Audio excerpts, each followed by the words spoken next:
Oh shit. Okay. I am sorry. The stream has no sound. Okay. Yes. Okay. Yay. I'm sorry. I just. No, thank you. You could have told me that I don't have sound. Um, okay, so that's three issues that we started with. I'm sure I'm sure things are gonna go better. As I was saying, not that you could hear, we don't have captions today because my PC well, it's not 20 minutes because I just started I just started talking. So it's been 3 minutes. 3 minutes with the muted mic. Okay, so no captions because my PC has been acting up. So, and we have to keep this going for 12 hours. I will hydrate, yeah. Then Blue Sky flagged me or they have issues with the thing, but I think they probably flagged me because I've been posting about the stream and the giveaways and stuff. And that's not cool. This is the first time I've been flagged on any social media, and I think that's homophobic. Um, but yeah. Uh, and yeah, the third issue, I forgot to turn on my mic because, of course, I did. Of course, I did. Honestly, I think I was right to be stressed about today. And I was so super happy too because like, yay, I managed to do the goats and stuff. By the way, you can claim a super special goat today, which is the Jude goat. It's your event goat. You can claim one of those, and you can also, well, claim your daily goat as per usually. I should have probably turned off the save, and you can enter the raffle. Mm, Also, oh shit, I don't think this gold counts into the thing. I will fix that. That's easily fixable later. That is fine. Um, oh no, did it? No. Uh, oh no, it counts. It counts. Okay, good. I did it. I did it well. Wait, I only have 27 goats in my pen. That is absolutely atrocious. There we go. 28 now. I forget to claim my own goats again. But I do like the goat system we have in place. It's getting expanded on, and I like that. I was supposed to hydrate. Give me a sec.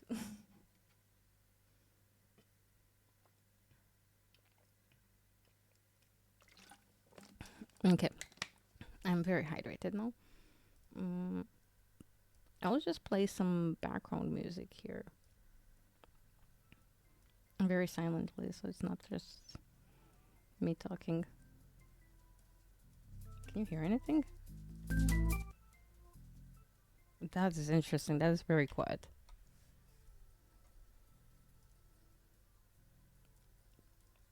Yes, Room doesn't even recognize that as desktop audio.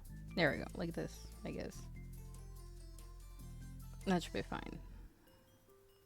You should hear me, you should hear music. Um,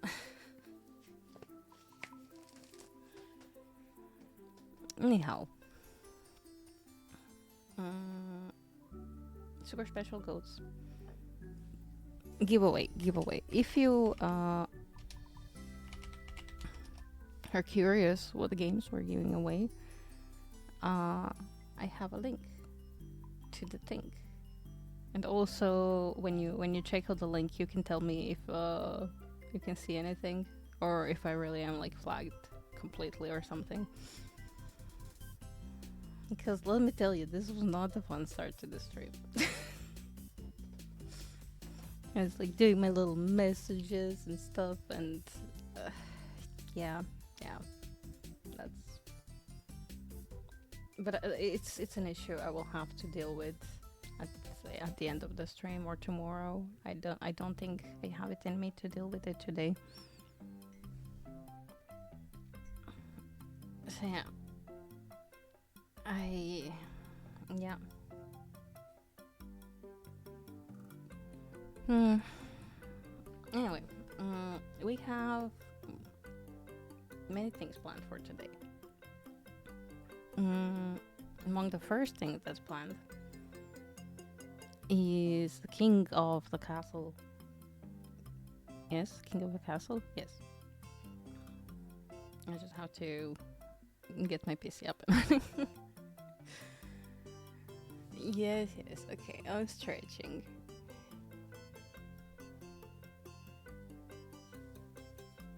Uh, I think everyone should be able to see the games in the linked giveaway thingy.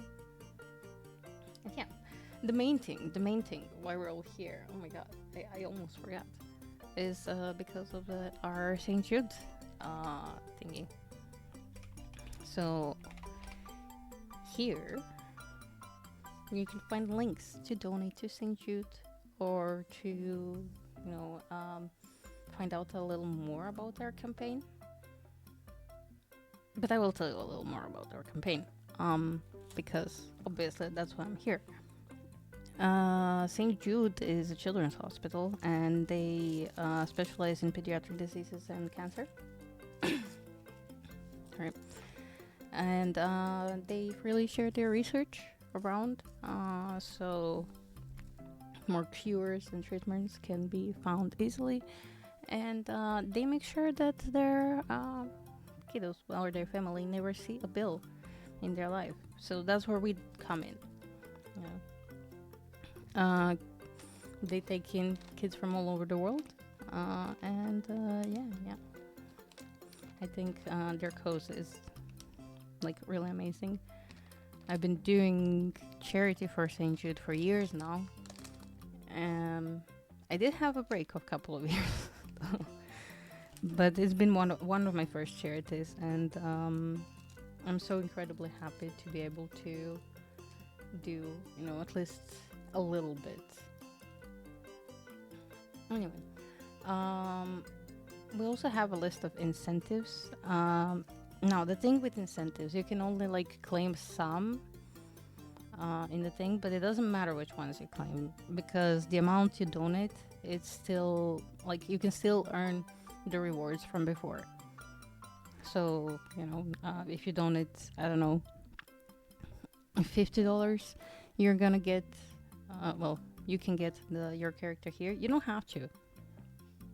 You don't have to, but you can get your character here image that we have. And well, the one we have. Wait, I should have prepared this like better. But this is your character here thingy that we have this year, and you can get one of your own, but you will also be able to, add stuff to my stream avatar and stuff. Mm, this, see, $2 name of the background. Basically, if you donate, you can, add a temporary goat redeem to the stream, get a custom welcome in chat. So if you donate 50, you get all of the things above. Okay, not just the one thing. Even though I didn't find out how to set up on the Tiltify. These are our milestones. We obviously hit the grand game giveaway, which we are gonna be doing today, and that's I think about it. I don't have any more to tell you. I don't know what to tell you. Except that I am incredibly grateful that I'm able to do this. This grateful. Anyway, this is an example of your character here with me. Shrimp has to tell me if they want your character here thingy. But I think it's fun. I love it, and yeah. Why did Rain post that twice?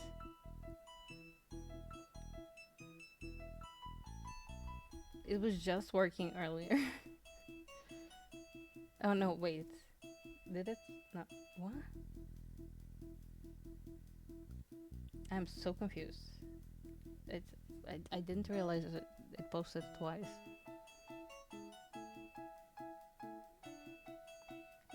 Was it just like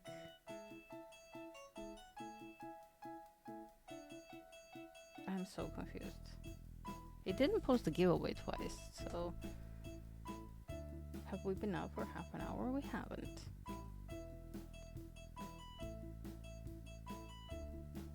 I'm very confused. I literally just fixed that.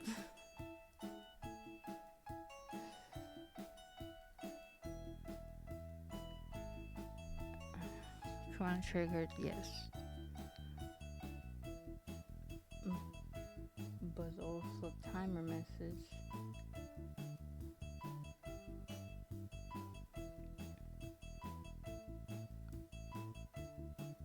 Anyway, I will not dwell on it. Maybe it's just a hiccup. So I will pin one of these um, up there, and or actually maybe I should make a message like something like this. Mm,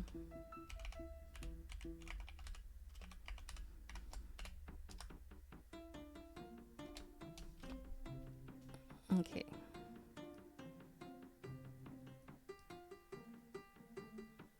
So just copy link, put it here.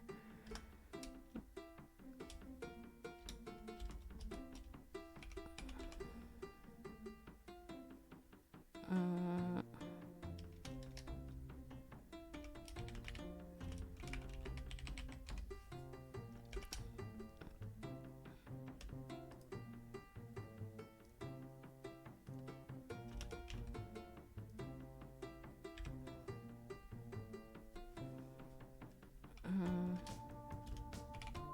games to give away. No, how do I say that? List of games in the giveaway. Yeah, something like that. And then I'm gonna pin that. Yes, there we go. That should be fine.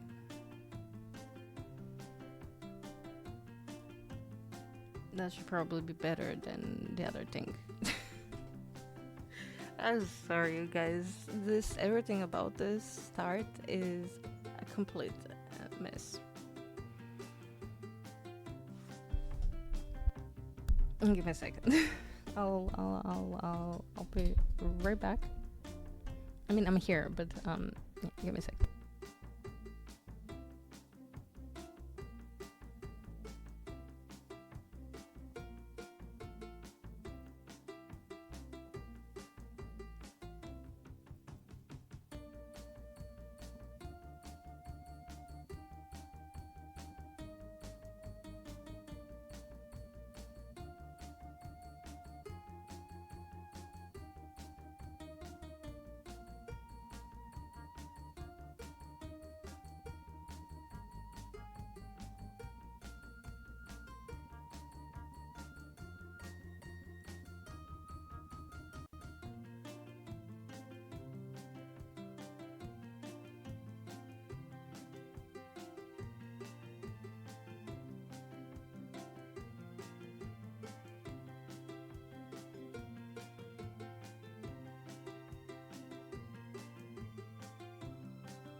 Okay, everything has been tested. Apparently, it works.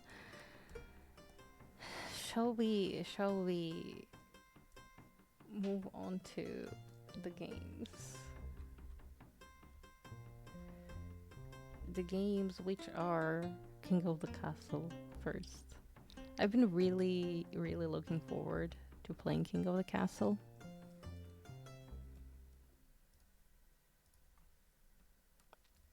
Like, it's been my wish to play it for a couple of months, and I caved in I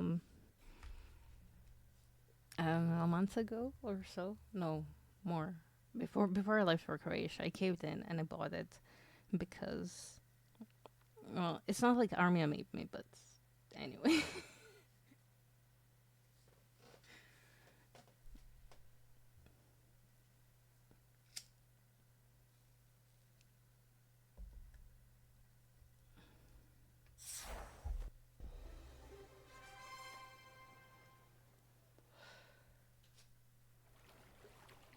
So how this game works is if you have the game, you can choose your things in the chat. If you don't have the game, you can still choose your things in the chat. Now we would start a new dynasty, and basically, you guys help me run the kingdom.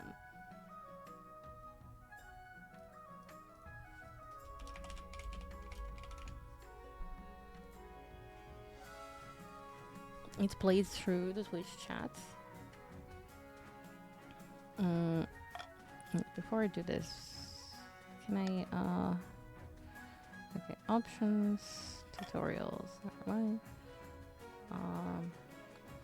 I have everything customized.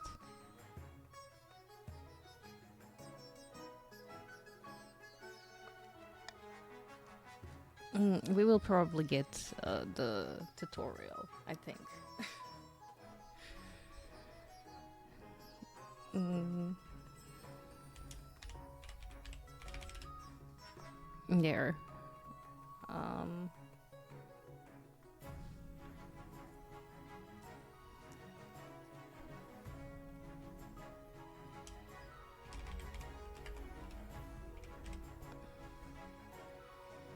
Monarch Sebastian of the Goatlings dynasty.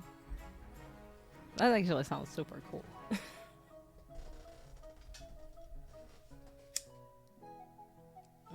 I do so. I am sorry for my squeaky bed that I'm sitting on. It's meant for sleeping and not for sitting, and I've been sitting on it for a good year and something. And yeah, it's squeaky. I'm sorry if you hear me move.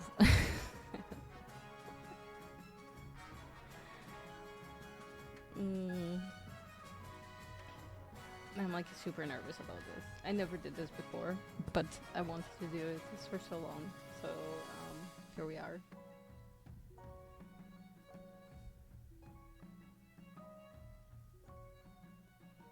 Maybe I should have given myself a crown. I don't know. Maybe you guys should give me a crown. Oh, also there's wait before we start. There is a one thing I wanted to test. Which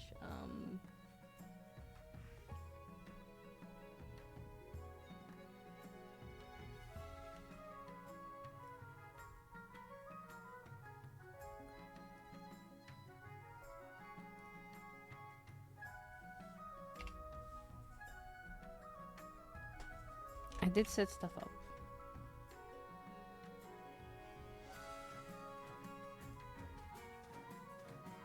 What do you oh my god, am I not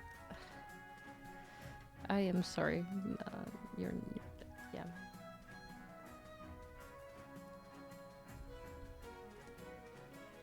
For some reason I wasn't logged in into my own things, which is wild, but okay.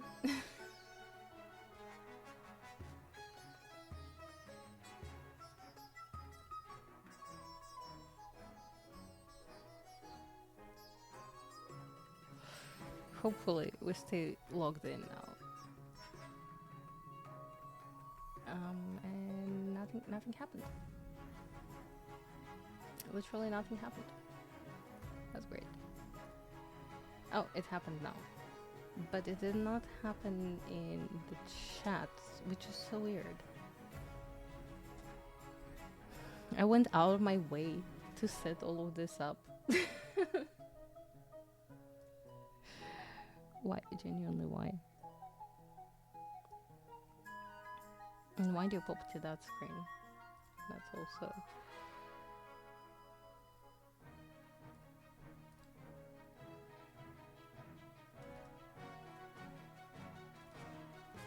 Could you...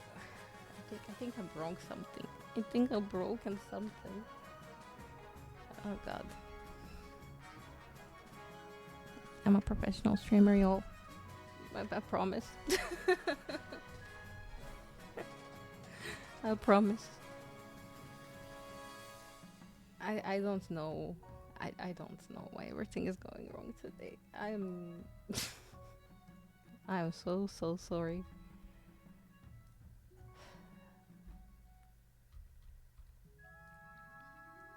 Genuinely so sorry. But we're only starting, so things can still turn for the better. I shall click begin. Play on Twitch. Stream on Twitch and your viewers can join the game simply by typing into chat. Players who have bought the game will appear in the story more often. So if you have the game, you will appear in the story more often. But you don't have to have the game. Our Twitch extension shows players their region, wealth, scheme, and more. Install it by going to, Twitch extension thing. Duh. Ooh.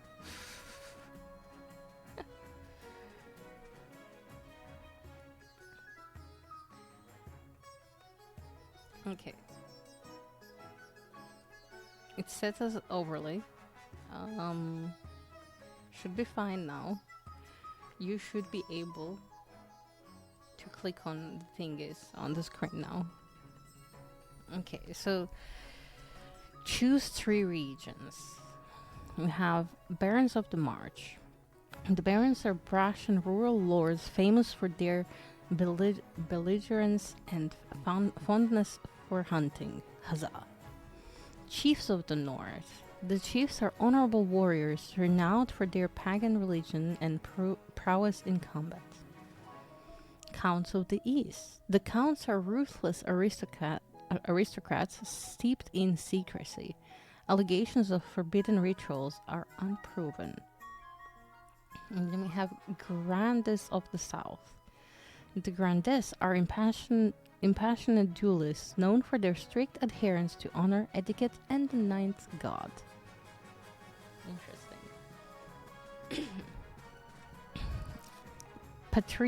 Patricians of the coast. The patricians are wealthy seafaring merchants noted for their cleverness, skill in negotiation, and ornate masks.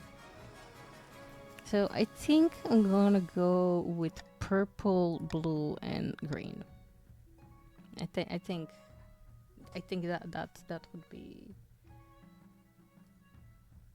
that would be good.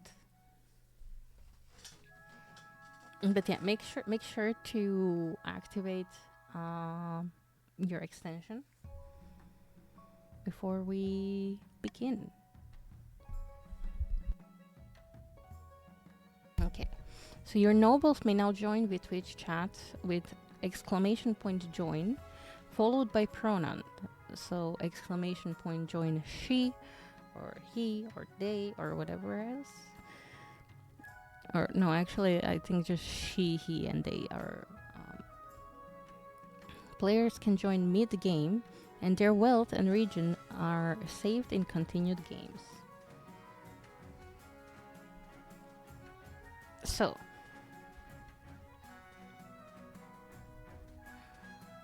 as of hi, hello, will you be joining us for the game of kingdoms and lords and monarchs and chieftains and stuff?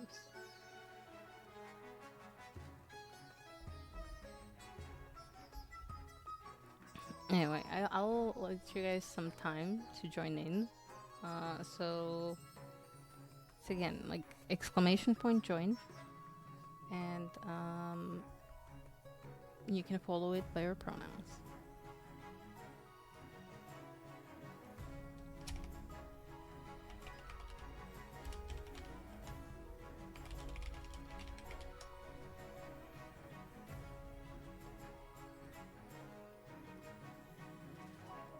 Exactly like that. You're purple for now. I will wait till at least Ruby join in. Um, so then we can have, you know, all three of you, chiefs, counts, and patricians.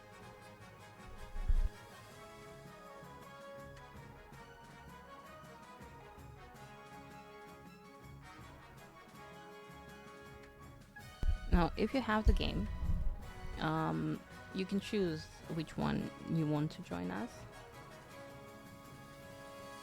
And if you don't, it's gonna assign you randomly in the thingies. Now, once it does join you, I think that you stay there and that's it.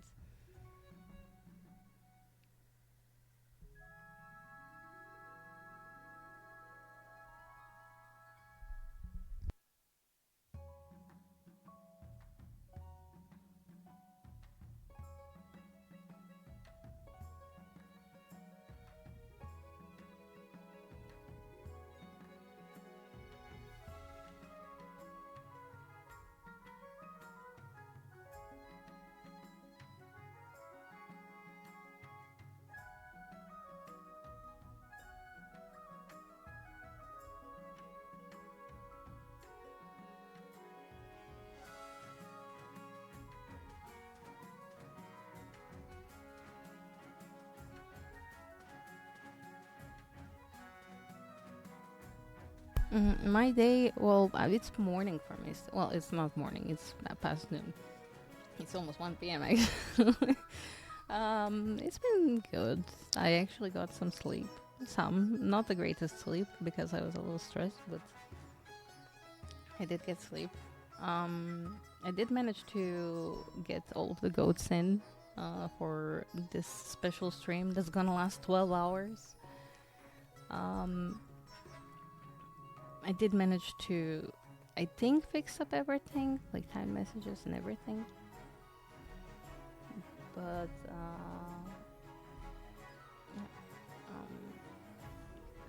there's been some issues with the PC and the stream start and stuff. I will stay hydrated for sure. You can join the game, by the way, by typing in exclamation point join. You can follow it by the pronouns if you want. You don't have to. Okay, I'm hydrated. I didn't do one of these in a long while.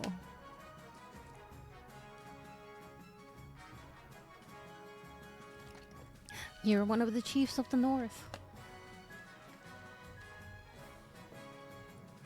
I did one of the charity streams in a 24-hour format. That was a lot of fun. It was many years ago. And we were on a front page for an hour, which was also kind of fun. It was interesting, but it was years ago now. So definitely this makes me a little nervous because my streams now tend to be way shorter and more organized and stuff. So you know, I am expecting chaos. I'm expecting chaos. It's gonna be a day for sure.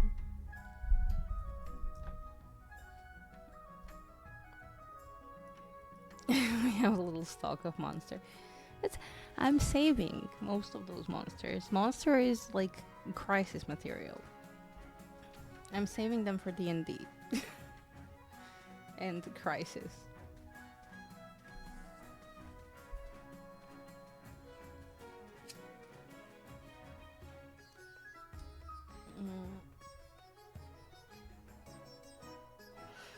We're still waiting for Patrician to join. No, I like this array of color. It kind of matches my avatar.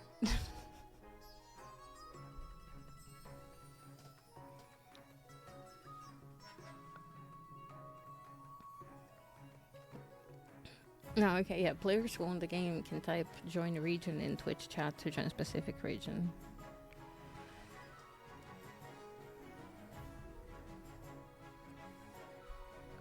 So join chiefs, counts, patricians.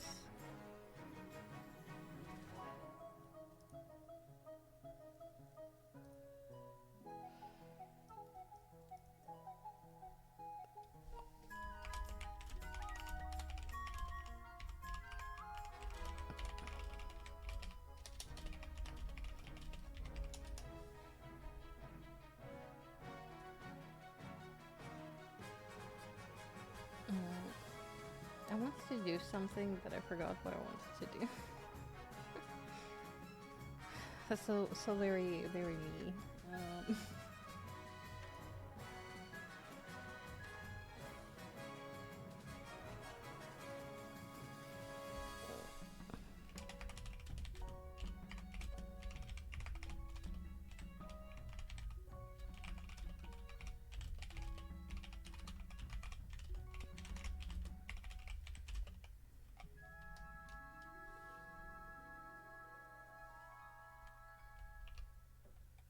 no.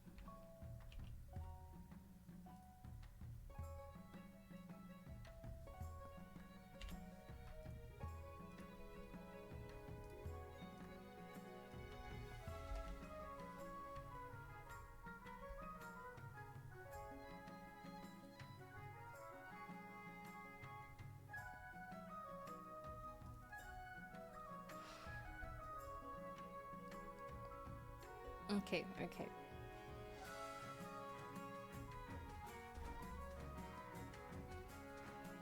And I remembered what I wanted to do. I wanted to cross promote. I rarely promote my stream in other people's discords, but yeah, since I have the permission, might as well. Uh, what I want to say? I want to say something. Oh, I need more coffee. Coffee is gonna be the powerhouse of the cell today. Powerhouse of the brain cell. Ha. Ha. I'm sorry. I should make an Masori count. I think I said a lot of those today. I'm very nervous. I don't know if you can tell.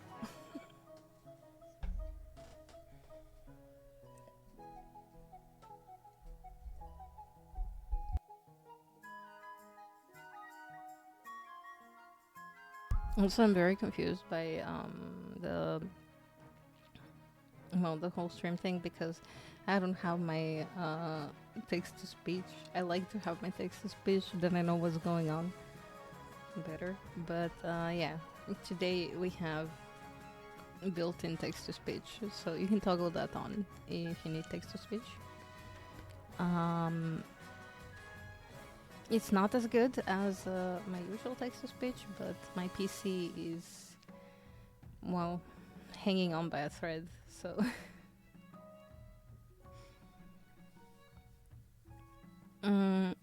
Technically, you can join in at any point of the game, and there will be decisions that you will have to make as nobles in the game.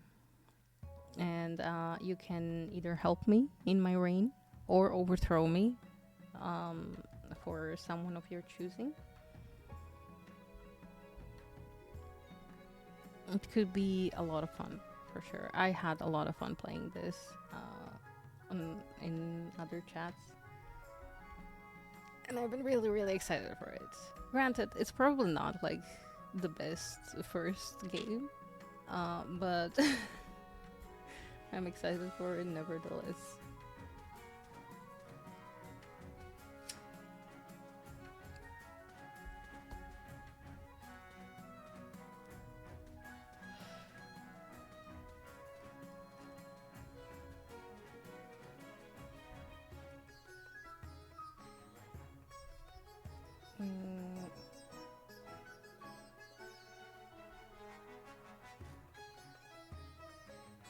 How have you guys been doing? How is your day so far?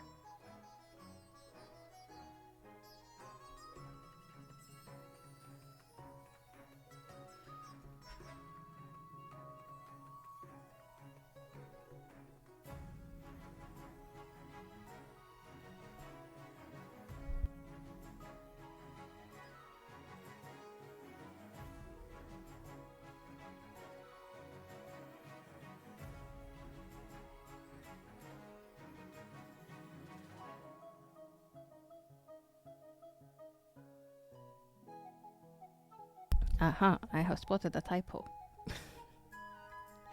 A typo in my thing. Which is this one. Okay. Well, it's not really a typo, it's merely me forgetting a space, but it should be fine. There. It has been fixed.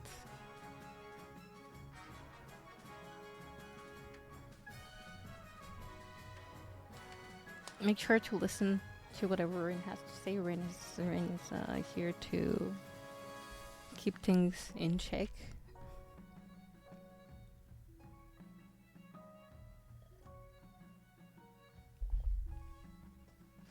And also make sure to join the giveaway. You can join it by clicking on the raffle ticket and then typing in all or just all minus specific things you don't want, or just specify which wheels you want to be a part of.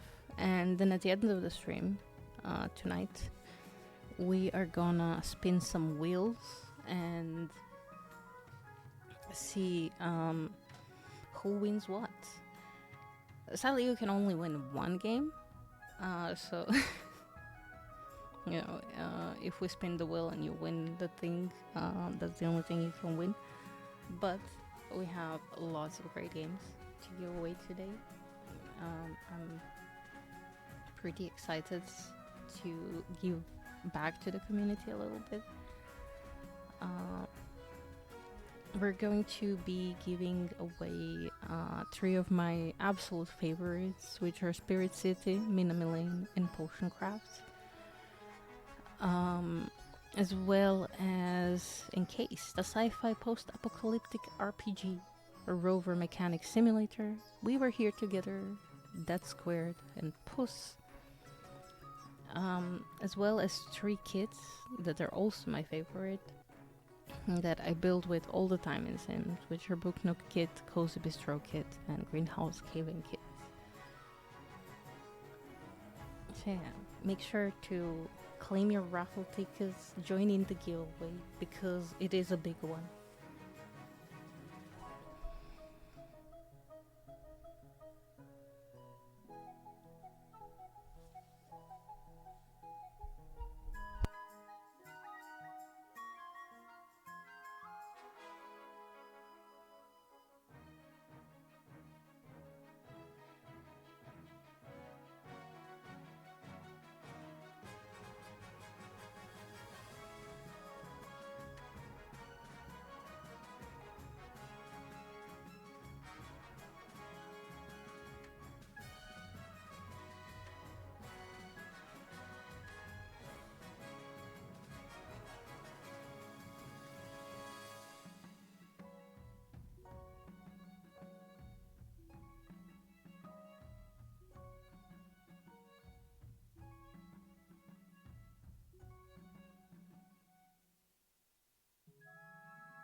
What if we start with only 2 of us? Well, three of us, and then maybe someone else joins. Maybe if we start, things happen. Oh, we can't start before three people join. Okay, never mind. We can't start. And I guess it is kind of transparent. So.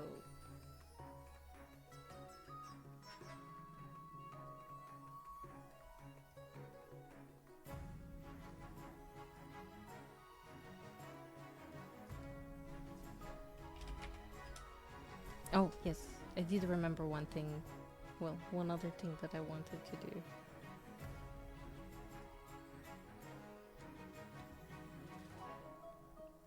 I wanted to disable the save for the day because at the moment we don't need to save, and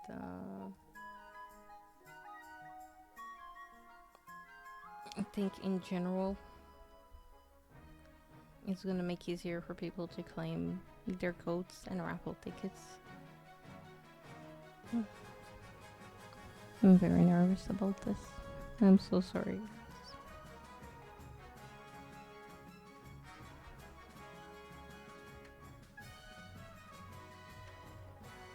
I guess the timing of everything is also a little bit awkward, um, at least for most of people, because it's noon. Who wakes up before noon or around noon on a Saturday? I mean, I do, but mm, people usually want to chill on Saturdays, or they need to sober up and stuff.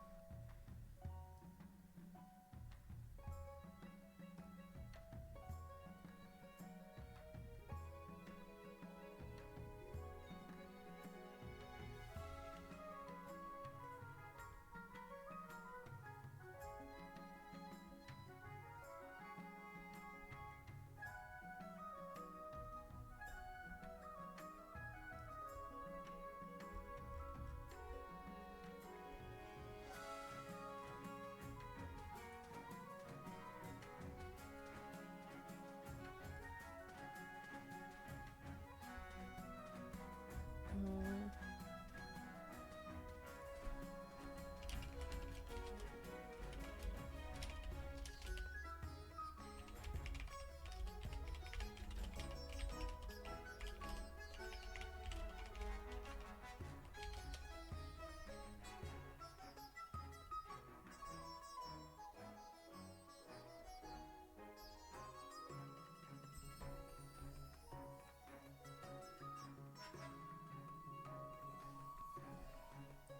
I guess we shall be starting after the ad break, but make sure to join in. Make sure to join in. So we have to have three of you, and then we're gonna start, and you can control my reign and how it goes. And I don't know, I'm curious to see if you guys would like to help me in my cause or overthrow me. Um, uh, it will be very fun, at least for me.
Is everybody back? Are we all back? Because for me it says 2 minutes now.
But yay! Thank you, thank you. Okay, so now we have the chiefs, the counts, and patricians, and we can begin the game.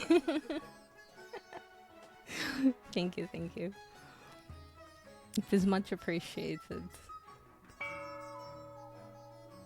So, you can help me, Rain. You can overthrow me. Yeah, yeah. Let's go through the tutorial. So, Monarch winning, the path to victory. Acquire an heir, then complete your ambition to win. Your first reign will likely end in disaster. Heavy is the head that wears the crown. Monarch schemes, or keep an eye on the regent's schemes. If they pass all their stages, they'll win the game. So, the idea here is that I don't let you win the game, and you don't let me win the game. You want to win the game, but maybe you don't. Maybe you want me to win the game. I don't know. We'll see. Monarch Defiance. Be careful of the regent's defiance stat. If it gets too high, the regents may rebel against you. So, for your wins, for nobles to win, pass all 3 stages of your scheme. Each stage requires you to get stats to certain levels, which are affected in votes. How you vote is up to you, for your region's scheme to stop other schemes or for good of the kingdom. If your defiance stat is high enough, you can rebel. This pauses your scheme and is risky, especially if you have low military. So we're just gonna get into it and see how it goes. Each season you'll get 3 events to play. Click on one to get started. Okay, so we have the capital, the north, the east, the coast. So let's see the council introduction first. These are your stats currently, by the way. Chiefs, you're strong in military, and everyone's base defiance is 1. Counts are strong in farming, and patricians are strong in trade. And actually, their fate is pretty high up there as well. So yeah, let's introduce ourselves to the council.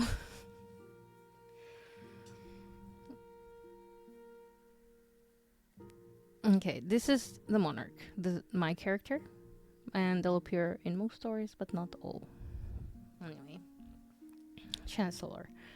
Now that you're the monarch, your first duty is to meet with the Council of Nobles. Your nobles hail from all across the kingdom, the wintry north, the desolate east, and of course, the wealthy coast. Let's introduce ourselves to the coast first, maybe. Lord Patrician Nyan Fat. A pleasure, Your Esteemed Highness. I hope to see our kingdom prosper and grow wealthy under your reign. Mm, which ones were purple? Which ones were blue? Let's do East.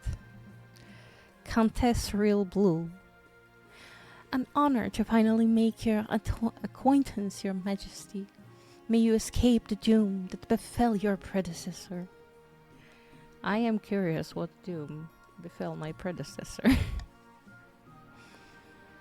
Chief Astolfo. Good luck in the days ahead, Your Greatness. You'll need it dealing with us lot. And with that, the introductions are done. The council hall immediately fills with raised voices as the nobles argue with each other and demand your favor. You sigh and sit back. Is this what the council is like? No wonder your father told you to avoid the throne at all costs. Well, let's do the coronation. Your Majesty, I've scheduled your coronation to take place in a week's time. Why the hurry? The delay any longer would make the nobles restless. And when nobles get restless, they take their daggers and look for the nearest back. Why wouldn't want that, I suppose? As is tradition, the council will decide what happens at your coronation. But it's my coronation. This isn't absolute monarchy, Your Majesty. Everything has to be run past the council vote. Even this. Shall we call the nobles in? So certain choices will change stats. Some choices do so will indicate this change here. Not all choices that change stats have these indicators, and they do not show the region affected. Certain choices will change stats. Some choices that do so will indicate this change here. Okay, that's just the same things. Okay, because I clicked previous because I'm dumb. Anyway, these are the upcoming choices your nobles will vote on. Each of these may change stats in some way. The monarch can change how the vote is run with a law. You may use one law per vote. Try using your veto on options you dislike. When the vote opens, nobles vote using the command !vote followed by the choice letter like A, B, C, D. The monarch may close the vote anytime after all nobles have voted, or the timer hits 0. So, the monarch can take a voting option off the table, or the monarch marks their preferred voting option, and that gets 1 extra vote.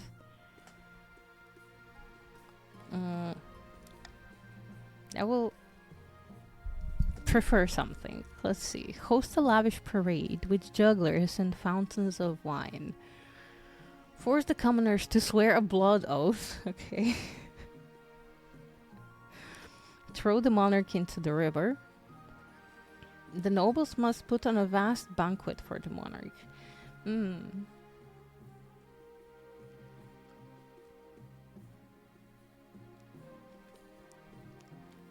And I'm thinking a lavish parade with jugglers and fountains of wine.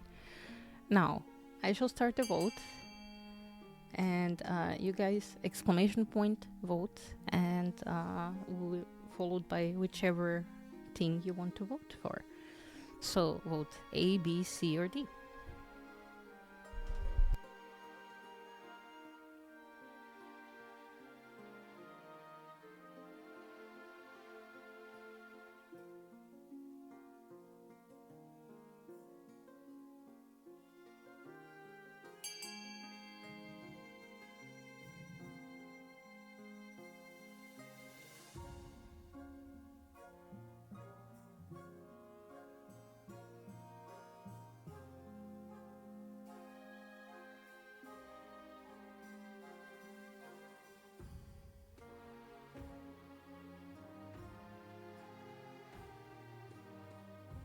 A lavish parade with jugglers and fountains.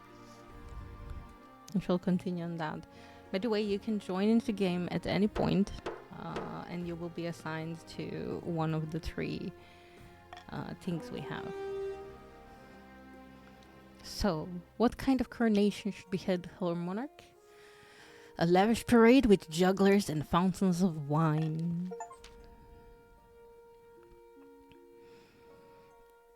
This shows which stat has been changed and by how much. Okay. The coronation is a great success. Jugglers, wine, fireworks, and feast.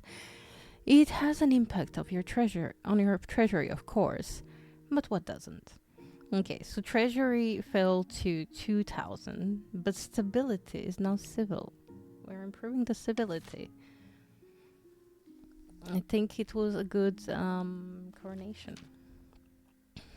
Heir and ambition. The monarch must acquire an heir and complete their ambition to win the game.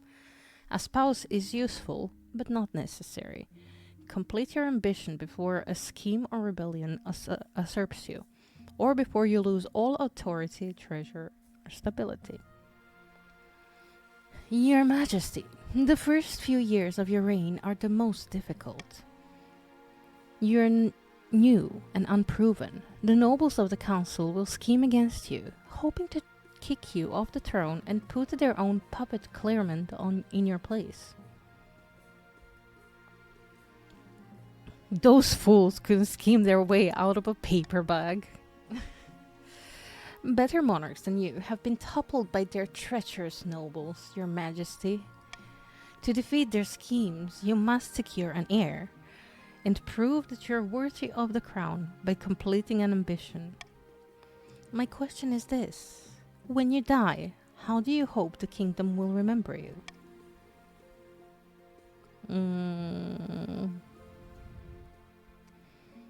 Conqueror, peacekeeper, greatest monarch who ever lived, the parent of the nation, the architect of a new golden age, a saint. I think a parent of the nation is kind of very, very Seb-like. Interesting. Are you concerned for the welfare of the commoners? Or are you just hoping for a favorable passage in the history books? I suggest over the next few years you focus on improving the kingdom's overall farming as much as possible. Once you have an heir, I will return to discuss how your ambition is progressing. Good luck, Your Majesty. And this ends our season. So now that we played all events, advance with the game by clicking End Season. Each region will now vote for one of 3 randomly selected schemes. Schemes are made up of 3 stages with specific stat requirements. Passing all 3 schemes stages, place the region's claimant on the throne, winning the game. Violetta of the Real Blue Dynasty, eccentric Eastern elder, leans delicately on a podium, whispering carefully. My fellow counts, not counts. In ancient times, the East was its own proud kingdom. We can bring back those days of glory, but not while the false monarch Sebastian wears the crown. Okay, so what scheme would the counts pursue to overthrow the new monarch and place their preferred claimant, Violetta, on the throne? I don't like Violetta. Calling me a false claimant. But yeah, intimidation, your goal is to raise stability. Uprising, your goal would be to raise treasury. Or ascension, which your goal would be to lower your own faith.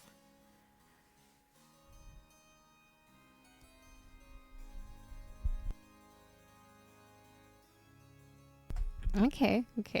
That's a good goal.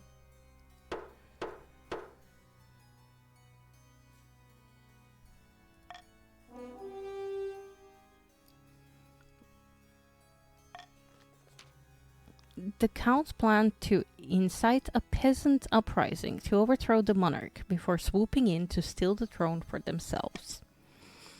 To advance their scheme, the counts must raise the treasury to 2,000 or more in 2 seasons.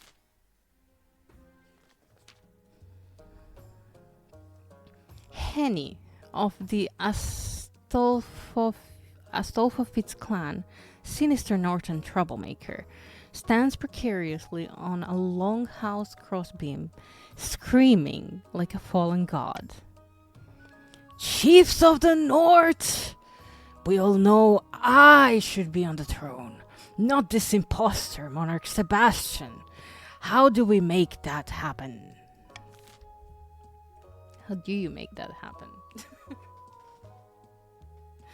Subterfuge, your goal would be to lower the stability. Prophecy, your goal would be to raise authority. Or Hornblower, your goal is to lower all faith. I will go pee real quick. Maybe votes happen, maybe they do not. Do not be alarmed by no seconds remaining. The vote does not proceed until I say so.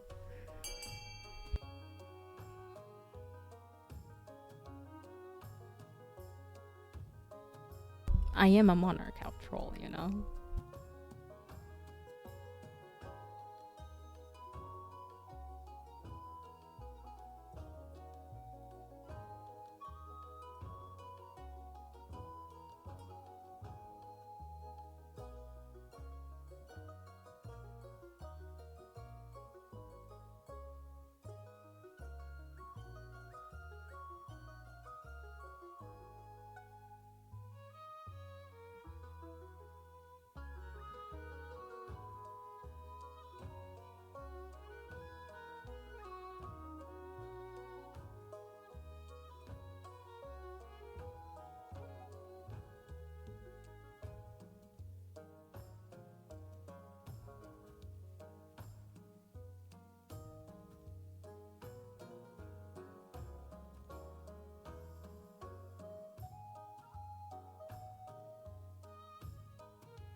I wonder.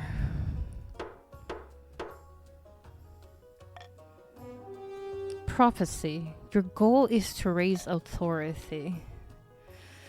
The chiefs plan to realize an ancient northern prophecy. Before the new monarch rises, the kingdom will be ruled by a mad tyrant.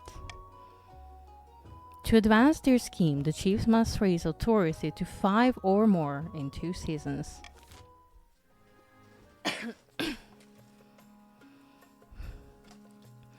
Scheme Patricians. Lucian of the Nine Fat family, charismatic Navy admiral, scribbles with a well-used quill on a hardwood desk, muttering in frustration. Fellow patricians of the coast, my claim to the throne is far more legitimate than that of Monarch Sebastian. Something must be done. So, your schemes. Sorcery. Your goal would be to raise authority. Conspiracy. Your goal would be to lower the treasury. Or corruption, which would be the goal to lower the authority.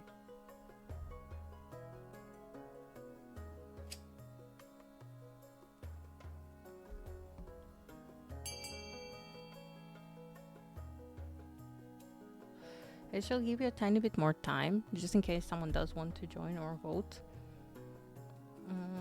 But if no one joins in the minute, I will move on.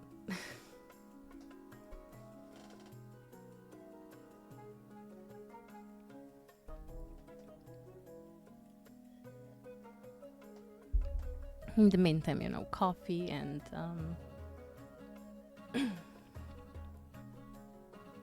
coffee. I'm considering what I should have for breakfast slash lunch. I think it's gonna be ice cream. Because I'm an adult and I can have ice cream as the first meal of my day.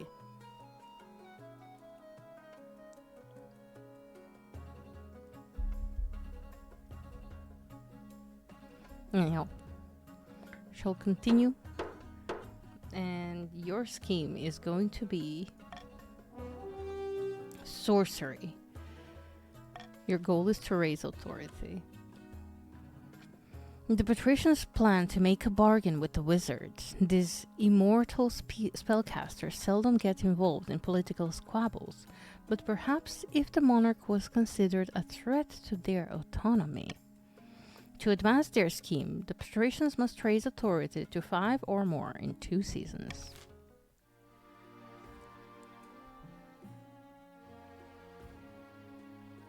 Here you can review the region's schemes and their claimants. When you have an heir, they will appear on the right of this page. If your reign ends abruptly, the nobles will vote for the next monarch. The vote is between the 2 regions, with the highest combined stats and your heir, if you have one. Okay. So.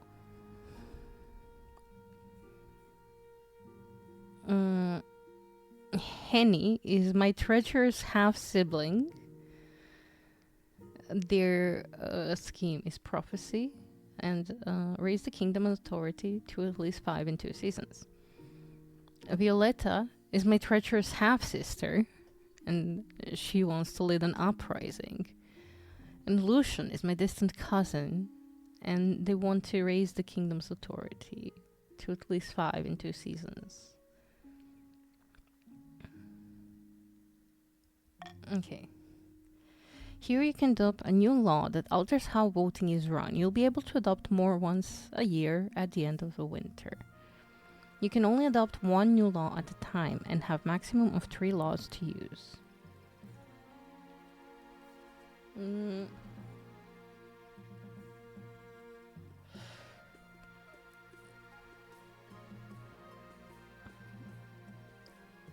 Oh, Patsy. Thank you for entering the giveaway. Okay, so if nobles vote for the monarch's choice, they gain 500 personal wealth. So the monarch can mark their preferred voting options. If chosen, they gain 1 authority. Or the royal gamba, plus 600 treasury if the nobles vote for the selected options. And if the nobles vote otherwise, minus 200 treasury.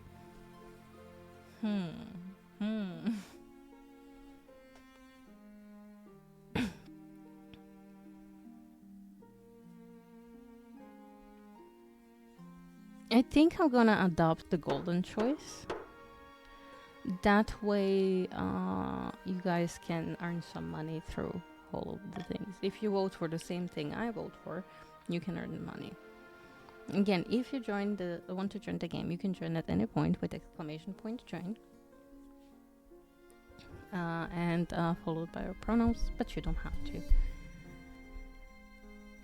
Anyway, we have pirates, the honor guard, and missing bees. Let's check those missing bees first. Countess Real Blue. Your Majesty, a terrible news from the east. I'm joking, I'm sorry. I'm sorry. Terrible news from the east. The bees have vanished. All the bees? All of them, all across the east. We can't rely on the bees for our honey trade. But worse, in the east, bees are bringers of good fortune. We look after them and they look after us. It's a grim omen indeed if they deserted us. Our peasants are scared that we've offended the bees somehow. We must track them down. Okay, so the council can help me. They don't have to. Um,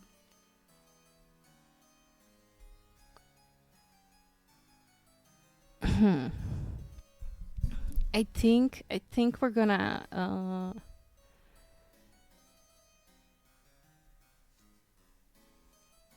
send messengers to investigate other regions. Anyway, but you can vote something else if you wish. But if you send messengers to investigate other regions with me, you get gold in your treasury.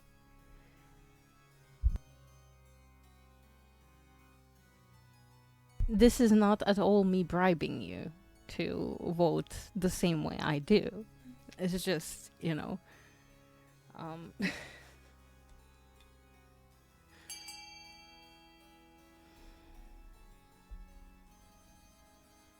I shall give you a little more time to vote, to join the game if you want to. Exclamation point join. Well, yeah. Mm.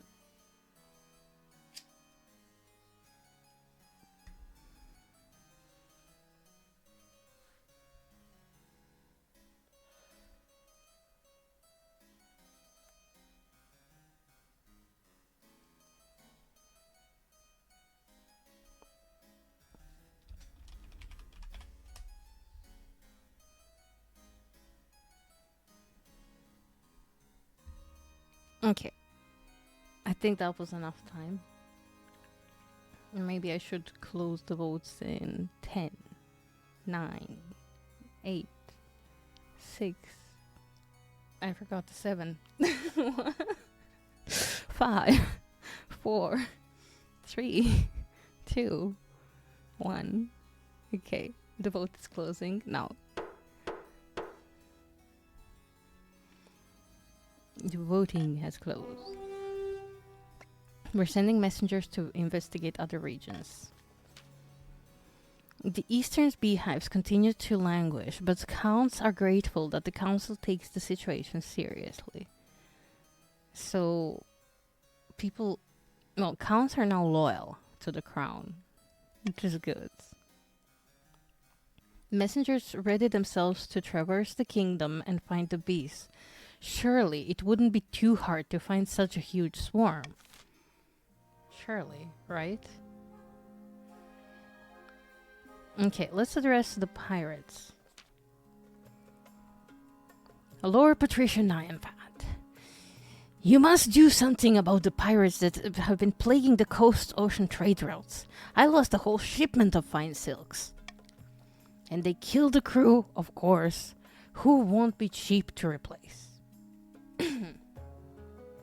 Oh no! Lord Patrician's Nyanfat's wealth has decreased. Some choices have uncertain outcomes, called challenges. These can either be random or based on a stat. The percentage shows the chance of success. Okay. No, our golden choice is on cooldown. Order the coast navy to patrol the sea routes. Pay the pirates to leave your ships alone for a year. There's nothing to be done.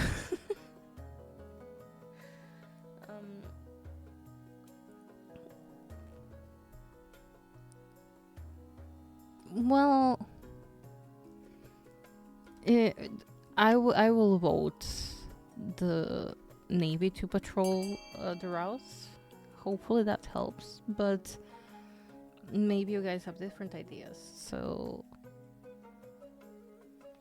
by all means, there's nothing to be done. That you, um, well, whose vote will win? Yours or mine? I wonder. Voting tied at 1. Oh, now we have to choose between the two. Ha. Order the Coast Navy to patrol the sea routes.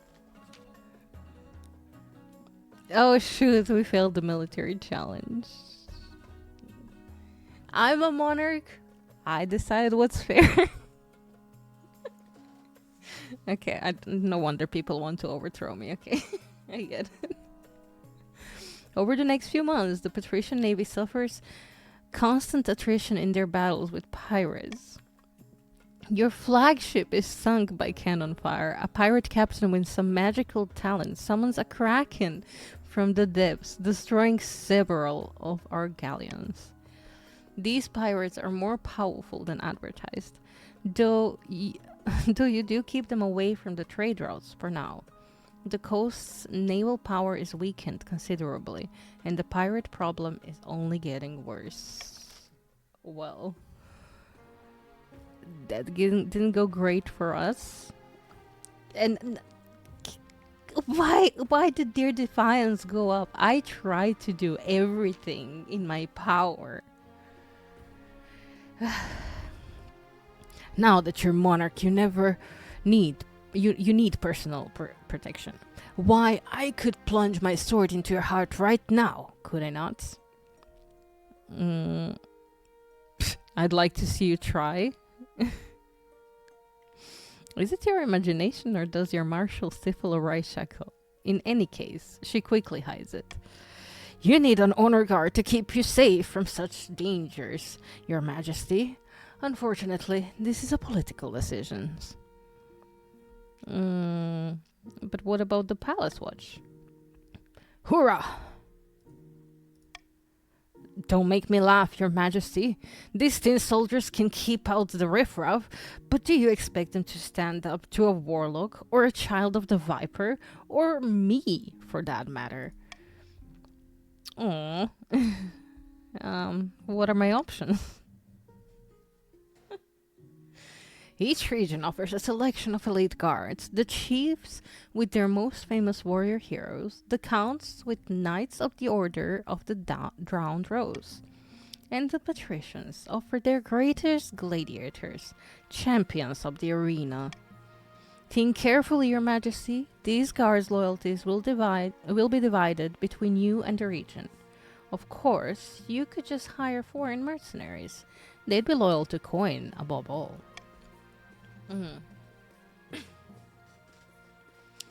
Interesting.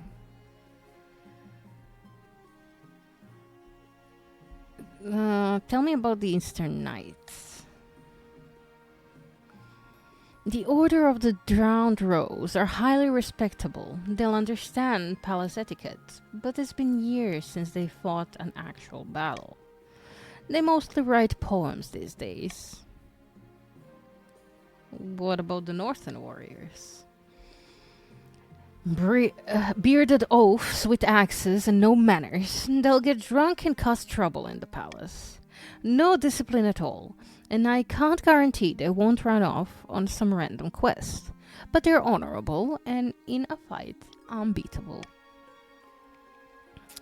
Coastal gladiators? A gang of low-born crooks who've turned themselves into celebrities through their skill at chopping other people to bits. They're vain and selfish. Their skill in battle is undeniable. But can you trust them?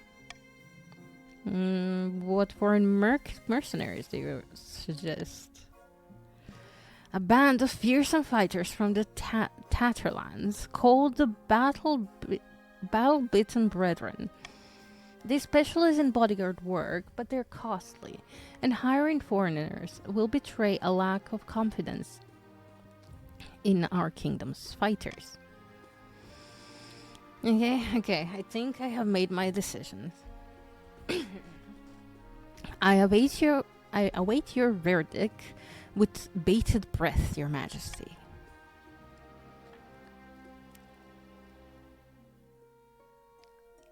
I will go with the Eastern Knights. I will make the arrangements at once. The North, Defiance is now aloof. Defiance is insolent in the coast. And the East is very obedient. The knights arrive a few weeks later. They're all extremely pale and extremely polite. The commander introduces herself with a florid bow before reading out a poem she's written for the occasion. Hey, I wanted to read the poem. I wanted to know about the poem. Well, I guess this is it for the season. So our year ends. Nobles can use their wealth to bid on any building in any region, each of which affects a stat.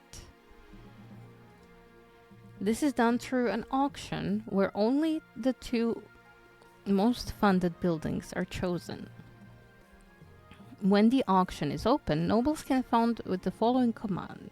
Found A X, where X is personal wealth. So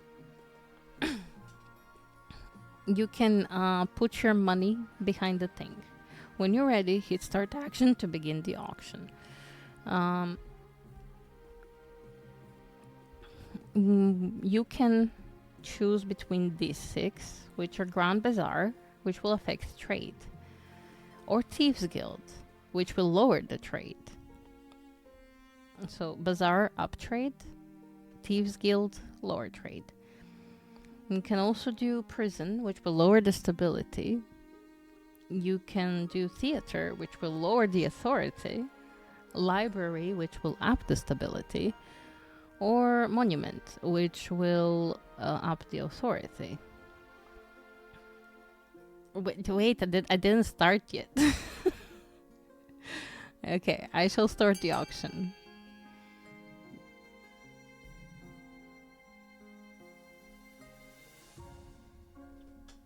Okay, so Thieves Guild?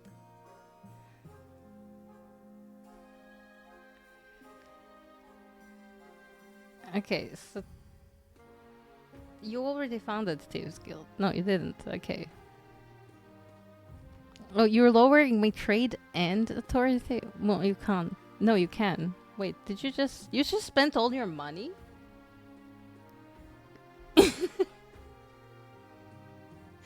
You just spent all your money on...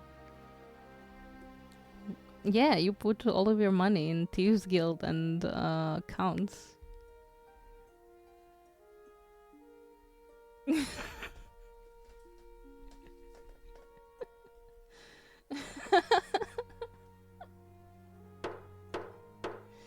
No, because you founded B twice.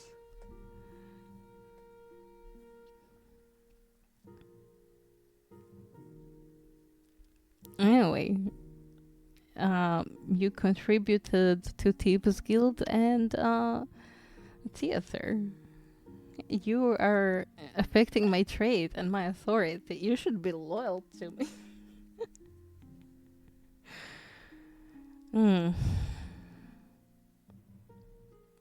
I will address the pirate queen before I address my spouse.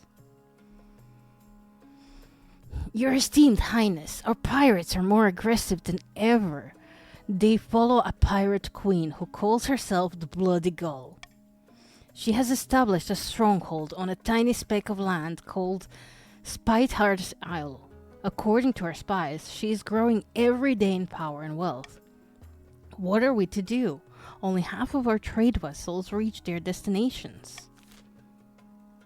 Can I marry the pirate queen? Okay, so we can't assault the navy, obviously. So we can pay the pirates to leave, for a year, which I don't want to do. Put a bounty on Bloody Gull's head, which is a chance. And send a diplomat to broker peace with the pirate queen.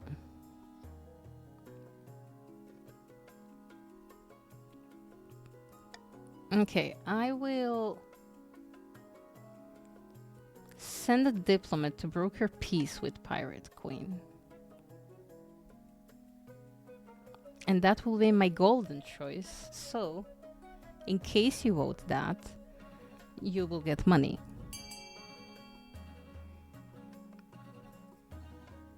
Your vote started.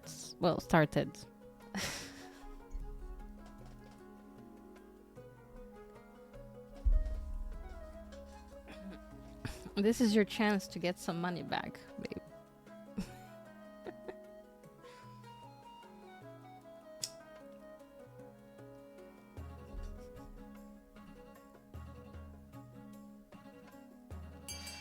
But you don't want to broker peace? Or try to? Okay, let's see how that turns out.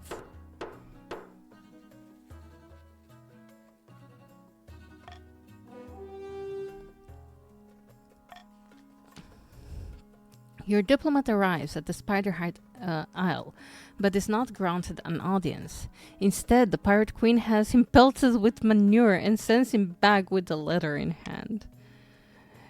Your Majesty, the Bloody Gull writes that if you wish to negotiate, you must meet her in person. I cannot advise you take her up on that offer.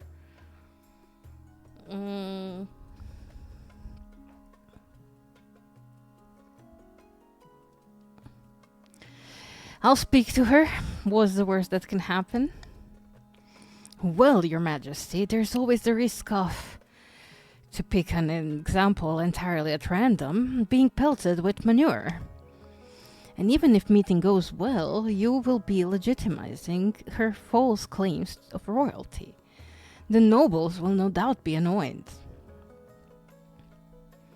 Stop prattling and book a meeting with the Bloody Gull. Of course, Your Majesty. I will arrange a meeting as soon as possible. Well, this raises the defiance, but I'm sure this is going to be for the better.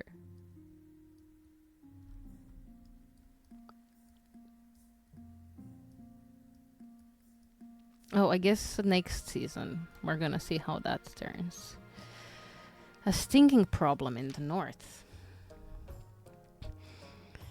The messenger you sent to look for the Count's bees has returned, Your Majesty. We have discovered where they went. They be seen in the north. Chief Astolfo stomps in, their face swollen and covered with stings. Those damned Counts. I bet they sent those bees of theirs just to trouble us. I did wonder what was going on with your face. Aye, it's terrible. But the old gods, those bees must be destroyed. No one dares to go outside. Our markets are ruined. Blood and stars. These bees are our livelihood. If they're killed, they'll bring bad luck to all of us. Then you should have taken better care of them, shouldn't you? Oh, damn. Okay, focus on luring the bees back to the east. I think that's the best course of action. I don't want to destroy the beast. And get the church to help the peasant. I don't care about faith, honestly.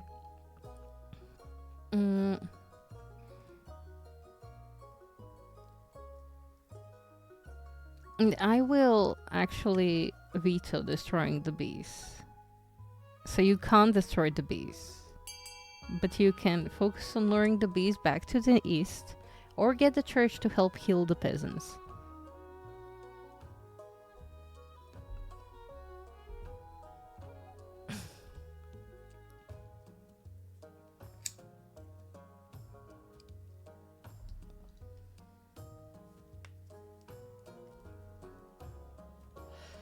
Okay, okay, and that makes sense with the counts.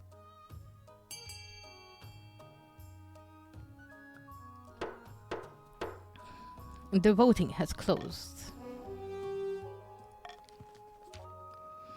Some chiefs grumble that they're not getting enough help from the crown. Oh, their farming went down, and the pines they're now insolent. Oh my god. Some chiefs grumble that they're not getting enough help from the crown. Their farmers resort to huge protective suits and hats, which hamper their work terribly. Meanwhile, the counts are grateful, but are desperate to figure out how to bring these bees back. Eastern folktales describe charms that can control bees. Hopefully, the counts can find one before it's too late. And the last thing I'm dreading. Oh, our ship is going. Okay. Find a spouse. In the twisty passages of your castle, you can avoid your advisors, the nobles, even the spy master. But there is one person you can't avoid. Your mother. Oh. Why haven't you found a spouse yet? It's been almost a year. But mother, I don't want to get married. Nonsense. A monarch cannot rule alone. Don't worry, I'll take the liberty of finding eligible candidates. What is your preference? Men, woman, or do you not mind? Any... Excellent. I'll send out messengers to the most influential noble families in the kingdom. Let's see what they have to offer. I guess that's how my mother sounds. But anyway. Let's end this season. This is going great, don't you think? Far to the north, where snows blanket the landscape and wolves howl in the night, the chiefs uncover an ancient prophecy foretelling the rise of a tyrant monarch and the warrior who will overthrow them. This isn't what the prophecy says would happen. Right. Wasn't there supposed to be a tyrant monarch? Something about drowning the kingdom in blood? Aye, aye. Keep your head on. We're not there yet. But I need a bit of encouragement, that's all. A few more executions, unjust imprisonments, that sort of thing. Then the prophecy will be fulfilled, and Henry will arise. The chief's aim is to raise authority to at least 5.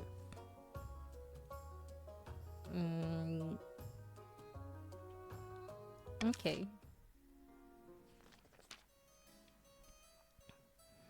Across the kingdom, discontent with the monarch's rising, everyone knew that they were better off. But until now, it hadn't occurred to the most people just how much better off. Now the peasants are asking all sorts of troublesome questions about their benevolent overlord, and as everyone knows, once a question has been asked, it can't be unasked. Meanwhile, perched atop a hill in the remote eastern wilderness, there sits a dark, austere castle. At the top of the tallest tower, Countess Blue and her co-conspirators can be found celebrating with a few glasses of wine. The peasants are getting rowdy, and it's all thanks to us. Now that they know how much wealth the monarch's hiding, they're itching to get rid of them. Careful, we don't get them too riled up, mind you, or they'll start asking questions about our wealth as well. Yes, now is the time to incite some real chaos. Show them that Monarch Sebastian is not only greedy, they're utterly incompetent too. For the next stage of their scheme, the counts must lower stability to 4 or less in 4 seasons.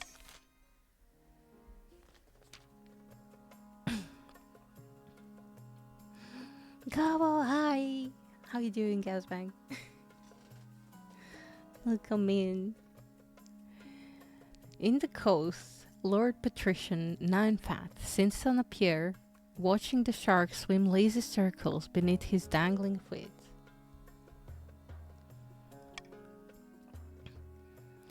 Any luck finding a wizard to aid our cause? No, I'm afraid not. Monarch Sebastian is weak, and the wizards are satisfied that they needn't worry about royal meddling in their affairs. By the ninth, we must try harder. The patrician's aim is to raise authority to 5 or more. Okay, so patricians and chiefs have the same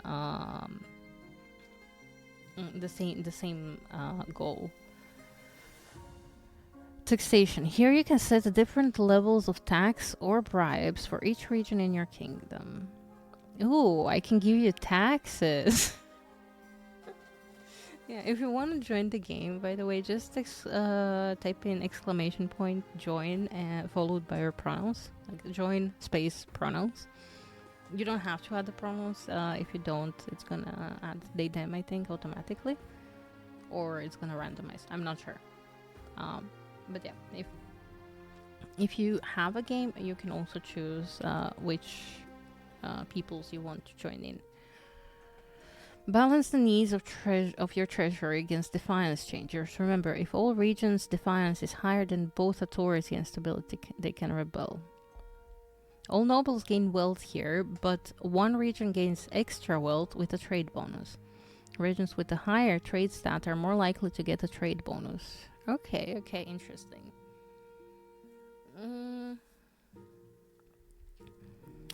So, I think I would want to go with the common tax for now. Then again, maybe. Yeah, no, I can't have defiance go any higher. It's going pretty high for the patricians. I'm gonna do normal tax for now. We'll see how we fare later on. Okay. Let's see how our meeting with pirates went. You travel to the coast board a magnificent galleon with 10 rippling sails and are whisked away to the Spider Heart's Isle for your meeting with the Pirate Queen.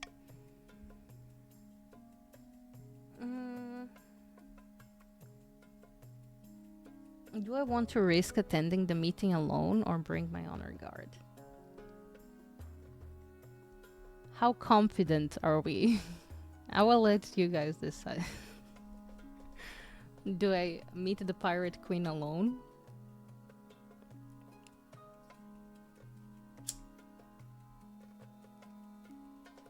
Okay. I will go alone. Her throne room sparkles with heaps of gold and jewels. The walls are backed with works of priceless art. She sits on a throne of driftwood, a stolen tiara upon her head. All around her court, pirates are stamping and singing and drinking. They turn quiet when they notice you have arrived. Ahoy there, Your Majesty. From one monarch to another, I'm surprised you accepted my invitation, but gratified. And to come here alone, you're either very brave, Your Majesty, or very stupid. I look forward to discovering which. I couldn't resist the chance to see your beauty up close. Feelings mutual, Your Majesty. Care to crack open a bottle of wine? A beautiful 55 vintage. We sank the ship carrying it, but reclaimed this bottle are broken from the wreck. Drink the wine. Sure, why not? You sip the wine. It is indeed delicious. You are a remarkable woman. I confess myself beguiled. You talk to the Pirate Queen long into the night, covering all manners of topics fashion, history, the arts. You're shocked as the dawn breaks. Where did the time go? There's definitely something here. A connection. Have a romantic fling with the Pirate Queen. Hi, Squeaky. How are you doing? I think we definitely have to have a fling with the Pirate Queen. We're doing King of a Castle. So if you want to join in, exclamation point join. You can join as chiefs, counts, or patricians. And you can help me rule or overthrow my rule if you want. You don't have to. Yeah. Anyway, a romantic fling with the Pirate Queen. Well, if we're going to be civilized, you should probably know my true name. Call me Helena. Okay, Helena. Let's have some more wine and see where the new day takes us. You go on, enjoy a thoroughly pleasant weekend with the Pirate Queen. Over the next few months, you return to the Pirate Queen again and again under the pretense of negotiating with her. Oh. Wait. I can propose to the Pirate Queen? I mean, that would settle the. Oh, ads. Okay, I will not do anything till the ads are running. I'm so sorry for the ads. I will see you in just a moment.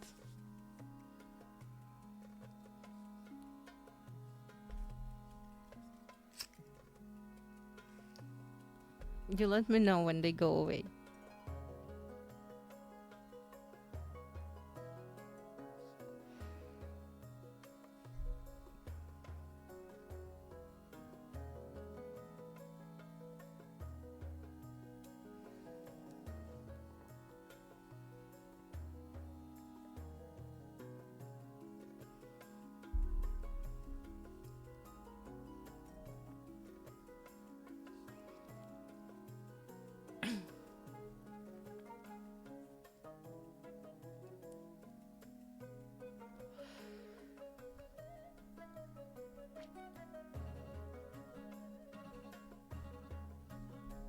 I'm very invested in this story now.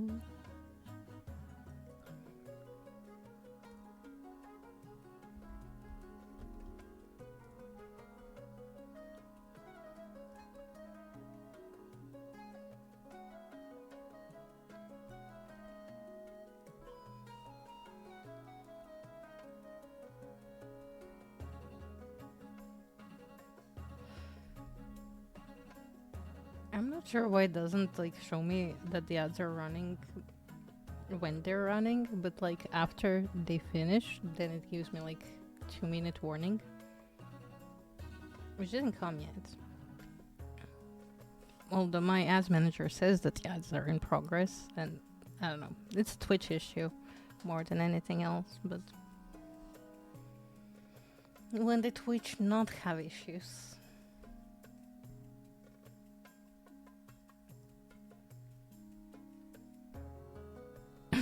Okay, so you all should be back now, or is the ad break in progress?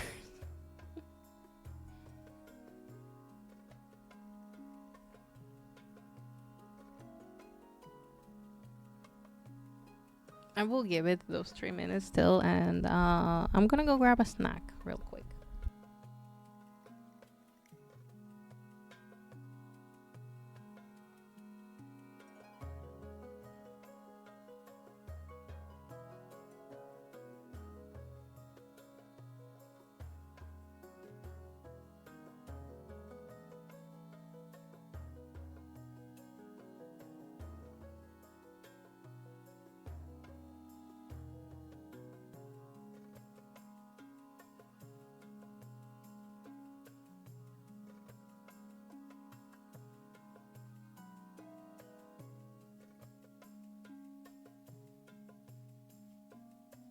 Okay, a snack is a popsicle.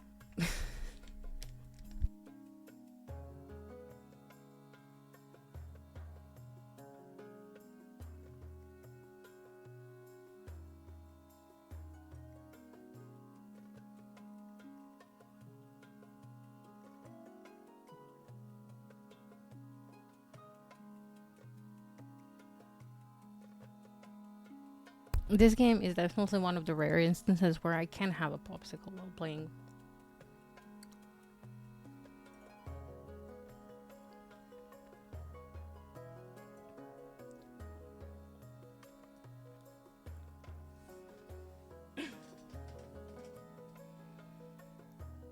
This countdown is going very slow. Are we are we back from the ad?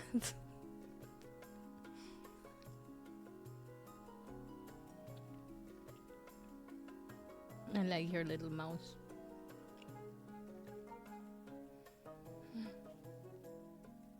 I love donuts. That's done. Okay.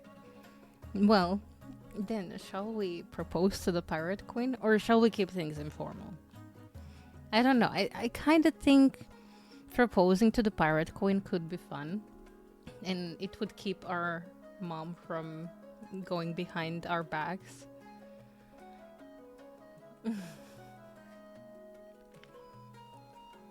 Yeah, I think we shall propose. You bide your time and wait until the moment is right. At long last, you choose to propose to her. On a secluded balcony overlooking the sparkling sea, before her throne, in front of her entire crew, in privacy of the bedchamber. I think the first one. He mouse. I shall remember. Oh, is that why squeaky? That makes sense. Okay, we shall propose to her on a secluded balcony overlooking the sparkling sea. When you drop to one knee, Helena's hands fly to her mouth. Are you serious? Let me make you a true queen. That could be kind of insulting. Or, I don't know. How should I reply to this? I'm very serious. Yeah, let me make you a true queen. She takes the ring, her eyes sparkling with something like triumph. Why wait? Let's get married right now. And so you begin the ceremony on the Bloody Gull's own ship, with a drunken sea captain officiating. Do you take this woman as your wedded wife and queen? I do. Then I pronounce you monarch and wife. A nice one. Let's have a beer. Got that booty. We did it, beloved. We're married now. Can you believe it? You get a queasy feeling, and it's not seasickness. Your nobles are going to be so upset when they hear about this. Not to mention your mother. Vegas trip indeed. I love this. Oh. Okay. Let's address the suitors first, I guess.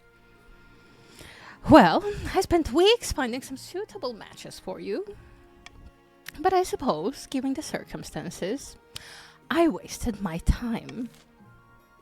That you did indeed, mother. Okay. Eastern Ruins. Countess Real Blue says, Your Grace, my researchers have uncovered something fascinating. We discovered the location of a bee charm. It should bring the bees back from the north.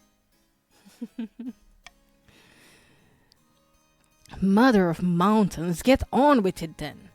We're covering in our homes to hide from these horrid swarms. That's no way to live. We haven't found the charm yet, but it's said to be hidden in a ruined monastery. My soldiers are combing through it now. What monastery? I've never heard of. The monastery once belonged to the Order of the Conquering Blade. The what? They're long dead, High Inquisitor. Your forebears made sure of that. Because they were demon worshippers. This ruin must be destroyed immediately. It is too dangerous to stand. Not professionally, no. Just on strings. But this is part of Eastern heritage. It's not our fault they had some dubious practices. Besides, we need this charm. I am with Real Blue. Without the charm, we'll be terrorized by the beast forever. The council hall descends into argument as the three of them make demands. You call a vote to settle things down. Okay, I will do a golden choice here.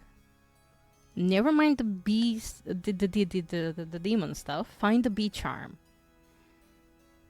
It's gonna improve our farming. Now, if you vote Monarch's Choice, by the way, exclamation point join if you wanna be able to vote. If you vote for Monarch's Golden Choice, then you get 500 in your treasury, 500 gold pieces. If you vote for something else, well, that's really on you. I'm starting to vote. You can join. Exclamation point, vote A, B, or C. These are your choices. I have not played Metal Gear Solid yet. No. It is on my list for sure.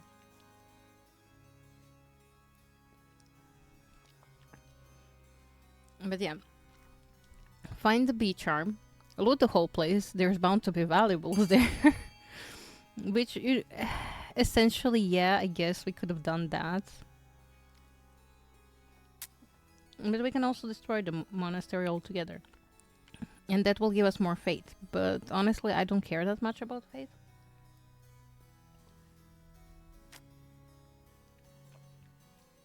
Anyway, now you can still vote, even though it says 0 seconds remaining. You can still vote for whatever you want.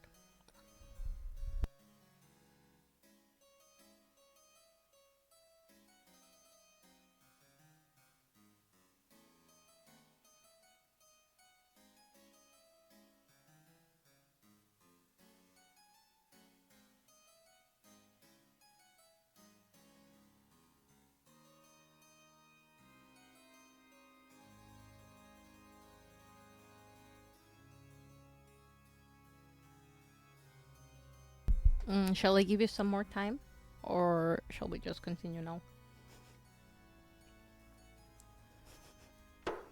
Okay.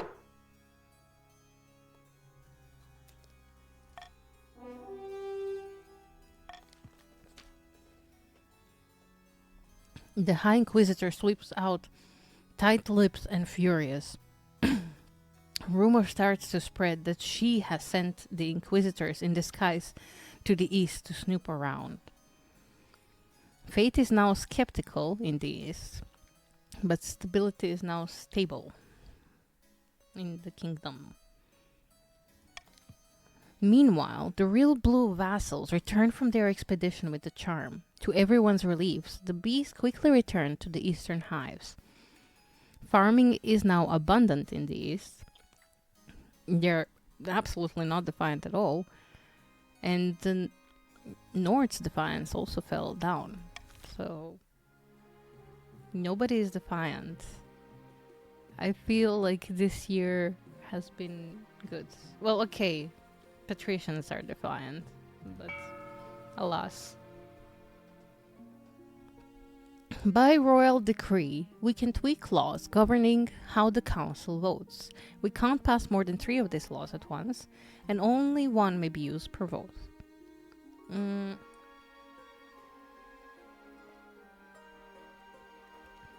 Oh, this is tricky.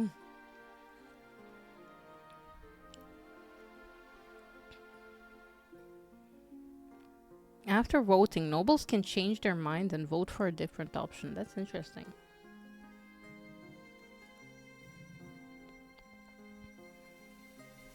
Mm, yeah, I can.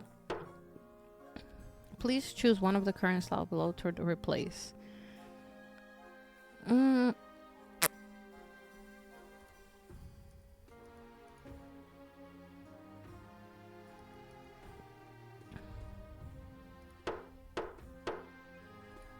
here, I'm gonna replace veto with swinging of the voice votes. Let's see.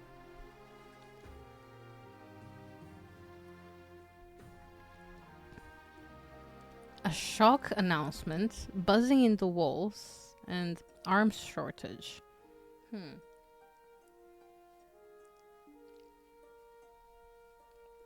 Let's address the bees first.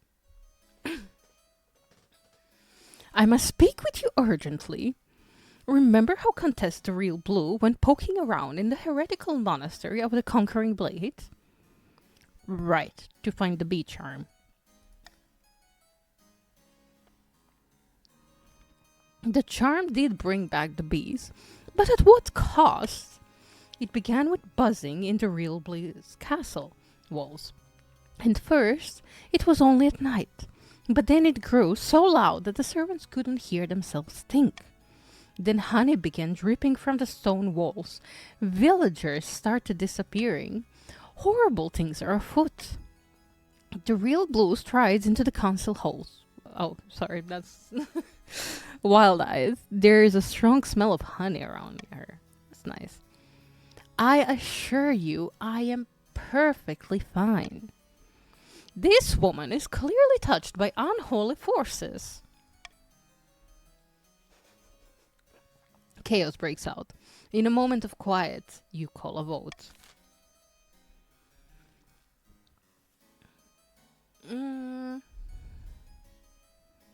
I think this is blown out of proportion. But you can swing the votes. Let's see what happens.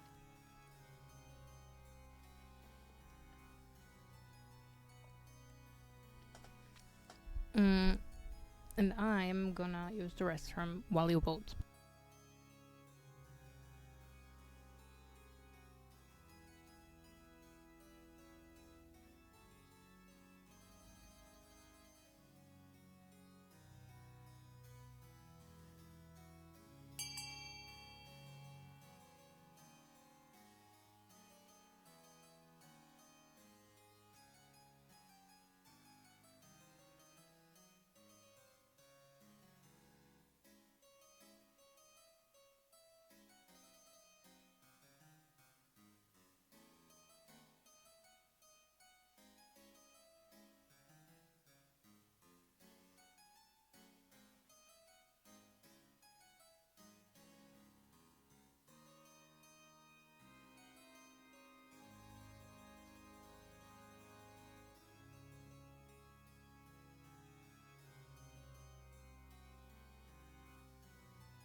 I believe all of the votes have been casted. Voting has closed. The High Inquisitor is furious, and priests preach about the dangers of demonic influence.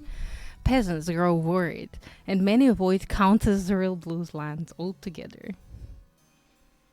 Well, fate is now impious, and stability is tethering. Ooh, that's not great. But bees love the place. More and more swarm, forming dark clouds around the castle towers. The honey harvest thrives as thick sweetness hangs in the air. Sweetness hangs in the air. Look at this. Farming is now cornucopia. When the real blue attends the council, she talks with just a hint of a buzz forever after. Okay, that's interesting. Let's see that shock announcements. You stare out over the assembled faces of your nobles. You have a big announcement for them, and you're not sure how they'll take it. Badly, you expect. You clear your throat. May I introduce you to your new queen, the one, the only. Your servants blow trumpets to signal the bloody gull's arrival. She steps out beside you, clad in a dazzling green gown, a triumphant grin on her face. I am your pirate queen. Bow before me, lickspittles. A collective gasp ripples through the ranks of nobles. Someone faints. One of the patricians begins to weep. Your august majesty, how could you? How could you? After all she's done to our ships. Ask for my ancestors. She's not just a commoner. She's a pirate. She sullies the sanctity of the throne. I am not angry, just disappointed. Now, I can see emotions are running high. The nobles mutter darkly among themselves. Don't mind them, beloved. They're just jealous. I have my own motion to put before the council. We should legalize piracy. By the ninth, you must be joking.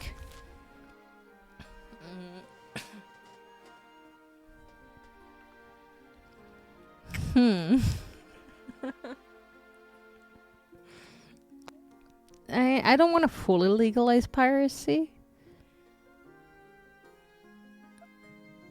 We could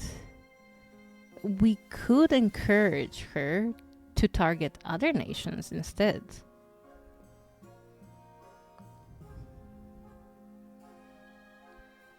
No, I don't want to sway you anyway, so this will just be my vote. So whatever you want to vote, you don't get any like less or extra money. So yeah.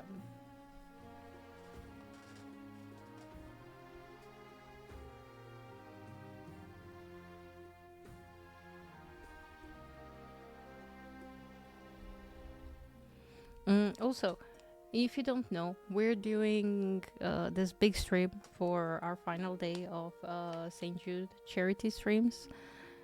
We have a big giveaway that you can enter through the raffle ticket in the channel points. You can also claim your special goat only today. And that's it, I think. Oh yeah, all the link to the donation page is pinned, and also the link to the list of all of the games you can potentially win. You can only choose one or multiple. One raffle ticket is enough for all of the things. Anyway, voting has closed. Encourage the pirate queen to target other nations instead. Very well. I'll send my ships exclusively after merchants from Kurth and Dania. That should make the patrons happy. Patricians happy.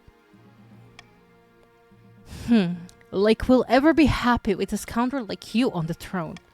Whoa, Nyan. Just chill. Your queen consort's pirate fleet disrupts foreign shipping massively. The patricians soon have unparalleled mastery of the seas. Oh wait, their defiance dropped, and their trade is now dominant. Okay. That's not too bad. Arms shortage, let's see. Your esteemed highness, the situation in the coast is dire.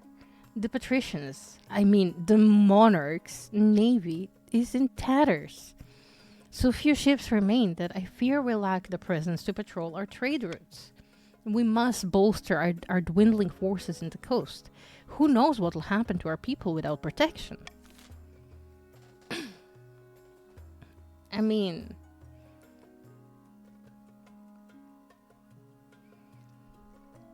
if nobles vote, they will win 500 gold to their treasuries. However, what should we do?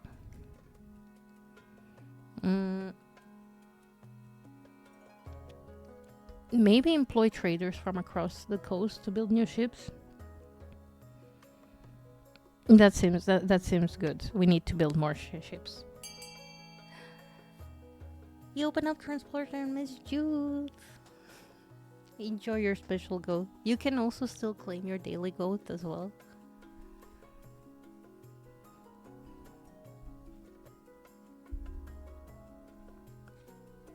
If you want to join in the game, just exclamation point join with a space and followed by your pronouns.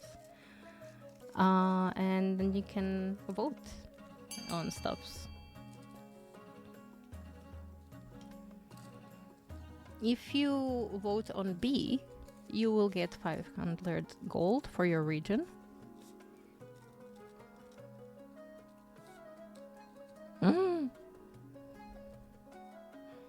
You're trying to ruin my stability. Can't I bribe you? I mean, not bribe you. Entice you to reconsider? Oh well. I'm gonna leave the voting open for a little longer.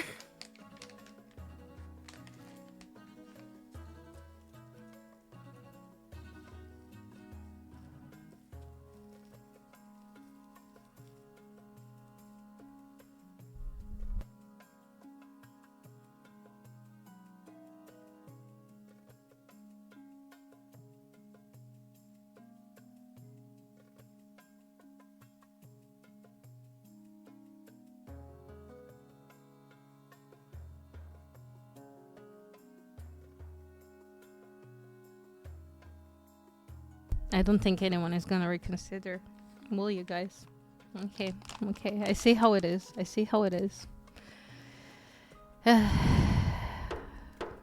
Voting has closed. One noble voted for coast has no need of sailors. Stability challenge failed. You're just going to leave us out to dry? The kingdom's instability makes it imperative that we are able to protect ourselves. We're defenseless. Indeed, pirates and outlaws of all kinds quickly find the coast profitable place to conduct their operations. See, authority is ineffective, trade is now opulent. We had such a good trade going on for the coast. Why do you have to do this to me? Alas.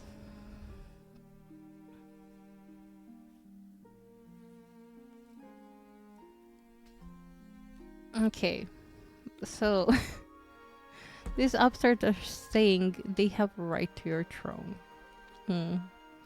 Let's see the rebellion report. Violetta kinda is gaining here stuff. One or more regions are able to rebel. Wait. Oh shit. Patricians are able to rebel. As their defiance stat is higher than both authority and stability. Oof. If the rebels get more victory points than the loyalists, they'll win the game. If the loyalists get more victory points than the rebels, they'll put down the rebellion and continue the game. If multiple regions rebel and win, a vote between the two rebelling regions with the highest stat will determine the successor. Important, rebelling regions have their schemes paused. So, if you enter the rebellion, you can't be scheming anymore. Regions with a high military stat are more likely to overthrow the monarch with a rebellion. If stability, authority, or treasury hit 0, the rebels will win the civil war. So,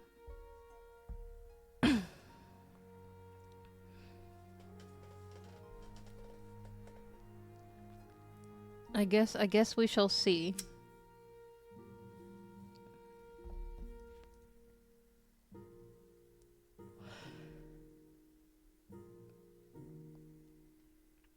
Patricians and chiefs are at the verge of rebellion, but counts of the East cannot start a rebellion, which is good. So at least, you know. Okay, chiefs and of the north and patricians of the coast can vote to rebel by typing in exclamation point rebel. If you want to join the game, exclamation point join, followed by your pronouns to join the game. Which it says so here.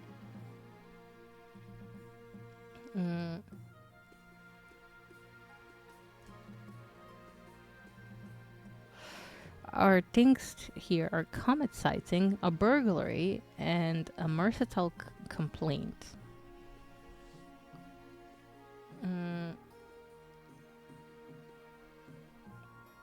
Let's check on the patricians first. Your Majesty, the richest merchants in the coast have bribed the patricians to give them an exclusive charter. They now control all trade of glassware and jewelry, the coast's most valuable goods. It's a monopoly, Your Majesty. They are screaming to the public by fixing prices, pushing smaller trades like myself out of business. Something must be done. Monopoly just sounds like good business. Demand that the treasury get a taste of the bribes. Declare the exclusive charter null and void. You know what? Yeah. No monopolies.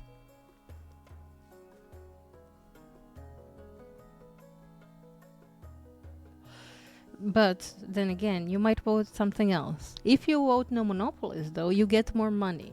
You might lose 300, but you'll get 500.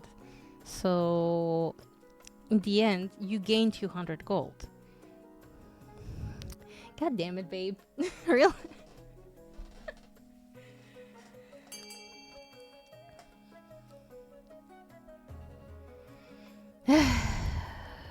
Fine. Fine. Ruin my rule. Should the council help small merchants? Apparently no. You sent the merchant away, ignoring his desperate protests. Over the next few weeks, more and more small traders across the coast start going bankrupt. Are you happy now? People are going bankrupt. It's your doing.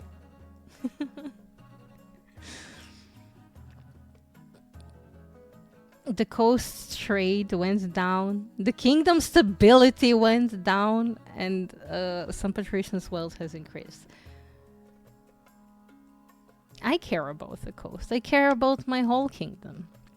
But the biggest companies are expanding each day and recording incredible profits. Time to open a bottle of wine.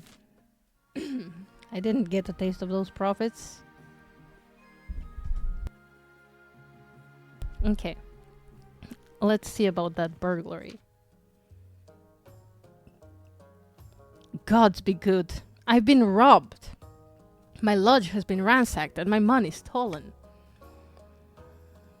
There have been more and more robberies in the north of late, Your Majesty. I suspect it's something to do with the Thieves Guild that was established there recently. We need to hunt these thieves down like rats they are. Maybe we can get my wealth back. I mean, you voted for that. This is nothing on me. The monarch shall pay out thievery insurance. The monarch will not. The monarch will not.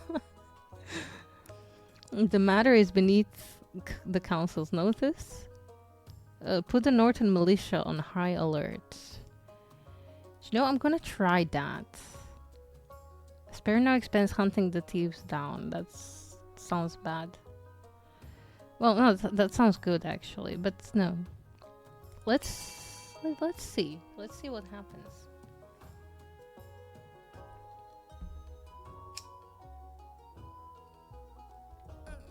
What say you, monarchs?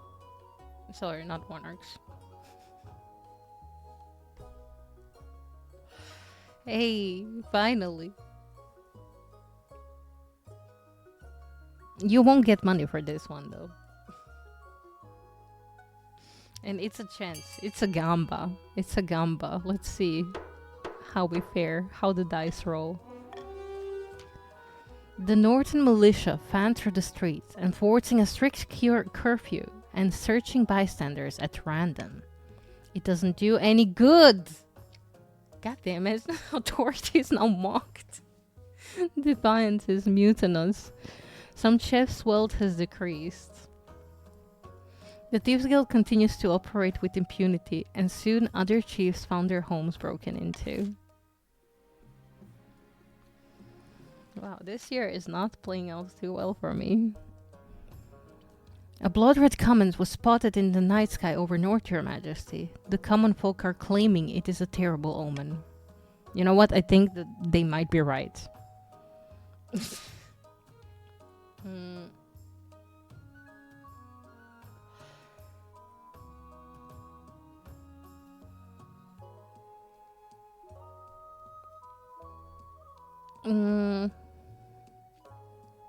It's just peasant being peasants. Okay, I'll tell them there's nothing to worry about. Oh, fuck.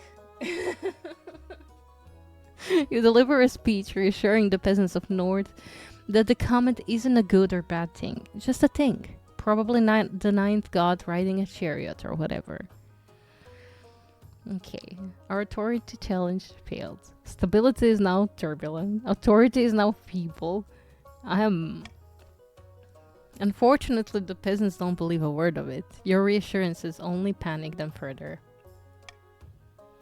For a few weeks, the North is gripped by panic. Riots break out in the street. Soothsayers wander the land, foretelling doom.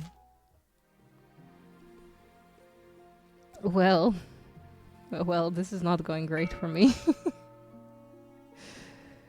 However, you can change that by maybe opening up a monument or a Grand Bazaar. Grand Bazaar could be great. I will start auction for you guys. So exclamation point font, followed by a letter, followed by the amount of money you want to put in. So library, monument, or Grand Bazaar would be great.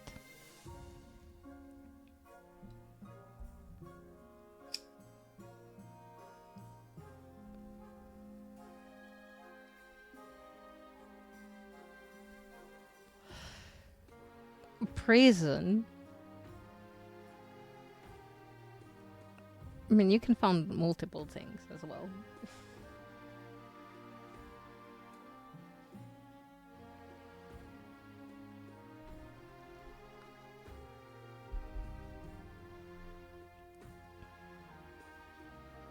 The two things can be built.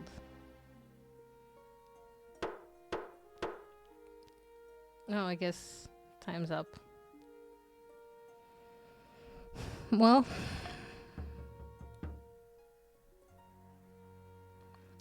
wait, excuse me. Oh, on the verge of rebellion because my authority is freaking 1.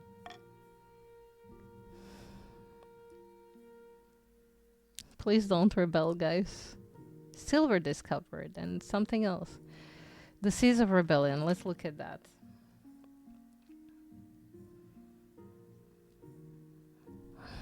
That's the 5th peasant I had to hang this week. And just like all others, she was trying to steal our gold and give it to the poor. Pah! What do they need gold with? Need with gold anyway? Something is amiss, Your Majesty. Someone has been stirring up discontent among the peasantry, and I have reasons to believe it's the counts.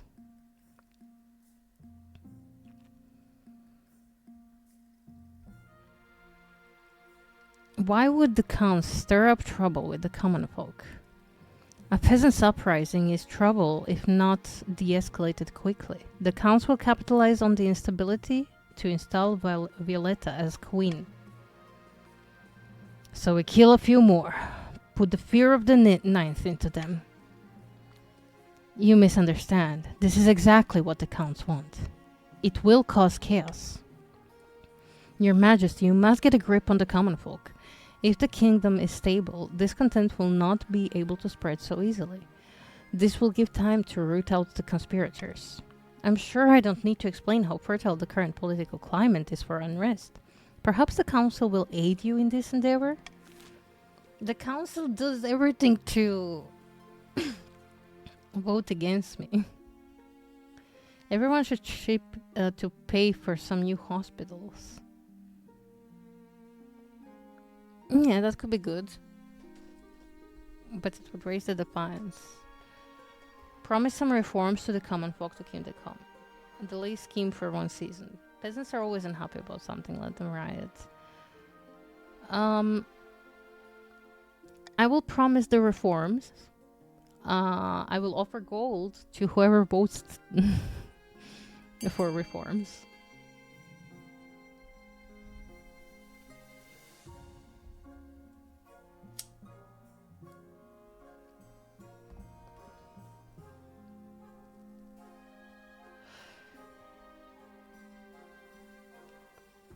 I'm offering you 500 gold here. I feel betrayed. My monarchy is coming to an end. The voting has closed. I'm trying. And so they do. Day and night, unrest break out in the capital. Hundreds of city watch are killed, all while the council sits on its collective backside.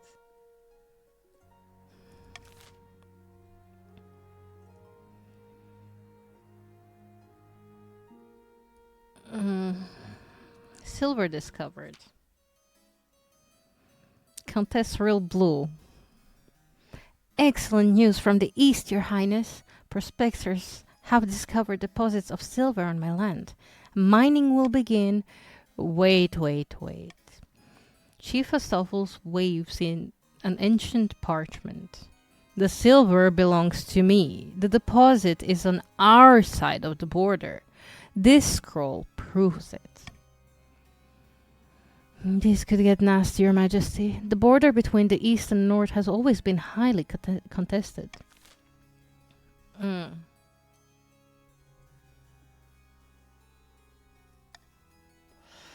I'm thinking that they both must share the silver deposit then.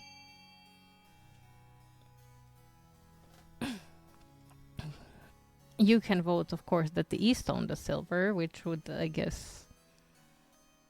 The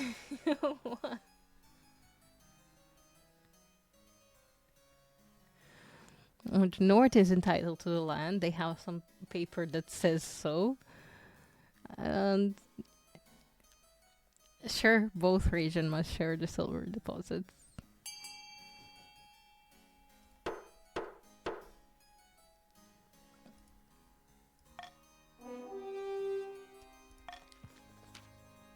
Countess Real Blue and Chief Astolfo exchange wary glances. Defiance in the east rises. In the north as well.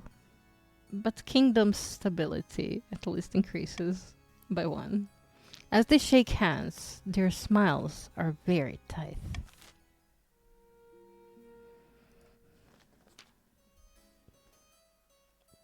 Your Majesty, a monster has been stalking my farms at night, smashing down the doors of cottages and feasting on the peasants inside. How many victims? Dozens, Your Highness, and only a few have survived the attacks. The survivors they tell a garbled story about gleaming fangs amid a mountain of blood-soaked fur. Hmm.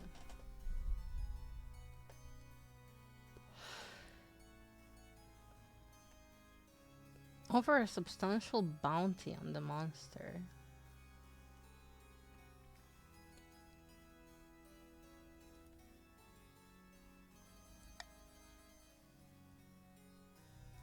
Okay. I would go for this, but I can't vote on anything else right now. So it's completely up to you. But you can swing votes. You can change your minds, I think.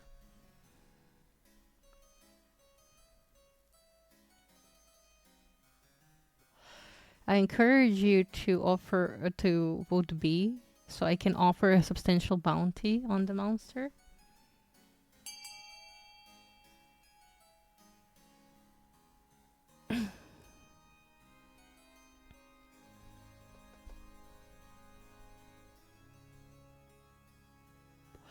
Or that.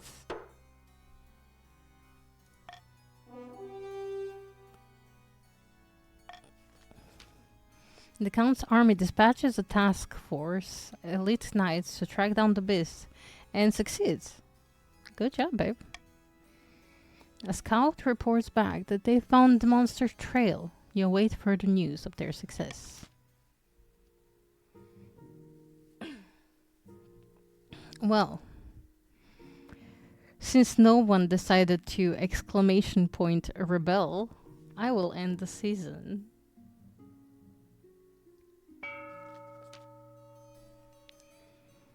Back in the east, Countess Blue has met with her co-conspirator. Too late! Too late!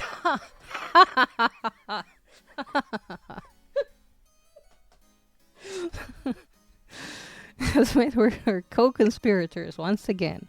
Wine is being passed around in good measure, and it seems spirits are high.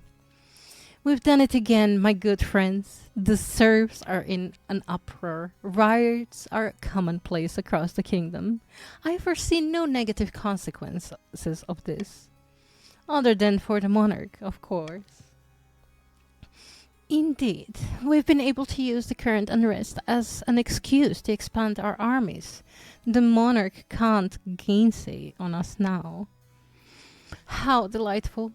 Who knew that we could stand to gain so much by simply ruining the lives of a few measly lowborn? Only one step remains. I have two proposals for the plan ahead. One way or another, we will push the peasants to turn violent. Okay, so you can pick between two goals, which is lower all trade or lower all farming.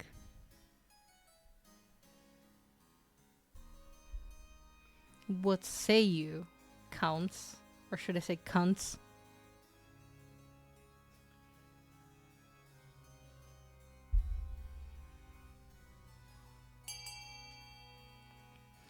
Lower all trades. Okay, fair.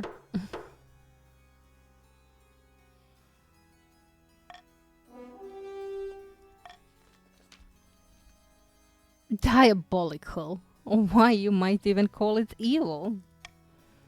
No, it's for their own good. When you think about it, everyone will be better off with me on the throne. With this final push, we will ensure the monarch soon has more than just a few angry peasants on their hands.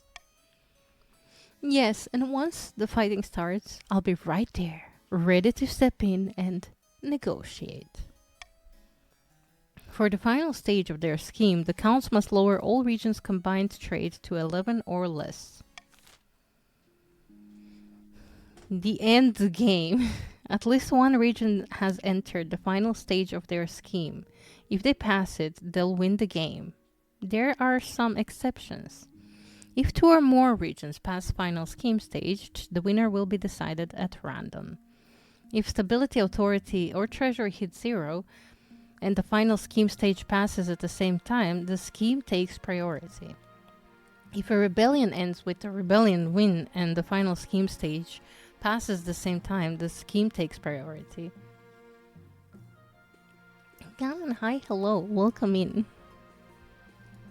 The monarch can only win in ambitious events which will appear after you have acquired an heir. We don't have an heir yet. I hope we can get an heir. Oh,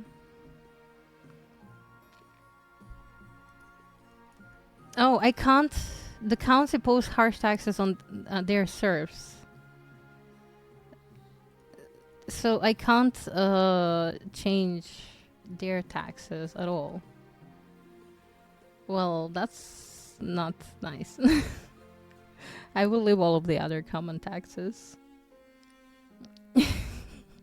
Just in time to be taxed, yeah.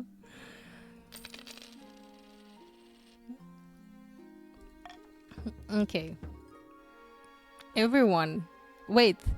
No, you managed to rebel? Oh, that's why I can't oppose the tax. Okay. So counts of the East are currently rebelling. Chiefs of the North and patricians are also on the verge of rebellion. We're doing great.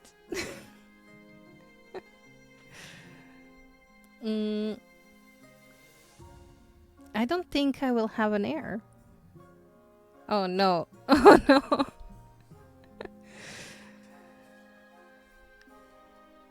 Okay, rebellion. Let's see. Let's address that. At long last, the counts have reached their boiling point. You are confronted in your throne room by Count Vasil, his smile as sharp as scalpel. The counts of the East will bring you down, pretender to the throne. We will rise up and fight for Violetta, the true queen. This is a formal declaration of war. The next time we see each other, we'll be on the battlefield.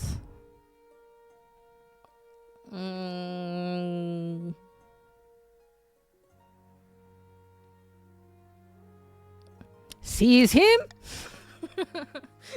I don't know. Come along now, traitors get the chop. What? But you can't do this. I'm an envoy. See how the monarchy tyranny grows worse by day? Oh, sorry.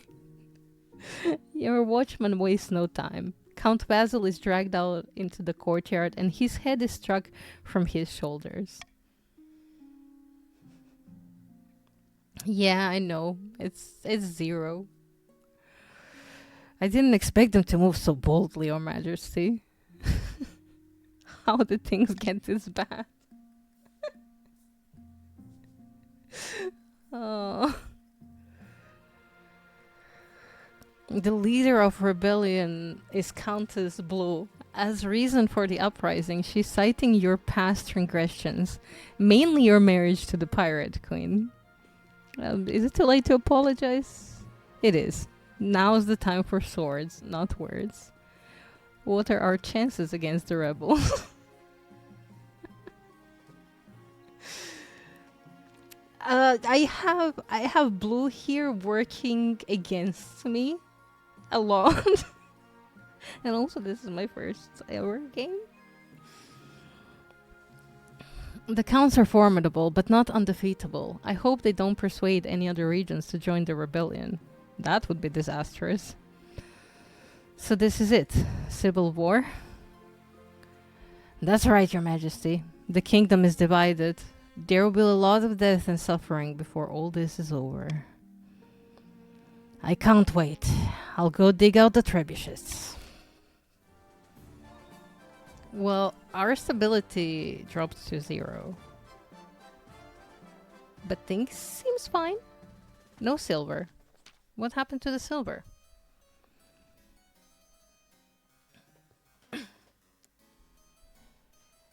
Fair, fair. I've had word from that silver mine on the border between East and the North, Your Majesty.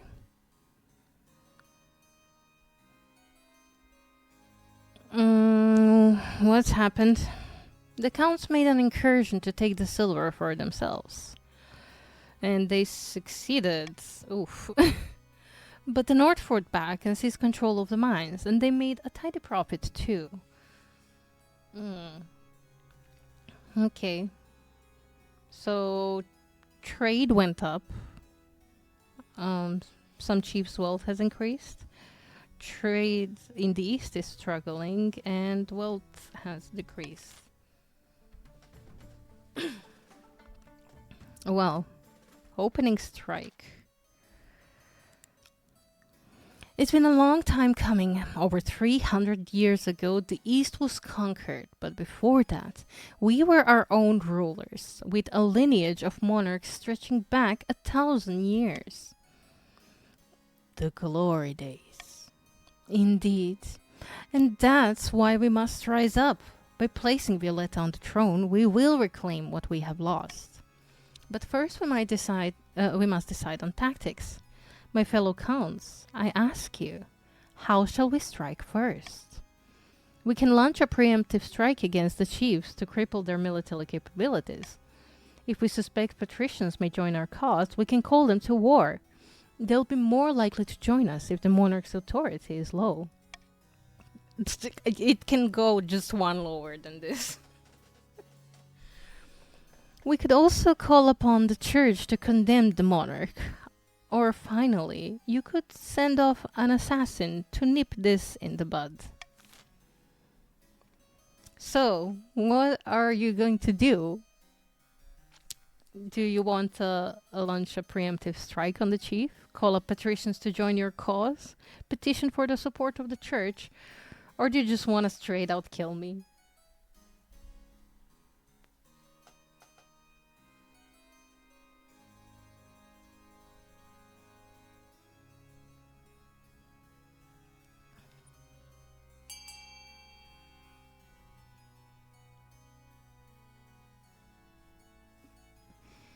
I'll wait. It's a heavy decision to make.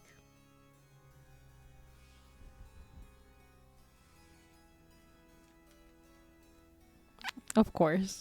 Of course. Why am I not surprised?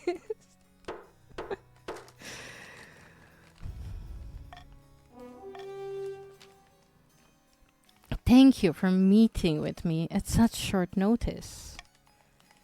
The sum you offered piqued my interest. You understand why the sum is so high, though? Yes, you want me to assassinate the monarch. It is no trouble. I am a child of the Viper. If you have the gold and you want the person dead, they are dead. Get it done. Okay, so this is kind of fucked up because the people I have guarding me are from the east. So might as well not have them. But I think this is the end of our reign.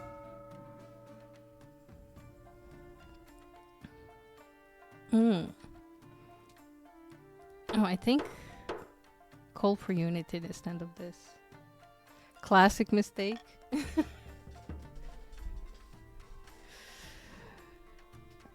Okay. Let's end the year. All is lost. There we go. All is lost. Hylian. Over the last week, the kingdom has fallen apart. Gripped by unrest and infuriated by civil war tearing the kingdom apart, the common folk have risen against you. You've sheltered in the palace while the mob heavens through your streets, toppling your statues and calling for Violetta to take the throne. You must regain control, Your Majesty. It is too late. All is lost. Send for the treasurer? Why? Fetch me my marshal. The marshal is unavailable. She's trying to contain the riots. Then what can be done? Our options are limited. Somewhere nearby, glass smashes. You become aware of a dull, matted roar, like flood rushing through a valley. What's that?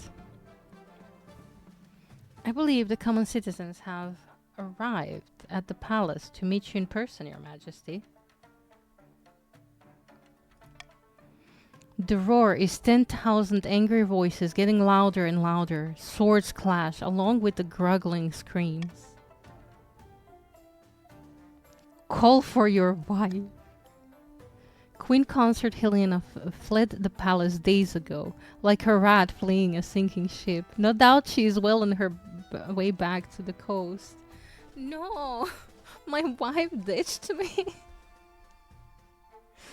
Chancellor, do you have any ideas? Just the one. Your Chancellor heaves open a nearby window and sticks a leg out. It was an honor, Your Majesty. I'll see you on the other side. They leaped out in the open air. There's a long shriek, followed by a distant thud. Oh, fuck. Oh, sorry about the ads. Let me know when they're over, and I shall continue.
Okay.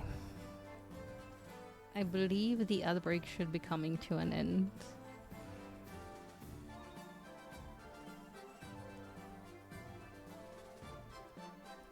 You just let me know when you're all back.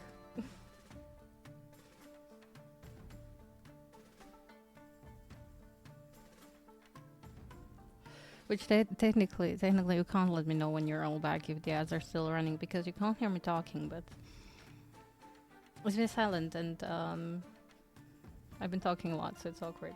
It's done? Okay. So they leap out in the open air. There's a long shriek followed by a distant thud. Hmm. Are there any hidden exits around here? It's my fault, really, for allowing things to get to this point. She takes a step towards you, pulling a curved blade from somewhere within her sleeve. For the good of the kingdom. Stand there like an idiot. I'm gonna fight back. The spy master throws her knife with deadly accuracy. As you tumble down the steps with the blade between your ribs, the roar of the mobs grows louder and louder. Your last thoughts are of the rebellion. The counts have won by default. A shame. You hope to put up more of a fight.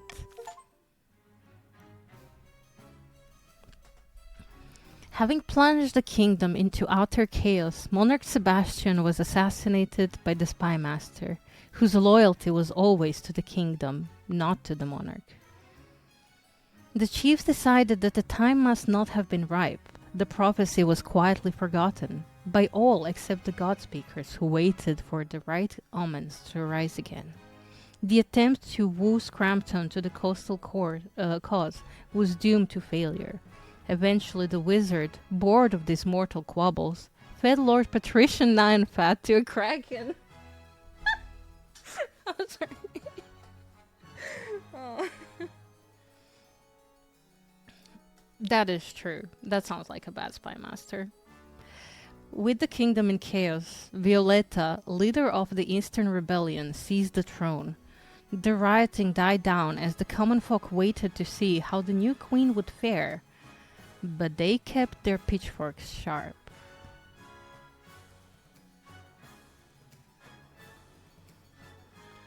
Monarch Sebastian, the bad? No! The wealthiest noble was Nyan, and poorest was Asolf. And well, we left a good treasury, I think. A decent one, anyway. Continue your dynasty. You may now continue a game. Completed games will create new saves where you can continue the story of your dynasty. Your second game will include dynasty events which continue the story of previous events. Your nobles will return to their previous regions and keep their wealth. You can also export your save games for other players to import and play on their continued dynasty screens. Okay, so okay, do we want a new dynasty or do we want to continue? What do you guys prefer?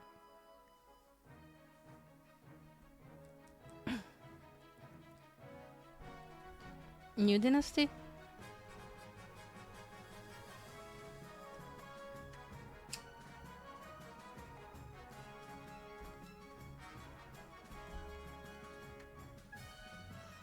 That is true. I could try out different regions.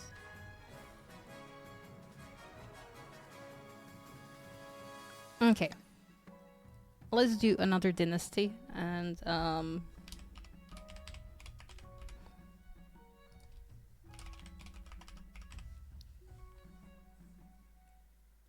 Monarch Sebastian of the Goatlings dynasty.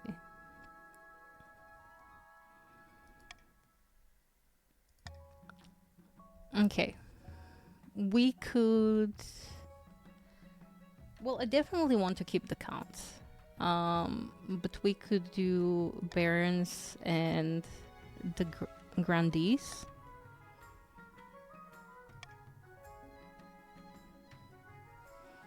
So we can see how that goes. You can join the game by typing !join followed by your pronouns. If you own the game, you can also choose your region. So it will be join pronouns region, I think.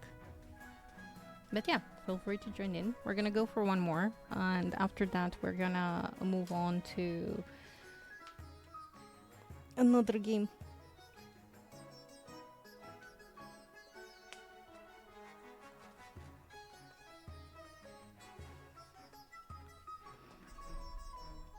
I will just quickly BRB while you all get joined.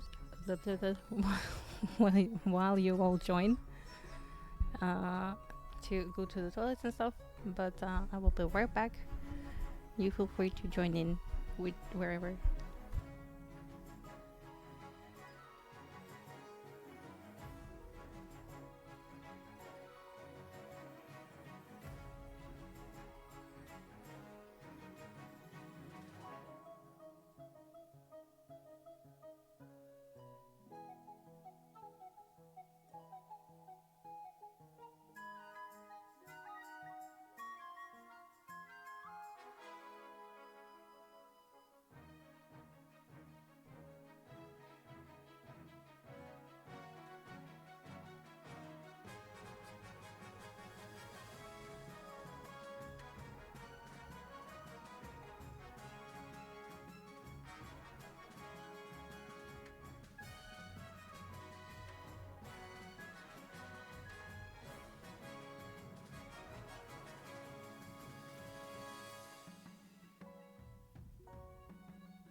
Okay, I am back. Hopefully, this rain will be better. We'll see. Uh, we have three of you in. You can join even after we start the game. I think it will be fine. So we shall begin the new rule.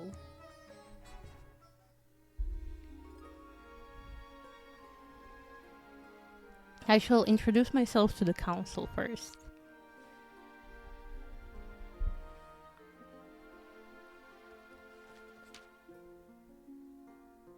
Now that you're the monarch, your first duty is to meet with the Council of Nobles. Your nobles hail from all across the kingdom, the desolate east, the scorching south, and of course, the bleak march.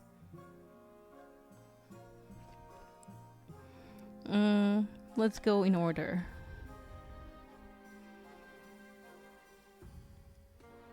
Okay. Countess Liane. Liane. An honor to finally make your acquaintance, Your Majesty. May you escape the doom that befell your predecessor. I hope so too.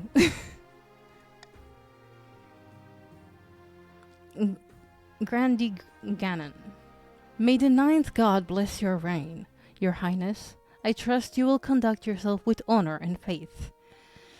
I can't speak about the faith, but honor, hopefully. Baroness Blue.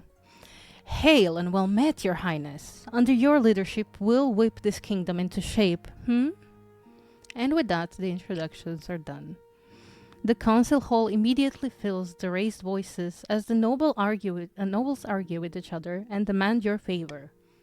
You sigh and sit back. Is this what the council is like? No wonder your father told you to avoid the throne at all costs.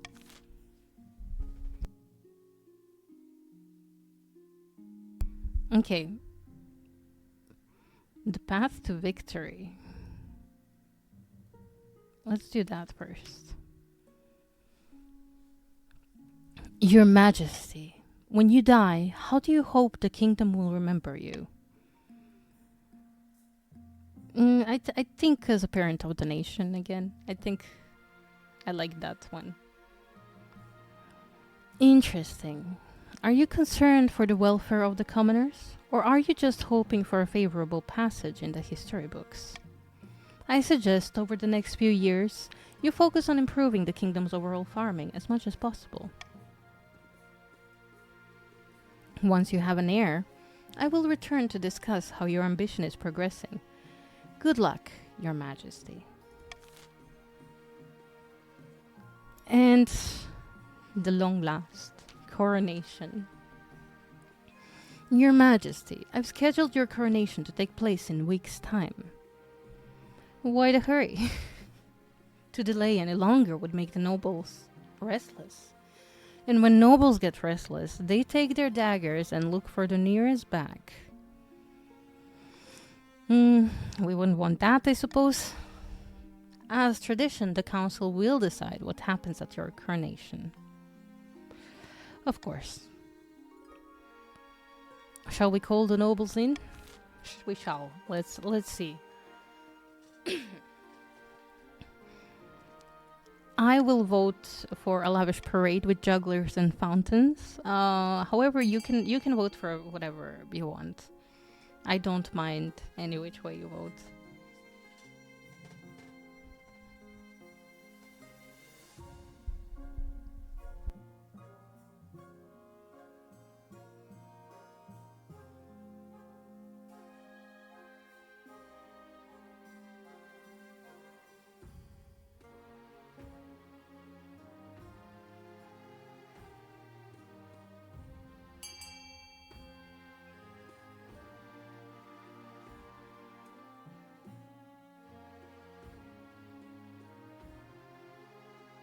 I shall hydrate real quick. You still have time to vote. And we'll continue after. Okay, we're all divided. Okay. That's great. I loved it.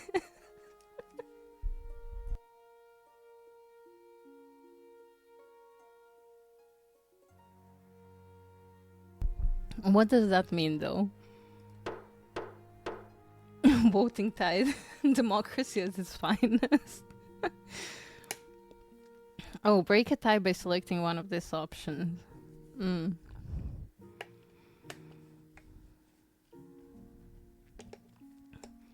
I don't know. I'm not sure now. Should I just go with my own idea or should I pick one of yours?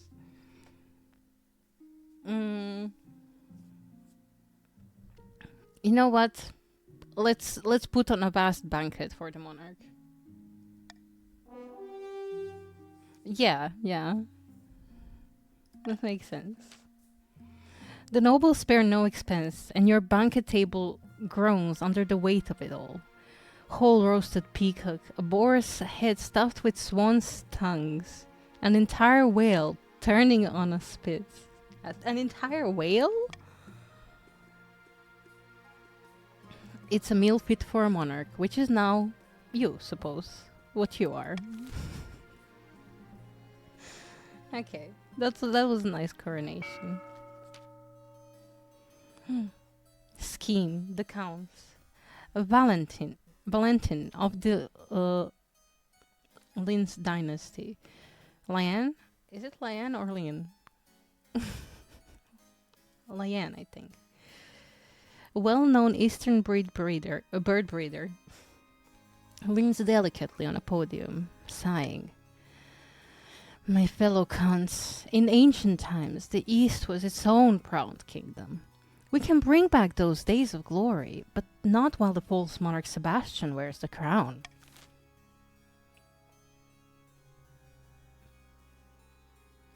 Oh, lean. Okay, lean.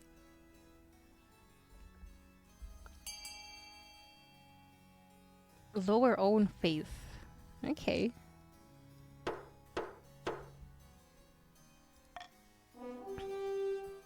So, ascension is your goal.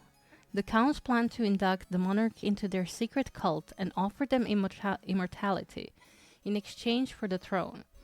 First, they must reduce the power of the Eastern Church. To advance their scheme, the counts must lower their faith to 4 or less in 3 seasons.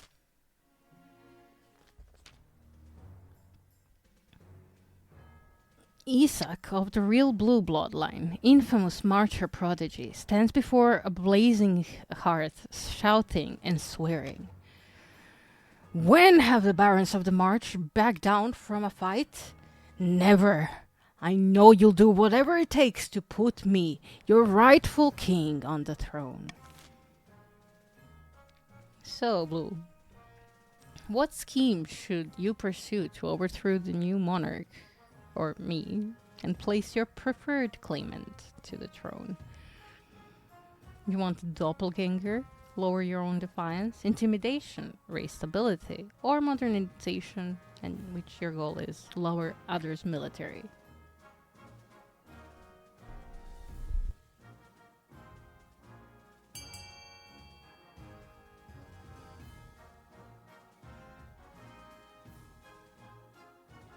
Modernization it is.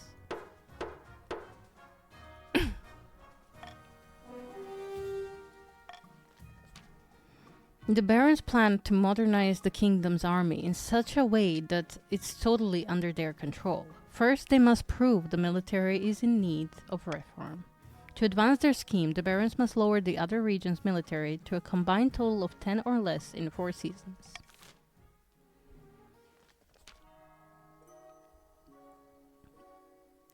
Devil of the Ganon lineage, well-known southern prodigy, stands bathed in sunshine, ranting in a fury. A false pretender occupies the throne while my claim is ignored. Grandest of the South, this is a stain of our honor. We must not allow it to go unanswered. So, what scheme would you pursue to overthrow me? Subterfuge? Uprising? Forever? Forever? Forever? Forever.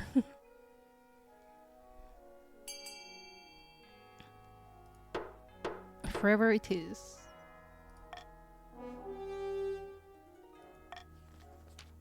The Grandi claimant Devi has been chosen by the ninth god to be the next monarch.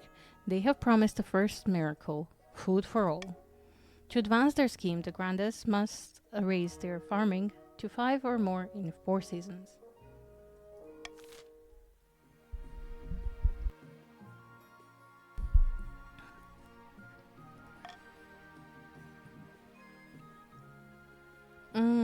Ooh.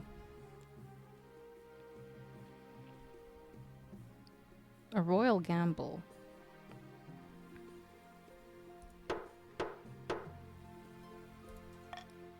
I like a good gamble. A new baby? Yeah, let's check out a new baby. Greetings, Your Highness. Some fine news from my peasants in the east. A baby has been born on your birthday, bearing a birthmark in the shape of a number 9. A fantastic omen. Perhaps we should mark the occasion?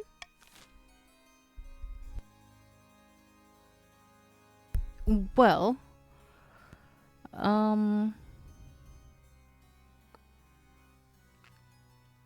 maybe we want to give them a bounty of jewels and fine wine.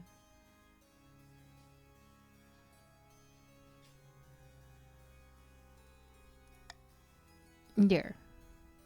A royal gamble for a bounty of jewels and fine wine.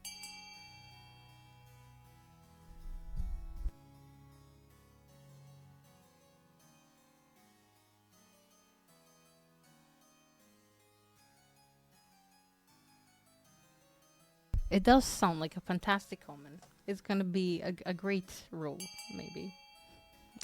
Really big.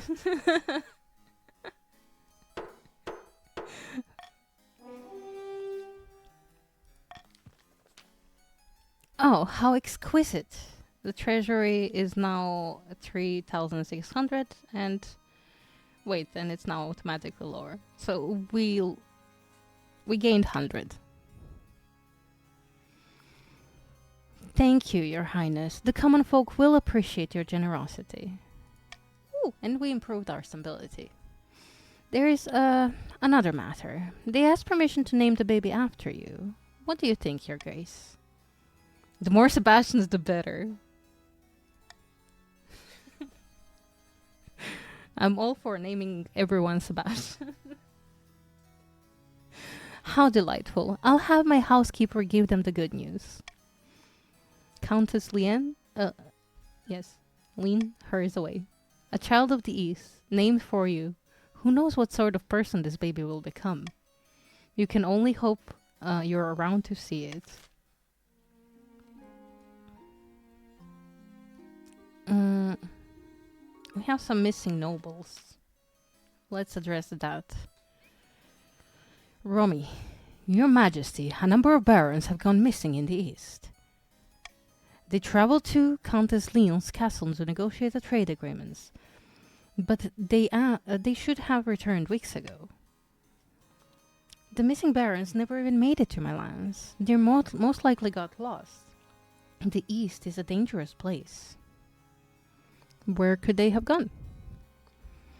Just north of my estate lies the Maltpater Forest, to the west the Twilight Lakeland, and to the south Ilarian's Hunt. I like to live remotely. It does wonders for the soul. 3 barons are missing. Marty, Leopold, and Baroness Blue. I'm certain that this is some kind of ploy by Countess Lynn. Lynn. In a few months' time, she'll quietly offer us ransom.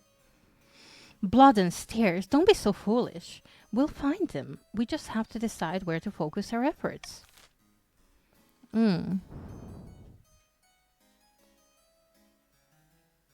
Let's...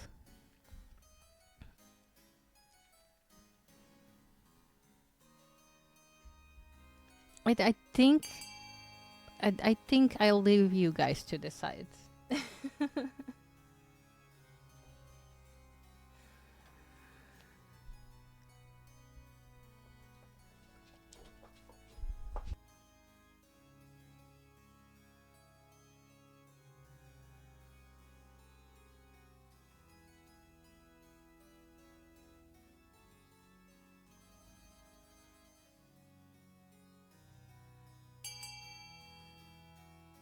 I'm gonna give you some more time to consider where.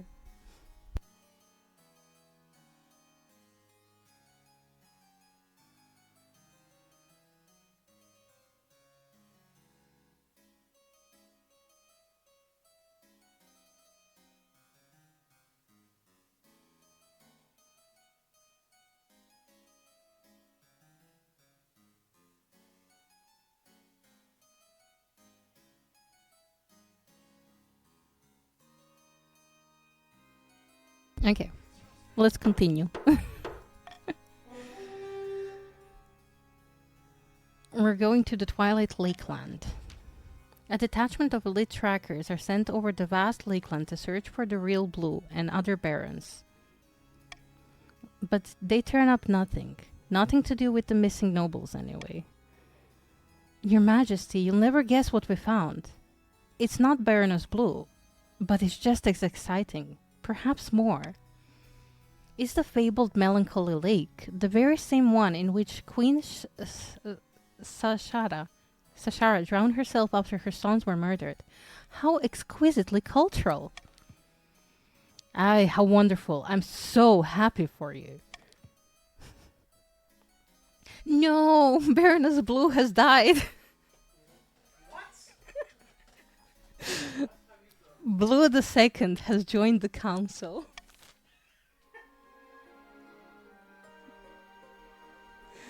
Well, you could say it's karma. One day you're walking through the palace gardens when you're confronted by an unusual sight. One of your palace watch is standing guard, but instead of a pike, he's holding a mop.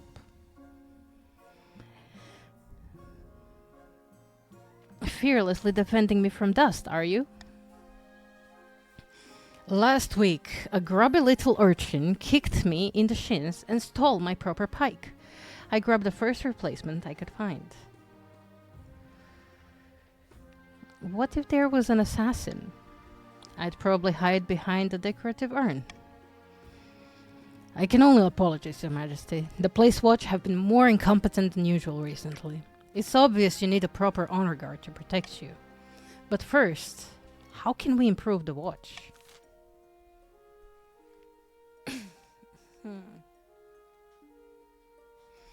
Maybe invite martyr soldiers to provide training. Although that will lower our military. But it will improve authority and lower the defiance.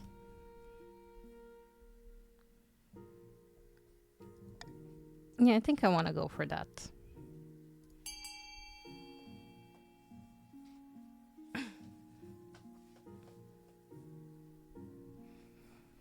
Modernization, ascension, and forever. Enforce harsher discipline. Okay.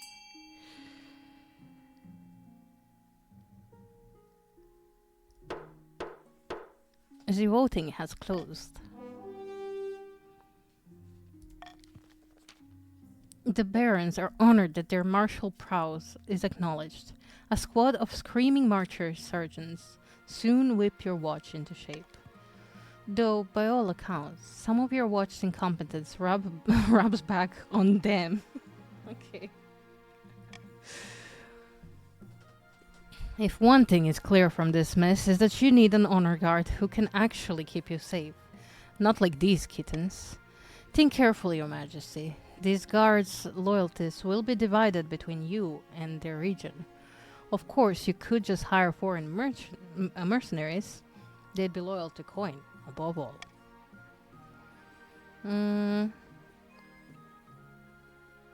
Tell me about the southern battle nuns. Terrifying warriors, and they've sworn a vow of silence, so at least they won't spill the state's secrets. But their faith and loyalty is to the church above all, even your safety. Okay, maybe we don't want that. What about the Eastern Knights? The Order of the Drowned Rose are highly respectable. They'll understand palace etiquette, but it's been years since they've fought an actual battle. They mostly write poems these days. And about veterans of the march? These soldiers have fought more battles than they've had hot dinners. They'll be uncaught, no doubt, but won't adapt well to life in the palace. But they're royal and tough as nails. I await your verdict with bated breath, Your Majesty. I'm debating between Eastern Knights and the Veterans of the March.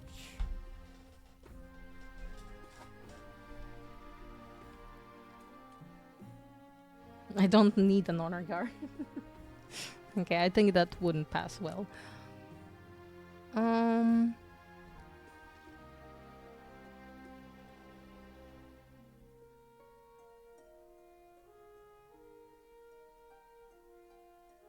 The Eastern Knights, it is.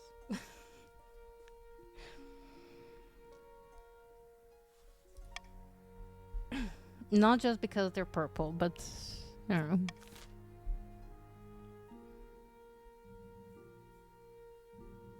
Fashion Knights every time. I mean.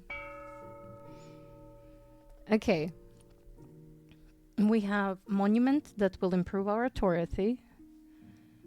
Thieves Guild that will lower our trade. Observatory that will lower our faith. Stadium that will lower our military. Aqueduct, which would improve our farming. Or a deer park. I would definitely advise Aqueduct, but it's on you guys what you want to vote and what you want to fund.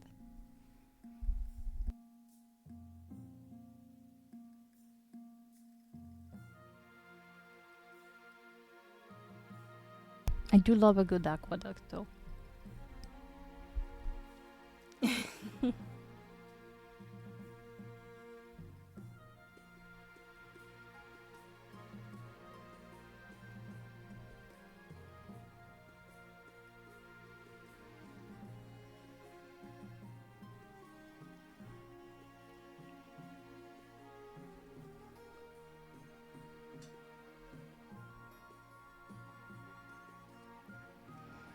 Well,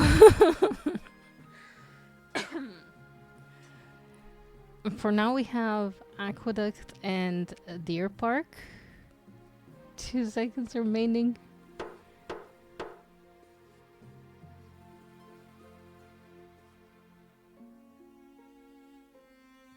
Okay, so farming goes up and farming goes down.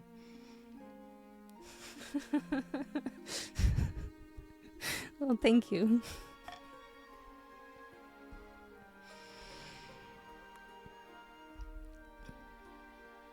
Mm, a matter of fate, a melancholy lake.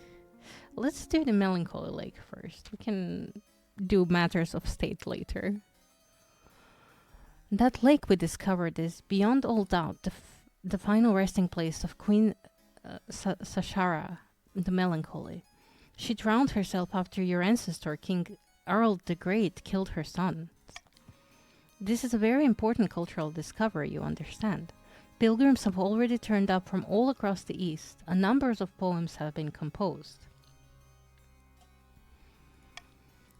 I thought you might want to get involved. Perhaps spare some of your treasury to fund some cultural events. Oh, interesting. Excavate the lake bed and search for Queen Sashara remains. Hold a festival and a poetry competition. Construction of an entirely new town by the lakeside? Maybe no. Maybe no.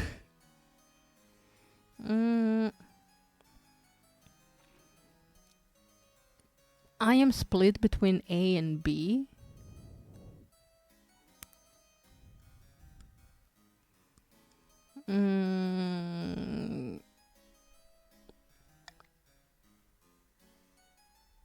I think I'm gonna go for a festival. A or D is the best for the kingdom. That's fair. But A is a chance. But you guys can vote whatever you want.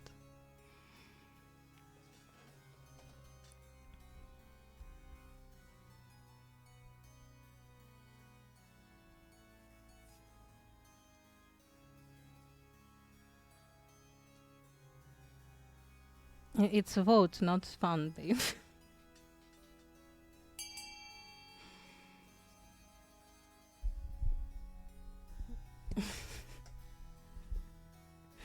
Okay.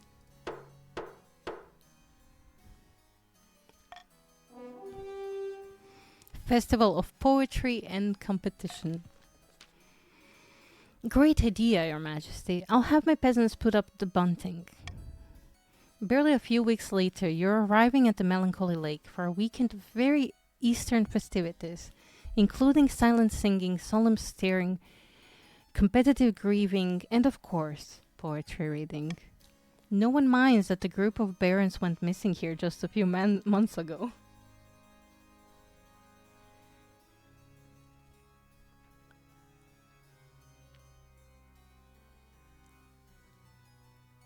If I go, that improves the trade? What? Just go. Okay, what about these poems then? Yes, yes, the competition is about to begin. The first one's by yours truly. Melancholy Lake, beloved great resting place. The waters ever still. It's haiku. You really captured how I feel about this place. Moving on, this one comes in from Ladim. There once was a beautiful queen who was lovely and tall and not too mean. But then she lost her sons, and so off she runs, and now she's nowhere to be seen. That's a limerick, if you weren't aware. Not bad, I like the rhymes. Finally, this last one was entered by Gannon from the south. Cloak-clad cunts, a tired old monarch, babbling on about the lake, makes me want to throw myself off the nearest landmark. It's all I can do to stay awake. Hmm. This one is the best somehow. Um, let's just skip to the winner, shall we? Your Grace, that's up to you. As a monarch, you have the honor of crowning a winner. Oh, okay, okay. Mm, why not let the council decide?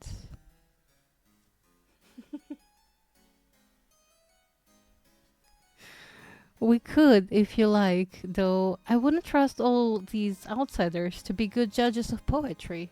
Be it at your own risk, Your Grace. It is my decision, and I say it's their decision. Okay, so personally, I really love the sea. But you may choose whichever one you want.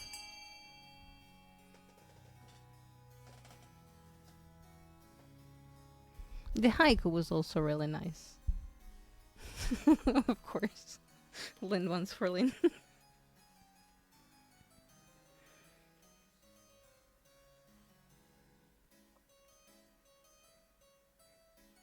Yeah, it's okay. You don't have to be impartial.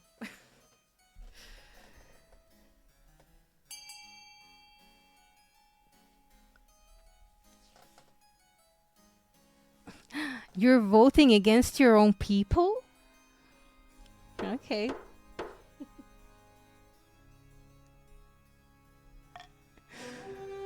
Which poem shall be the winner? Is the haiku by Countess Lynn.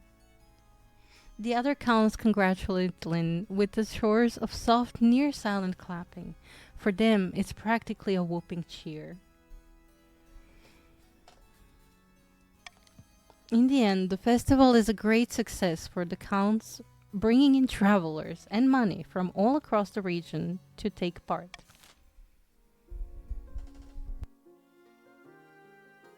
I really like that.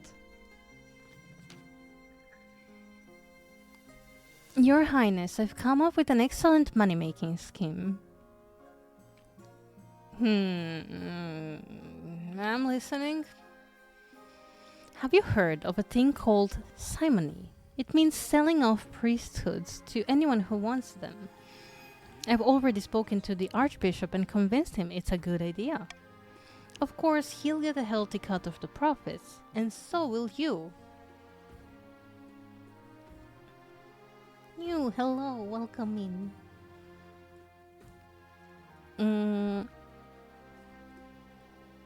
And let me guess, you need my help getting it past the council? What else is a good monarch for? I was skeptical at first, but Countess Lynn has really sold me on the idea. Let's put it to a vote, shall we?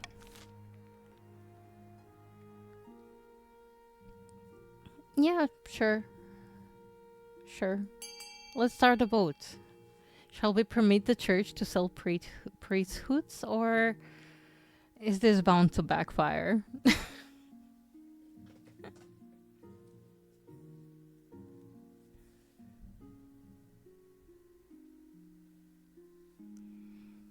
What say you, council?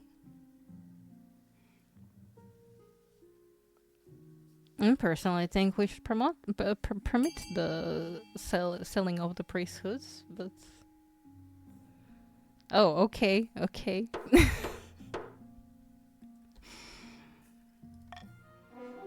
Well, the council has decided.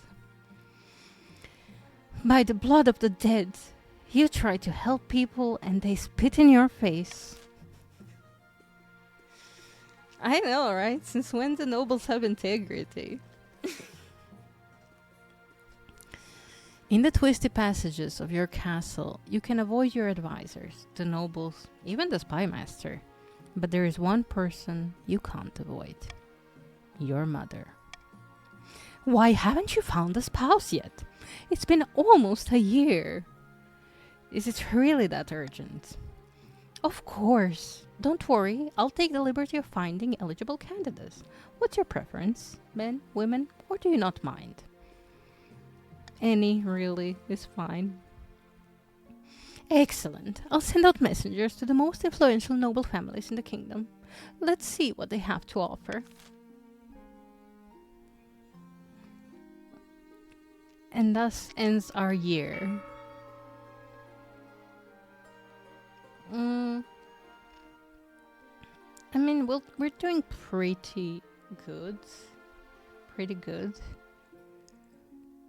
Mm, I think I'll leave the common tax. We'll leave the common tax.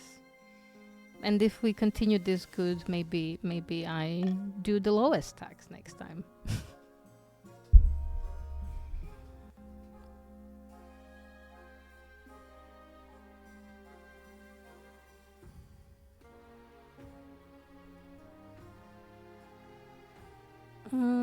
A fishy wedding. Let's attend the wedding.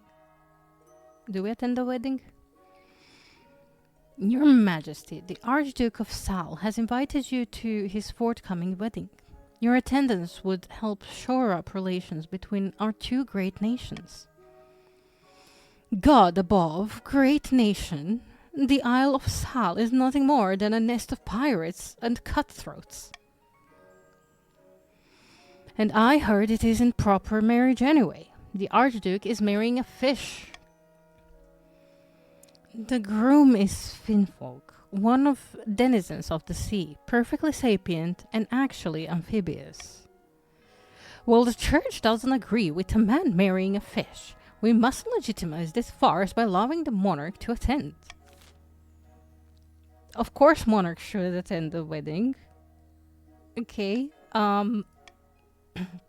we are attending this wedding. Okay, I will find a spouse later.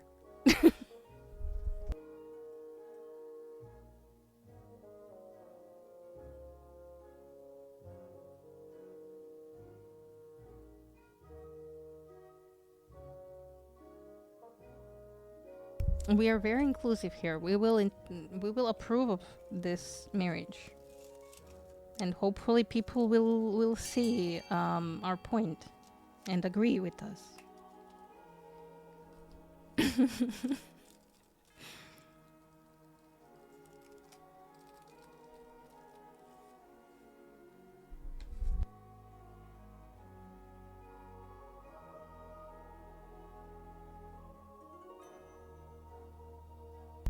Hey, let's go inclusivity all the way. Voting has closed. We are attending the wedding. Excellent. The wedding is scheduled for next year. Okay, sure. I'll inform the Archduke that you shall be delighted to attend. This kingdom is sliding into a madness. When it's announced that you will attend the wedding, the grandees are naturally scandalized. But the peasants, sentimental as ever, are in favor of your decision. Public opinion turns against the overly strict church. Yeah, I like that. Okay, let's check the stargazing. This simply can't go on, Your Majesty. These archboffins think they know everything, but they know nothing of the ninth god's wrath. Please, Your Majesty, we found a perfect site for an observatory, high in the southern skies, but it's on ground in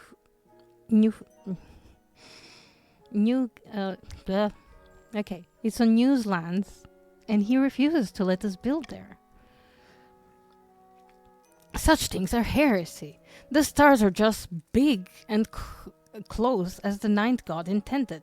Who put you up to this idea? I bet it's one of those barons like the real blood second.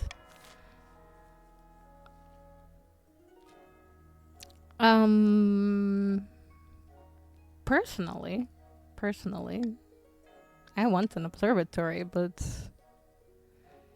we could find another site for the observatory. Nah, let's make it there.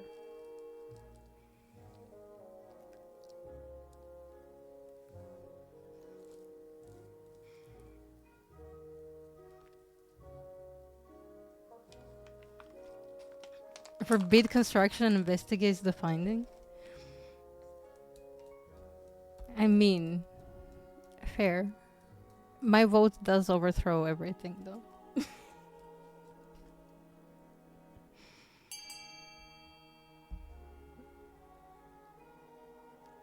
Let's see what happens.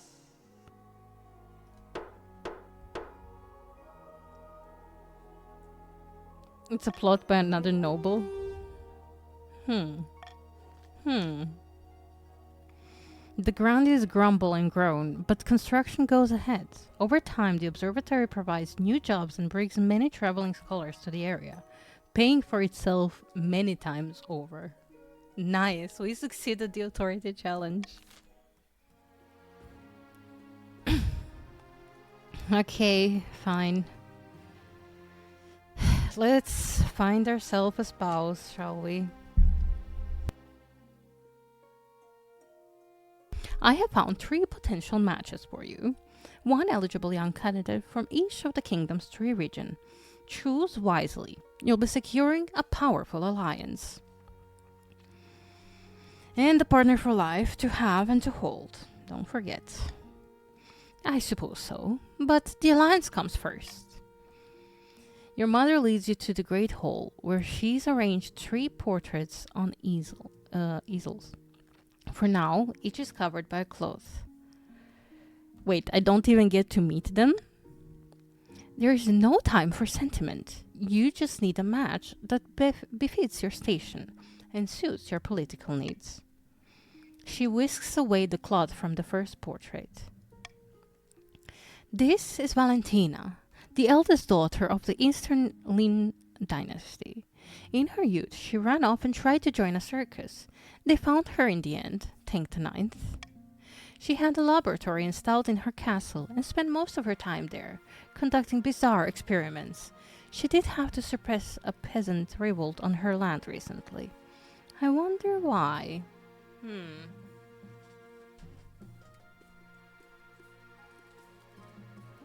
I might sabotage the marriage and marry the fish prince. That's cool. She's an intriguing candidate.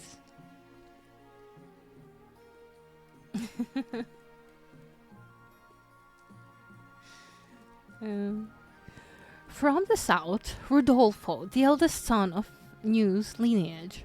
He's reputed to have an ego the size of a sun, but there's nothing wrong with confidence, right?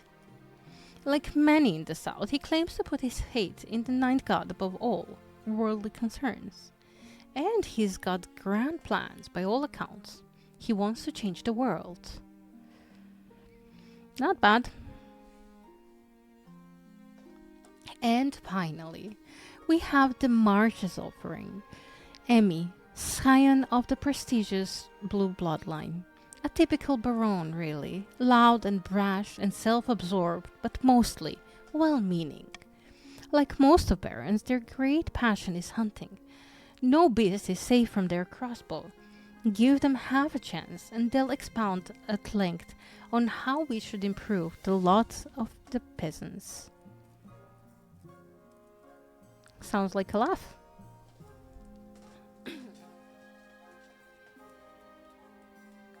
Pious Grande best option? I don't know, I kind of like the Baron.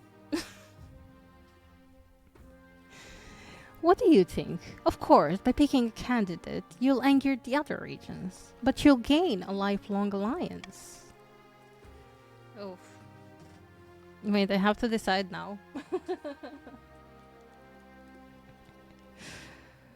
I don't know if I want to decide now. I have made my decision.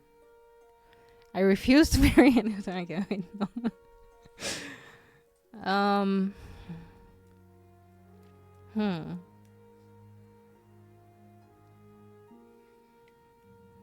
I don't like Valentina. She sounds a little sussy.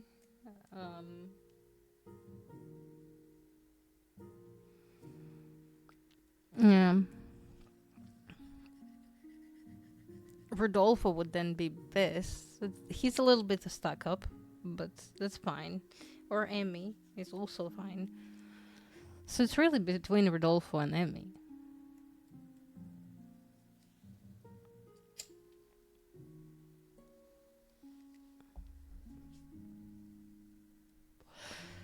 Hmm. Do I go for stuck up or loud? Those are like. Mm, wait. Where's my phone? I shall flip a coin. That's how the best decisions are made. So let's flip a mighty die.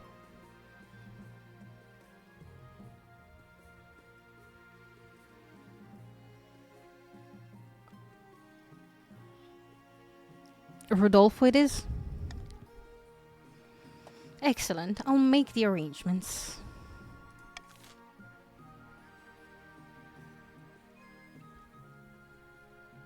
Okay. This is all manageable.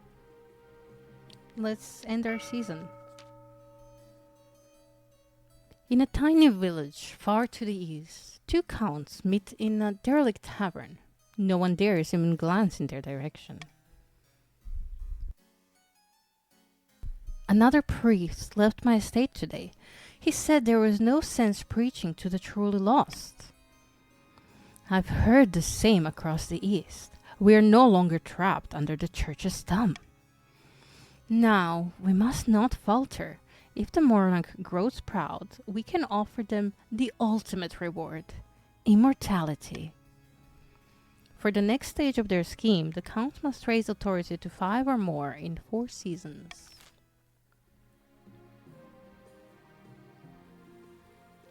Mm,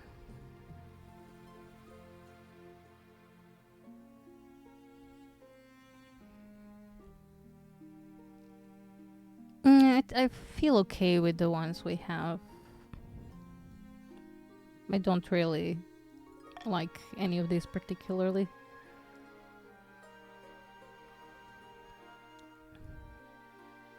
An island rises. Your Majesty, Your Highness, something most strange has occurred in the Ghost Sea. A new island has risen, halfway between our shores and the island of Sal. The Finfolk raised it from the depths using their weird ocean magic. It is true, Your Majesty. The Finfolk raised the island to celebrate the marriage of their prince to the Archduke of Sal. They will gift it to him on the day of the ceremony. This is terrible news. That island is of immense strategic importance. We can't let it fall into Salish hands. Oh, we absolutely can.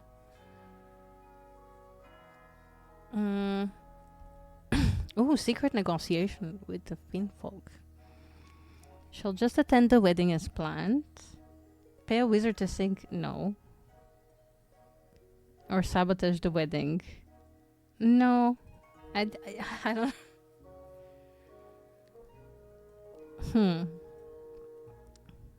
Okay, let's just attend the wedding as planned. You can get money. Well, no, I can get money if you attend if we attend the wedding as planned. You gain nothing. I gain money, which will benefit you in the end. No. Really? You want me to seduce the Finfolk prince?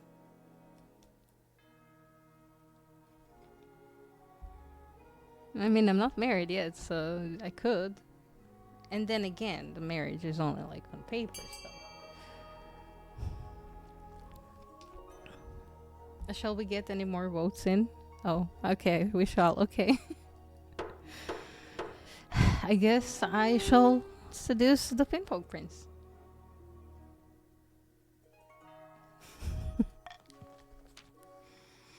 Capital idea.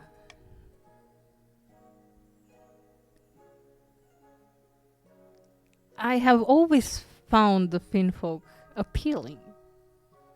A silence fell over the council. The nobles glanced at each other, coughing and adjusting their collars. Well, you're unattached, and you'd make for a better match for this Finfolk prince than the Archduke of some rainy little island. What's the harm?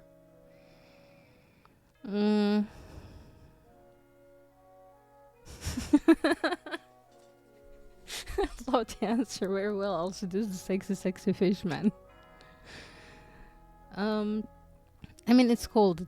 You can be not comfortable with this. I mean, they might be marrying for love. Me seducing the fishman could be just, to prove the loyalty and stuff like that. Um, hmm.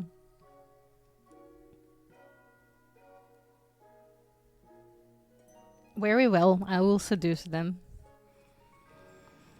We all admire sacrifice, Your Majesty. Preparations begin for your clandestine visit to one of the Finfolk's undersea villages. Your Chancellor has heard of magic reeds that allow the bearer to breathe underwater, but such a thing will take weeks to track down. At least that gives you time to prepare for your underwater visit and to buy some waterproof roses. Wait, I have to do the wedding. That's gonna be interesting. Creamy Cole, hi, hello, welcome in. Your Majesty, the Barons of the March have invited you to a jousting tournament. How delightfully rustic. Oh, ad? Okay. Before we proceed with the jousting tournament, then, we shall pause for a little bit.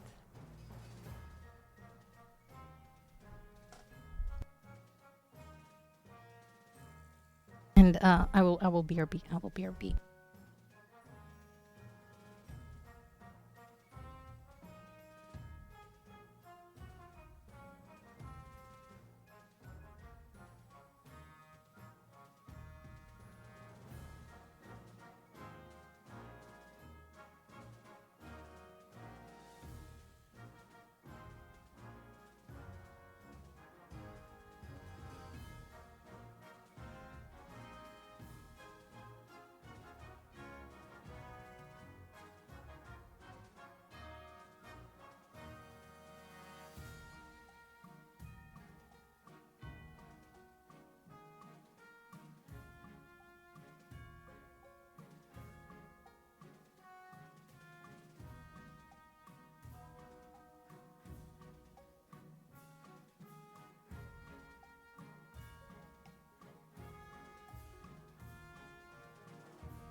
Okay, I am back, and I believe the ads are kinda over or almost over.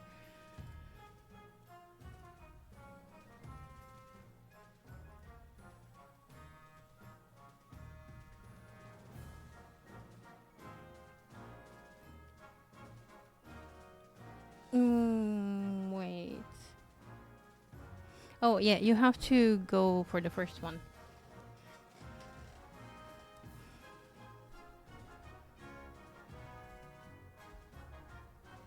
So like the one, two, three.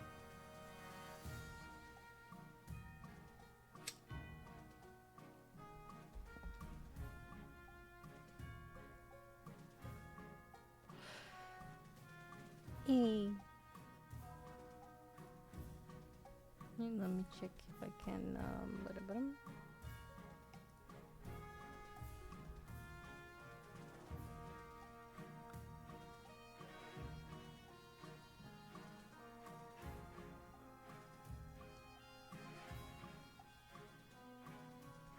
Mm.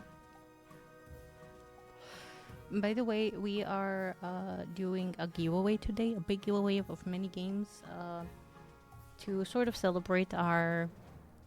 Well, we did a full month of St. Jude charity, so to celebrate that, we are doing a giveaway of Minimal Lane, Potion Craft. We were here together, just bunch of games pinned up there. If you expand the pin post, there's a list of all of the games we're giving away. So if you want to, you may join in. I'm just searching for. Hmm.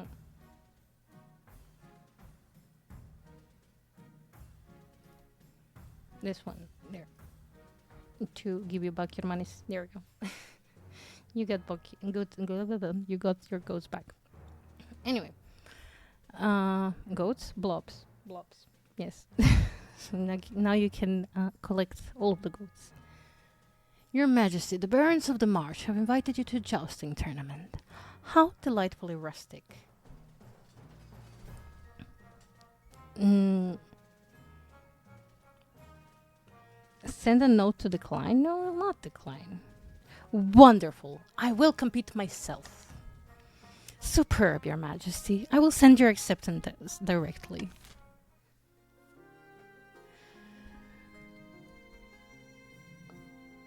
The royal wedding. Dun, dun, dun. Oh, can we have multiple partners? Like, could I potentially marry someone and seduce the prince? Your wedding to Rodolfo is naturally the talk of the kingdom. Nobles and peasants alike travel from across the realm to attend. For a week and a day, a capital is one giant party. Maybe. Okay. It feels like you're the only one not taking part. Instead, you're getting ready for the ceremony. Soon enough, you're standing in the St. Bertrand's Cathedral with Rodolfo at your side. Do you take this man as your lawfully wedded husband? I do. Then I pronounce you married in the eyes of the kingdom. After the wedding, of course, there is a feast, and after the feast, a dance. At the feast, your new husband Rodolfo delivers a long, rambling speech that puts everyone to sleep. By the time you find yourself alone with Rodolfo, it's past midnight, and you've never felt more tired. What a wonderful occasion that was. A shame that tradition demanded we marry in St. Bertrand's Cathedral. I can assure you, the temples down in the south are much grander. I hope you're not feeling homesick already. Oh, of course not. I've never get homesick, actually. I can't abide people who waste time dwelling on the past. Tell me something you're passionate about. I am just a humble follower of the Ninth God's teachings. And everywhere I look, I'm surrounded by sinners and heathens. I can't wait to laugh at them from the thereafter. Oh god, I married another twit. Yeah. That's so interesting. It is, isn't it? Anyway, to continue on the subject. You gently fall asleep to the sound of Rodolfo droning on about himself.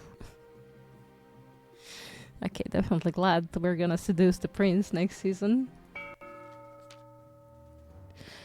In a distant fortress, Amidst dark and forbidding forest, a small squat castle stands, watch over the Marcher border. There, at the end of the kingdom, a plot is hatching. Ha! The kingdom's militaries are in shambles. Those pathetic weaklings couldn't fight their way through a field of rabbits.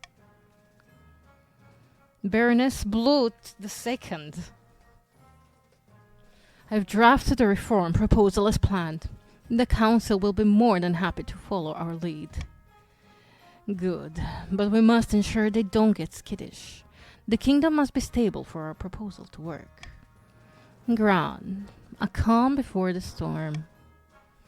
For the next stage of Baron's scheme, they must raise stability to 5 or more in 2 seasons. But stability is 8. So I guess you have that completed.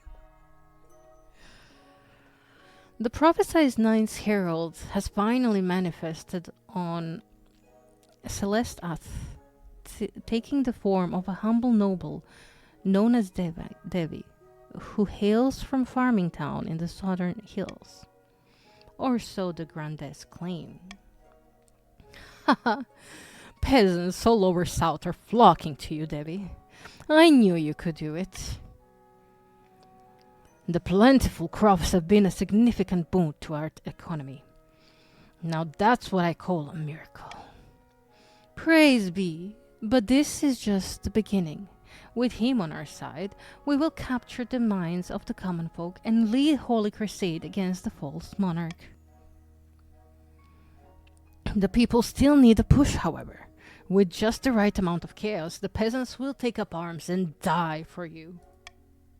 For the next stage of their scheme, the Grandess must lower the stability to 4 or less in 2 seasons.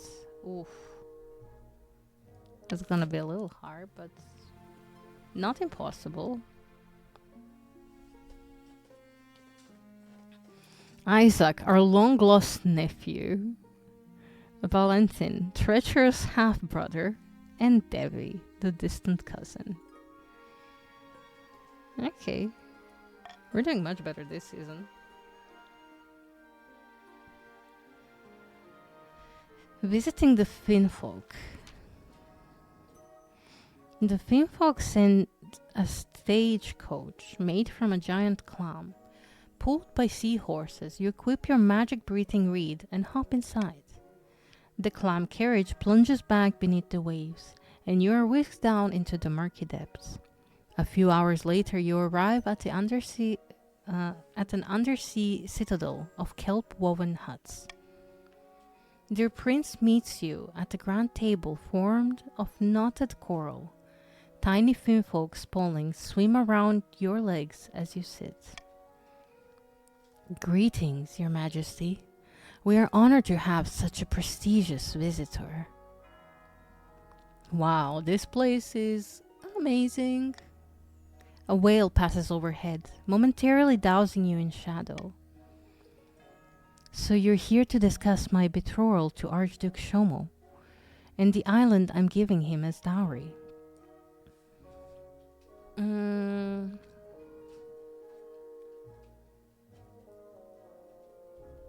More like fine folk, am I right? That's that's terrible. I'm not gonna say that.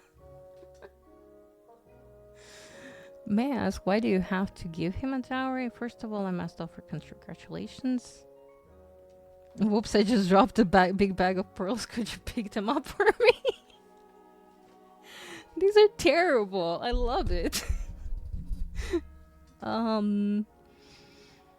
Okay. First of all, I must offer my congratulations. Thank you. Unlike most of my kind, I believe that Fiendfolk and Surface Folk must get along. This wedding is the first step in that process.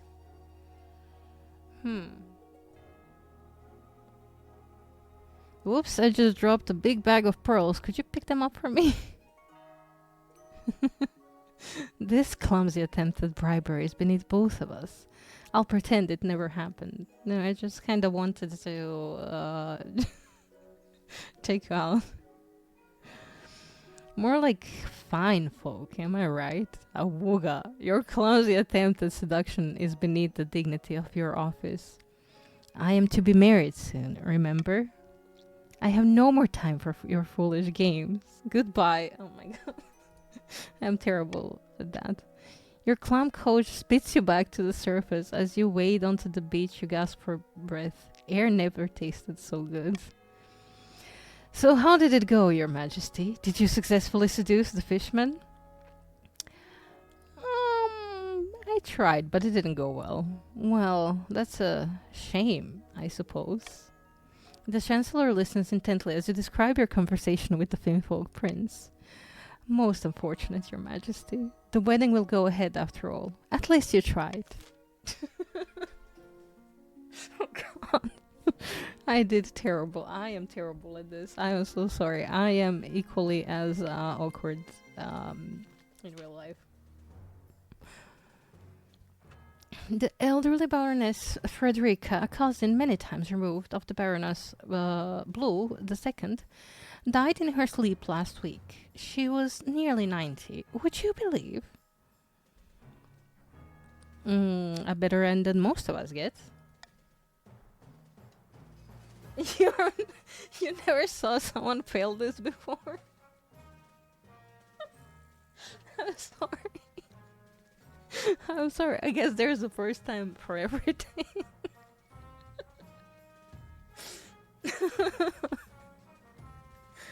I am so sorry. Indeed, Your Majesty, she stayed at home in March most of the time, enjoying herself. But she could have spent more time on her accounts. She died without a will, and the nobles are scrabbling for her estate. Baroness Frederica was my relative. I wrote to her at least once a year. Of course the estate should be mine. To be fair, it's my first time playing this today. It is our second game, but it's my first time playing this. My late great-grandfather used to play backgammon with her. He swore she intended to leave it to our family. By the ninth, that is a pitiful claim. Oh.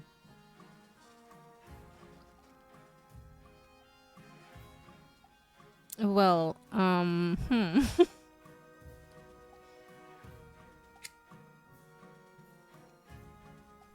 So whoever I give it to,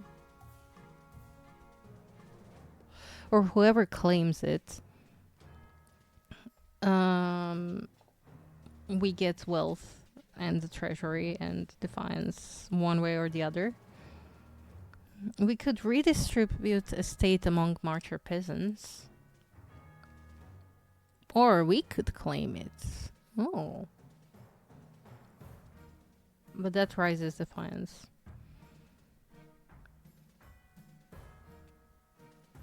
You know what? I shall let you guys decide. You can pick whatever you want. Anything. Anything you want goes. Cast your votes.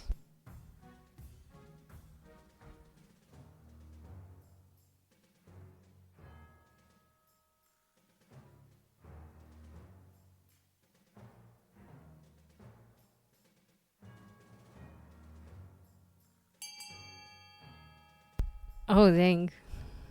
Okay, okay. Voting tied for counts and grandies. So I need to break the tie. Oh god.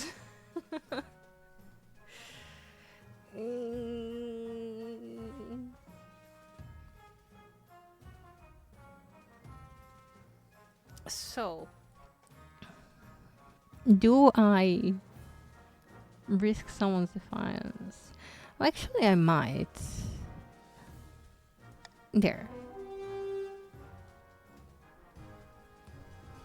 Give the estate to Countess Creamsicle. Creamicle. Creamicle. No coin flip needed. No coin flip needed. Because I can risk some anger from the barons. Baroness Blue shakes her head, muttering with her friends about favoritism in the council. But Countess Creamsicle and other counts are delighted. They even sent you and the treasurer a gift basket as a token of their appreciation. See? It's good. You trust the situation is resolved. Oh no.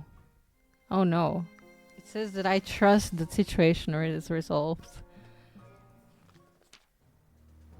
Oh no. The barons have assembled upon a jousting field, watching from tall stands. The place is buzzing with excitement. A servant straps on your armor and helps you mount your horse. She hands you your lance and you ride out onto the field. Welcome, one and all. We have a most thrilling guest today. As you ride your horse past the stands, nobles gasp and stare. Blow a kiss at the baron.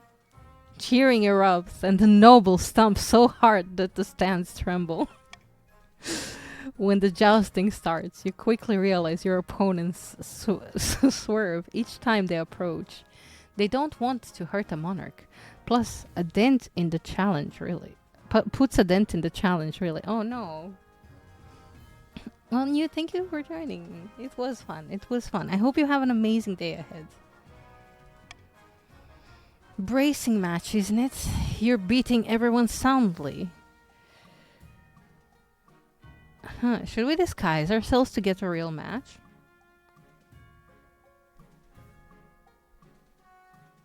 Oh, we draw and watch instead. It will lower the defiance and raise the military.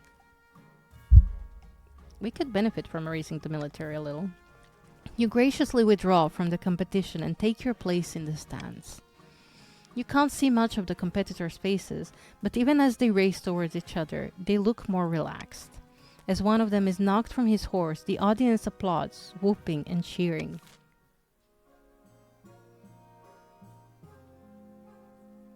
Yeah. This was a cute season, except me messing up the thing. But anyhow, we have a library, a theater, a fortress, a monument, a grand bazaar, or a prison. I'm definitely partial to library, fortress, and grand bazaar, but monument is also nice. The theater and prison I don't care about, but it's up to you guys. So go. Vote. Cast your votes.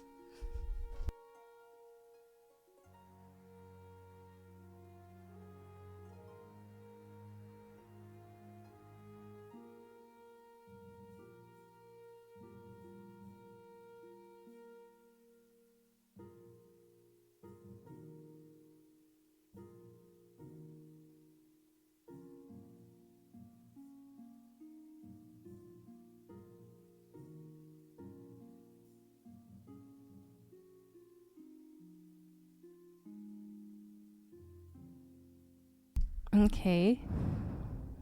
Currently leading Monument and Fortress. You have 10 more seconds to vote.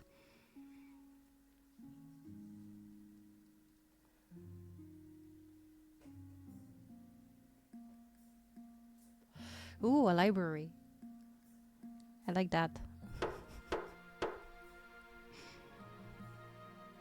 Okay, let us see.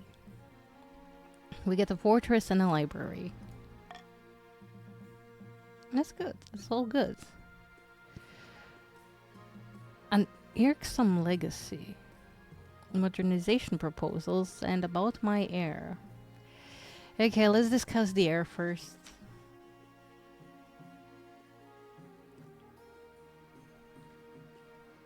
Your marriage to Rodolfo has grown stale. Oh, you get along well enough, and you've made some good memories together, but there's no spark. He cares more about the ninth god than your happiness. But spark or no spark, you still need an heir. Congratulations are in order. The royal wedding was a magnificent affair. Mm, felt more like a sentence than a wedding. Oh, don't be so dramatic. You've done well so far, but something's still missing. An heir. You need someone young whose loyalty is assured. A child of your own would do the trick, even if they're a bastard. Or the youngest of your many cousins. I'm pretty sure I have a bastard child lying around somewhere. I'm sorry. With my flirting tactics, I don't think so. Mm. I plan to adopt a lowborn child from the orphanage. The nobles won't be too happy with the lowborn child being elevated to the status of a royal. I urge you to reconsider. Fine, you're right. Let me rethink this. I knew I taught you better than that. Okay.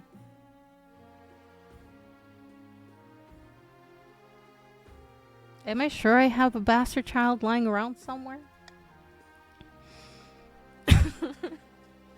The church won't be happy, but they're just as keen to avoid a civil war as we are.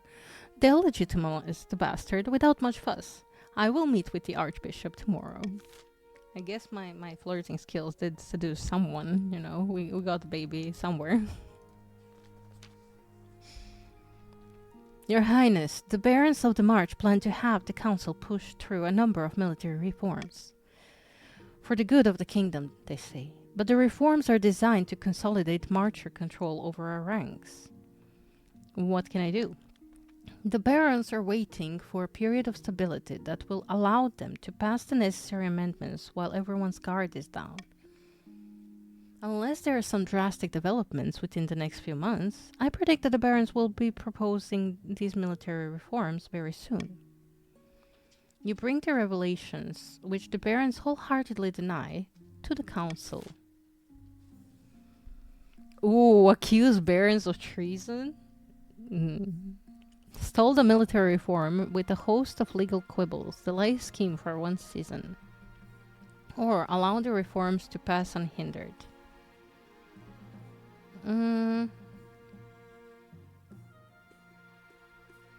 I will stall, but you guys can vote on whichever you want. I will not veto anything.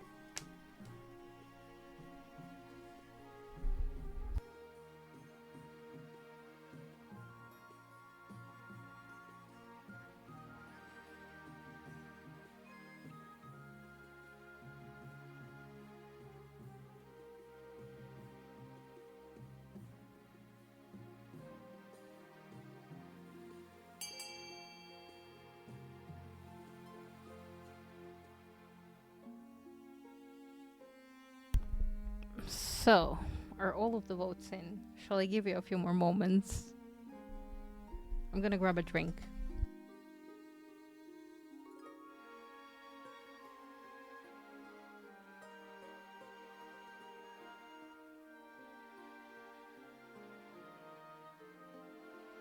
Well, I guess we're stalling.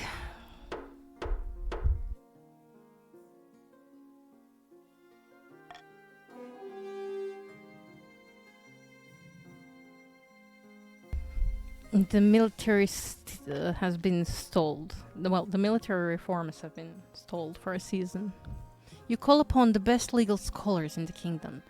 Your chancellor digs deep into the dusty records to find laws that might be to your advantage. The barons will no doubt push past each obstacle with enough effort, bribery and coercion. But the council has at least bought you time. The Baron's stat goal will not be evaluated until the end of next season.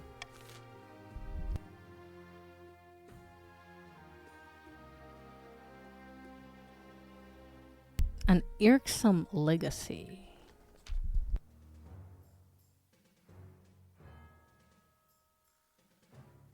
Your Majesty, about the treasures of the late Baroness Frederica. I heard there was a necklace of rubies amongst them. Where is the necklace now? This is the utmost important. This is of the utmost importance. I assume Countess Krimical has it?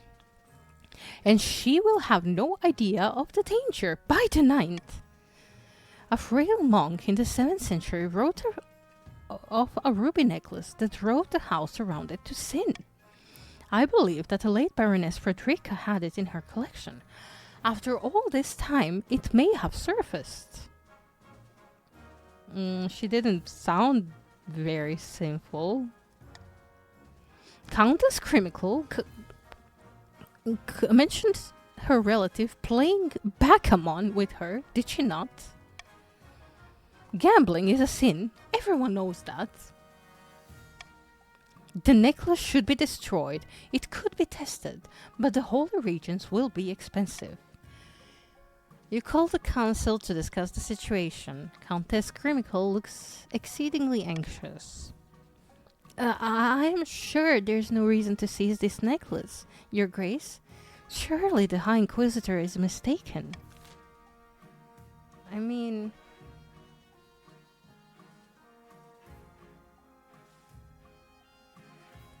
we could ignore the Inquisitor's concerns. Or, we can have it tested. We can have it tested. There.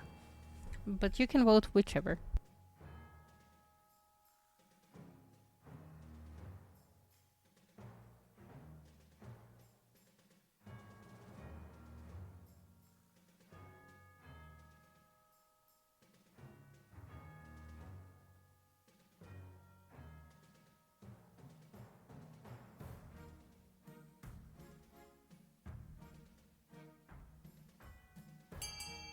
That is it then. We shall have it tested. Oh no, wait, it's tied? Well, we shall have it tested.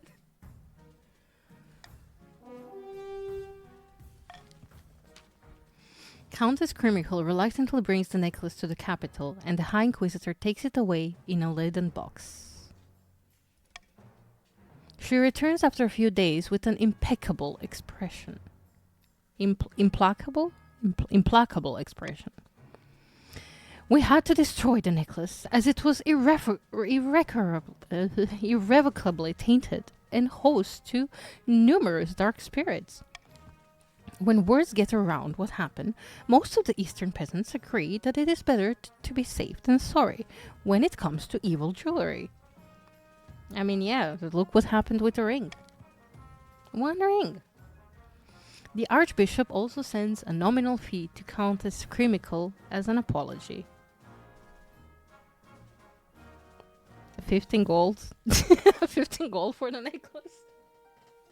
I guess it's better than nothing, but I am so sorry. Deep in the south, a grandee paces along the balcony of his hillside villa. It's just not enough. The peasants love Devi and believe the miracles, but they won't rise up to put them out on the throne. They'll come around. The monarch's golden age can't last forever, can't it?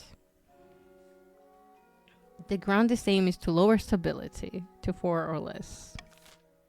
I mean, good luck.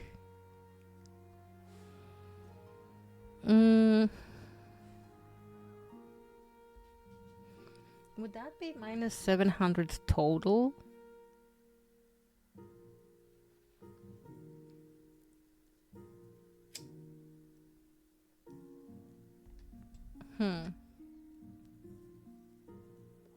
No, I'm not gonna bribe you. I know I said I would, but I don't know. Do I have any reason to bribe you? I guess I could bribe grandees, but...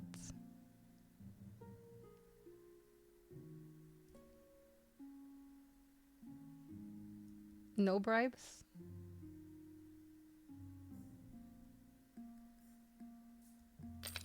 No bribes, it is. Okay, let's see. Prying eyes, foul play, an island wedding. Let's attend the wedding. Your Holiness, in a few days you'll be traveling to the Archduke of Saul's controversial wedding. Surely there's a way we could turn this to our advantage. We must forge alliance with Sal. They have fast ships, and with this new island outpost, control over most of the Ghost Sea. Or you could publicly object to this blasphemous union of man and fish.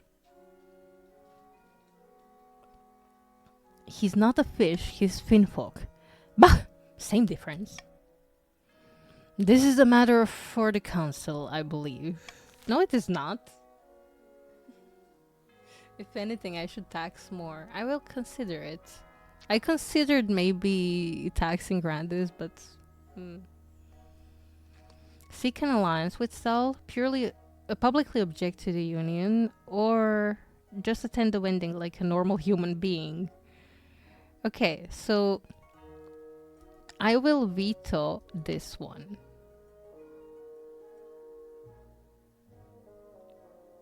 And you guys can vote between these two.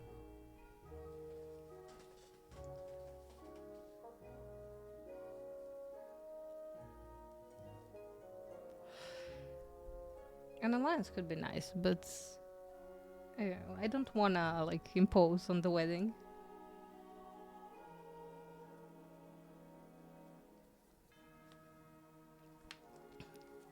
It has been decided then. We are attending the wedding like a normal human being.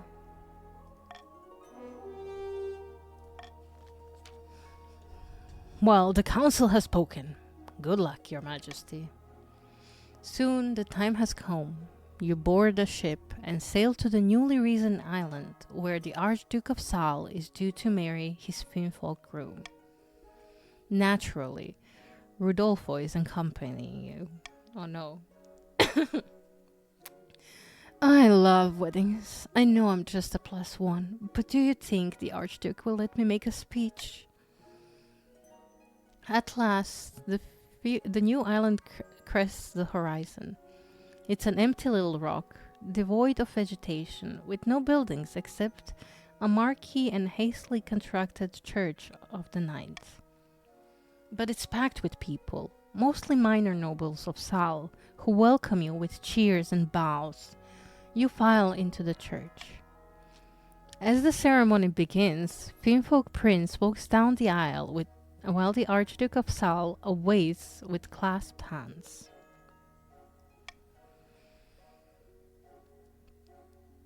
Does anyone here know of any lawful impediment to these two people being joined in marriage? Then I now pronounce you married.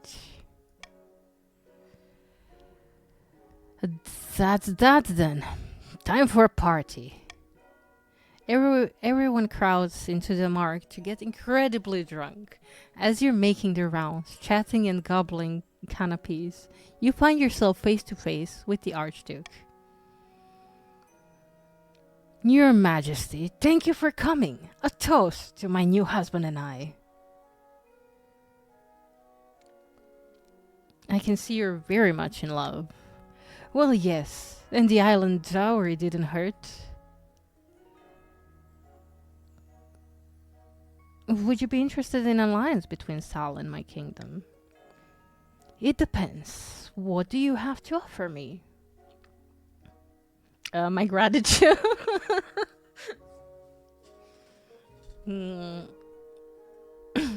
Our finest cuisine. I do love your butter turnips. Very well, an alliance is born. Now let's enjoy the party. You celebrate long into the night and wake with a thudding headache. When you arrive back at the capital, the council is furious that you didn't follow their advice. Wait, what was the council's advice?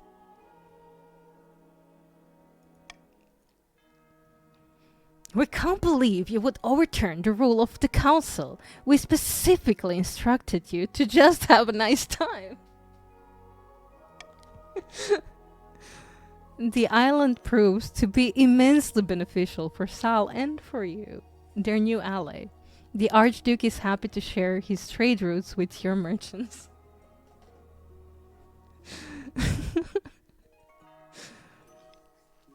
Fair, fair. That is true. That is true. They just wanted me to attend the wedding like a normal human being. But you know, well, like I had his ear and we were talking and stuff, so it just made sense. Some Grandis' wealth has increased as well.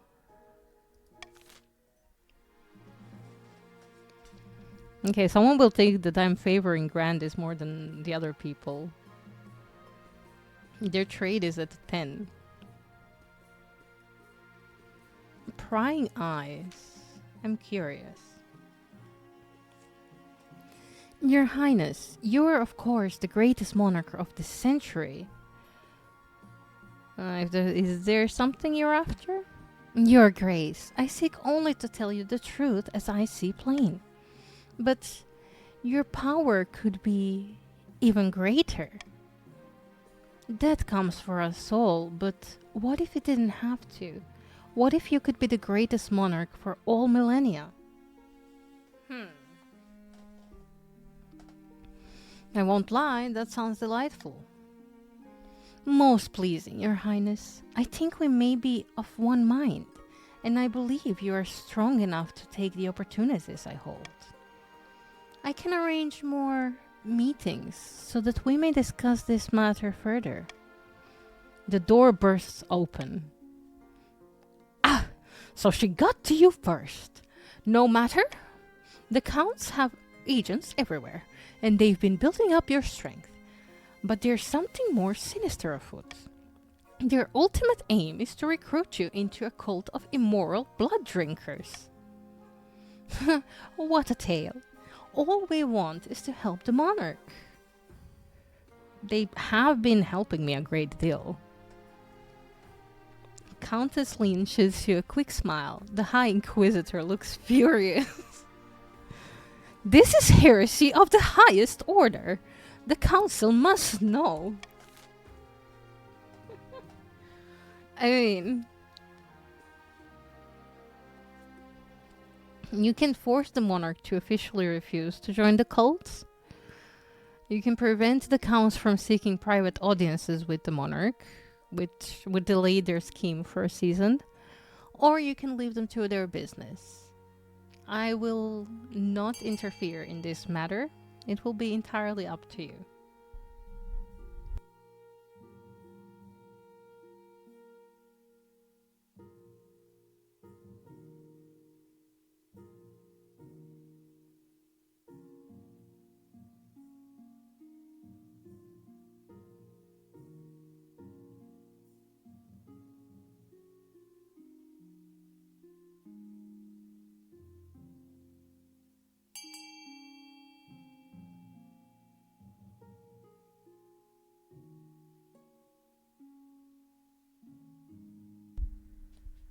I guess it's a tie. And since I said I will not interfere, I will really not interfere. I will toss a coin. Oh my god, my Duolingo looks terrible. And let's see what the mighty dice say. B or C? Leave the counts to their business.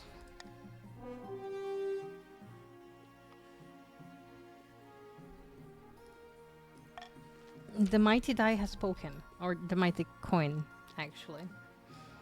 The High Inquisitor storms off to her chambers, but there's nothing more she can do against the counts.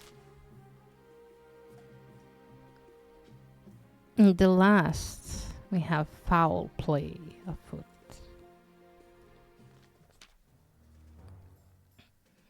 I have unfortunate jousting-related news from the March, Your Majesty.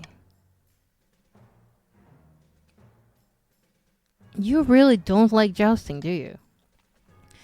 Jousting and I have a complicated history, Your Majesty. I'd rather not go into it. Baroness Blue the Second was killed! Baroness the Blue, the real Blue Second was killed in a bout against Countless Creamico. I am so sorry. The barons are calling for justice. I mean, listen, it happens sometimes. Baroness the Real Blue Second signed up for this. It's all part of the sport. Jousting is too dangerous. It must be banned. Or put Countess Crimical through a trial by jousting. Yeah, apparently. Well, obviously she signed up for this. Um, so I will royally gamble on that. But you guys can vote whatever you want.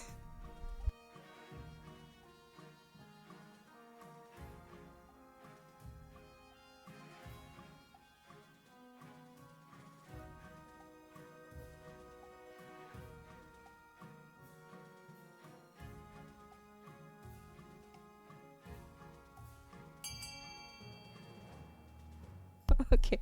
Trial by jousting it is. I'm sorry, this is amazing. Oh.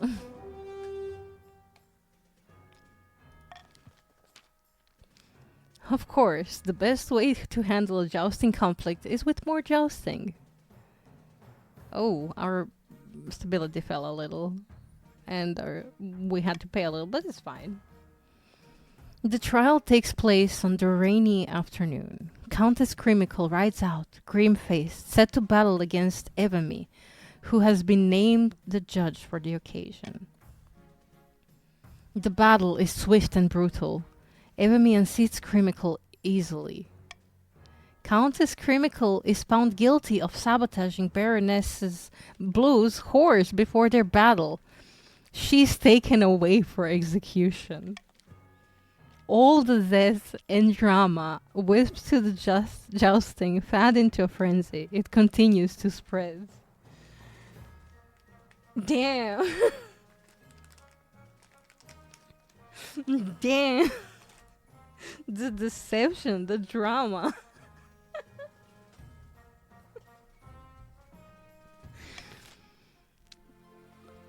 So,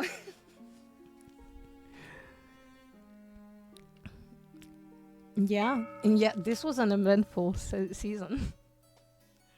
While playing a game of chess in an austere castle, two counts of the East discuss their schemes against the crown. How exquisite! The monarch is drunk with power. They've mandated statues of themselves be built in every major city. I didn't know such thing. I didn't know such thing. Okay. Our sculptors are doing well here. Did I do such thing? I don't think I did such thing. Better still, it means it's time. The time is ripe. But I was thinking, should we really show the monarch the true secrets of our group? I thought that was the point. Immortality and all that. Yes, but those secrets are meant to be, well, kept secret. What if we pulled the wool over their eyes? Oh, do you want to plan a false immortality ritual for me, or do you want to induct me in your society for real?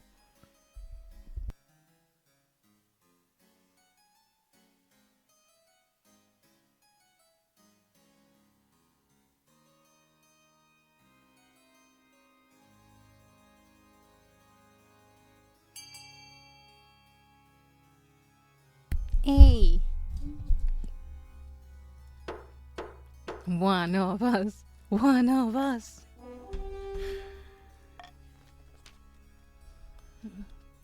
Very well. We must prepare for the ritual. Yes, I'll be in appease. Yes, I'll begin appeasing the spirits of the soil. But first, we must enrich our lands. By the blood of the dead, it won't be long now. For the final stage of their scheme, the counts must raise their farming to at least 10. Well, After several rounds of deliberations, the council approves wide-ranging reforms to the kingdom's standing armies. The barons are the major contributors to this new model army, having volunteered their expertise and manpower in these trying times. Their newfound authority brings riches to the march. Merchants seeking to sell arms, mercenaries seeking employment, and even young peasants looking to defend their own kingdom. Meanwhile, in a foreboding fortress, the barons are celebrating. Ha! I can hardly believe they went for it. This is all well and good, but we have not won yet. We must make our final preparations before we take control. Do you want to march on the capital with the full strength of the new model army, or quietly force the monarch to abdicate? So either rise your military or lower my authority.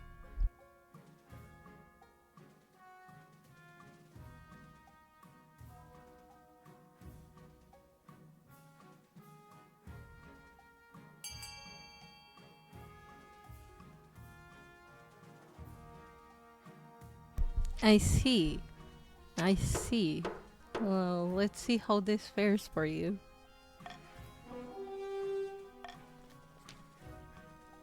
Grand.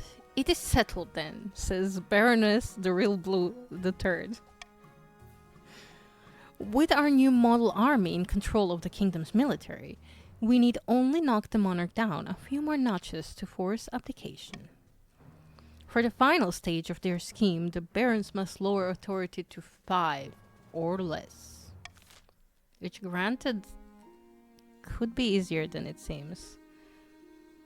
The monarch can mark their preferred voting option. If chosen, they gain +1 authority. You know?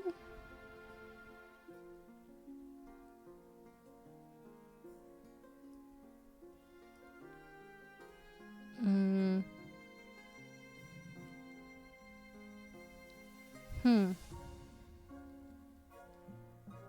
You know what? I will adopt that instead of veto. There.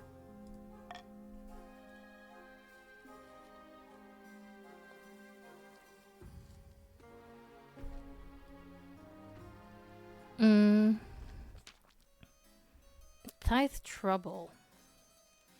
Your Highness, I've come to submit a complaint about the Counts of the East. Lately, they have been neglecting their tithes? What's a tithe? All counts are obliged to donate an eighth of their monthly income to the church if they want to stay out of 7 hells when they die. That is... I'm not a debt collector. Who do you think the common folk will blame if the church starts failing? Me? No, Your Highness. They'll blame you alone. Especially if I tell my priest to spread words that you refuse to help a holy man in need. Oh. Fine, I'll help. The worst offender is Countess Crimical II. She hasn't paid her tithe in years. I mean, she just came into power like a few weeks ago. Give her a break. I want an example to be made of her.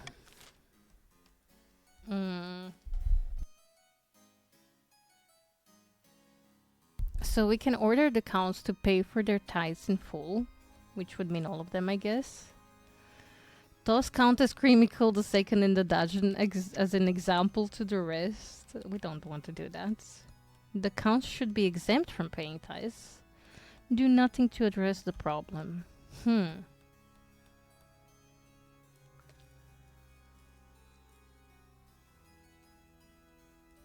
I guess we could order you to pay your tithes in full.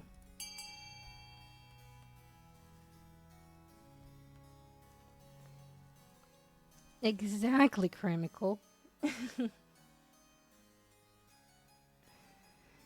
Hey, it's good. It's really fun. I'm having a blast. I hope everyone else is having a blast as well.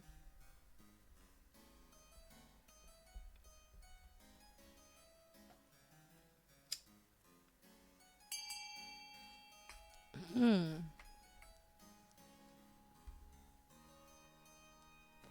The count should be exempt from paying tithes.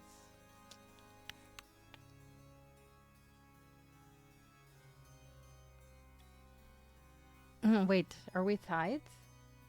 You tend to be troublemaker. Yeah, it is really fun. Okay, voting tied at 2, which means I get to choose. Since this was my choice, I will choose.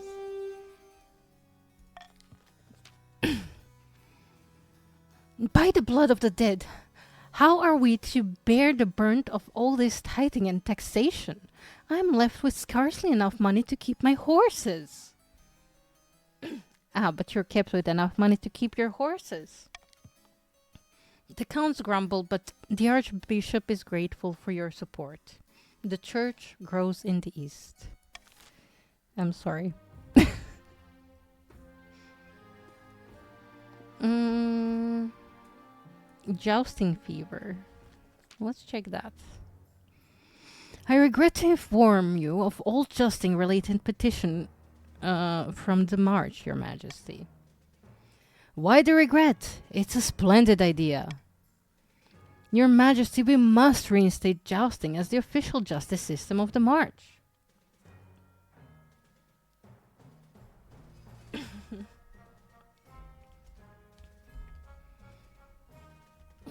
I mean, you can always join. Like, you can join mid game if you want. I'm pretty sure you would be in the Barons of the March if you join now. But yeah, enjoy your stream. Settle back, enjoy, relax. By the way, I do have a giveaway going on. There is a link under the donation link in the pinned post. If you want to check which games are being given away, and you can take your raffle ticket in the channel points. You might put them in the grants as well. Oh, fair. Maybe. Your Majesty, we must reinstate jousting as the official justice system of the March. Trial by combat is the way it used to be, before the courts started sticking their noses in.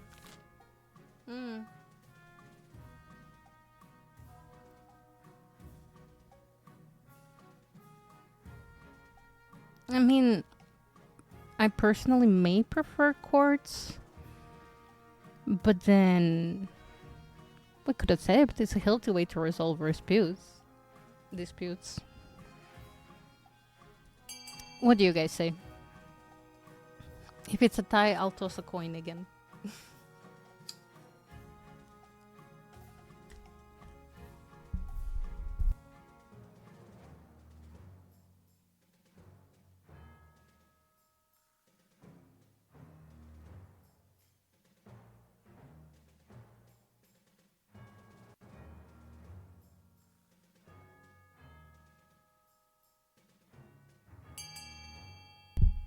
It has been decided. The jousting will be the new formal way to solve disputes, at least with barons. The Chancellor pinches the bridge of their nose. Oh no, the military challenge failed. Shoot. Oh, you didn't do good. Unfortunately, it turns out that the Chancellor's misgivings are well founded. Lance-related injuries raise sharply across the march. A host of complaints arise from the new courts about incorrect lacing technique from defenders and prosecutors alike. In the end, the march reluctantly reverts to the old system, and the throne loses credibility. Oh shit. Oh well. It is what it is. You know, these things happen. What's the good word? Greetings, Sebastian. I've had an idea. As you know, the people of the south are quite pious. As a member of the royal household and an avid adherent of the church myself, I thought I might go back to my homeland for a time and take the opportunity to preach in your favor. You mean make me some kind of saint? Not exactly. I mean, unless they really start to like you. But support from the church can't be a bad thing, can it? Go forth and teach them to love me. A vampire saint. That could be awesome. Go forth. Teach them to love me. Or maybe I should toss a coin.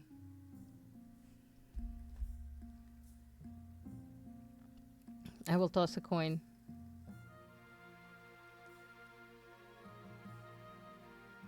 And the coin says, go forth and teach them to love me.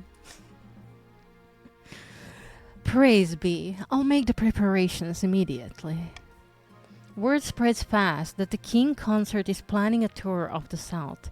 Thousands flock to the towns and villages where he plans to stop. Once he arrives, Rodolfo gives a series of impassioned speeches to the locals, preaching at length about your good standing with the church. How are we having such good faith? It strikes a chord. The spy master happily announces that your popularity is riding all across the region. Defiance is aloof and stability is now serene. We will pause for the ads. I'm sorry, did I cut into the ads? But yeah, we will pause a little bit for the ads and I'll see you in a bit. Yeah, Saint Vlad the Impaler. Maybe I could be a jousting saint. Yes, jousting Saint Vlad. Anyway, I'll see you after the ad break. It started for some, for the others not. Yeah, it's a weird thing.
I believe everyone should be back now.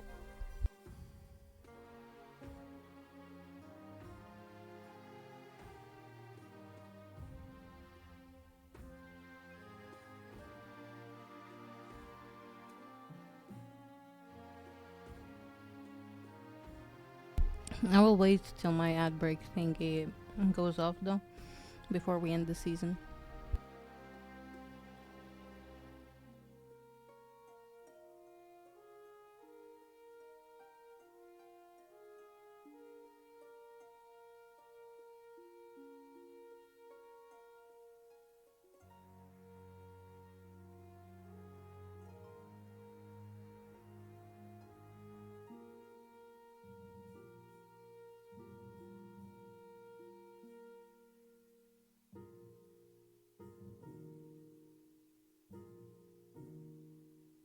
Okay, welcome back.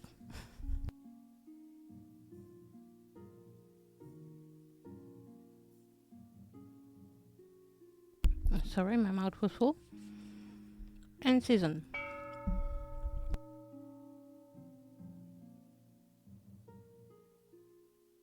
Oh damn! Wait, you are in the final stages, guys. Interesting.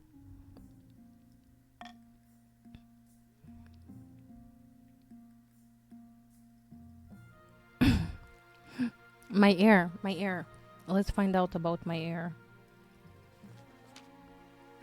Crucial cookie, welcoming. Your quest for an heir is finally complete. You stand before the council, holding a small child in your arms. Should I die, I ask that my crown be passed down to. The council hall is filled with nervous silence. Mm. My legitimized natural born child. The assembled nobles break out into polite applause. By designating an heir, you've cemented the stability of the kingdom. Though the common folk may lose some faith in the church, seeing that the monarch's extramarital adventures being forgiven so easily. My liege, may I be the first to congratulate you on legitimizing your child. What is their name? Baroness Crucial Cookie asks. Sebastian II. Fantastic, Your Majesty. I'm sure little Sebastian II will grow up to be a chip of the old block. Congratulations on finding an heir. Now you just need to fulfill your ambition to win the game. Expect a visit from the Spy Master soon.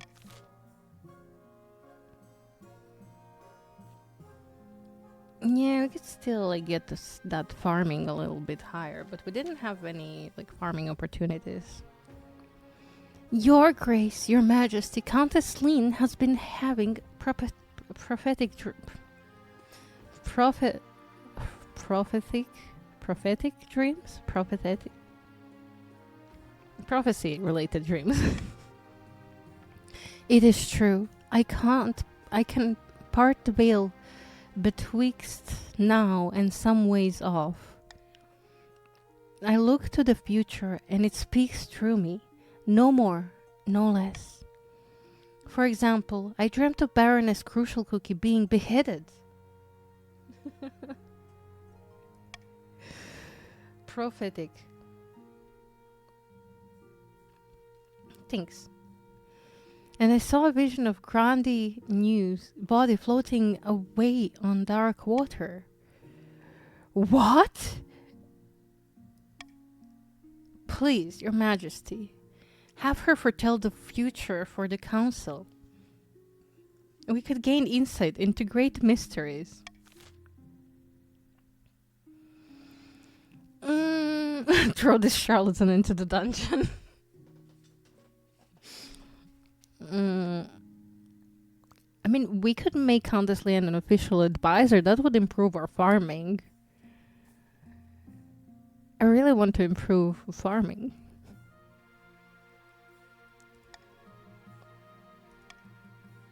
Let's improve the farming. prophetic, like from a prophet, a prophecy. Yeah. Okay. Prophetic. Yeah. Got it. Thank you.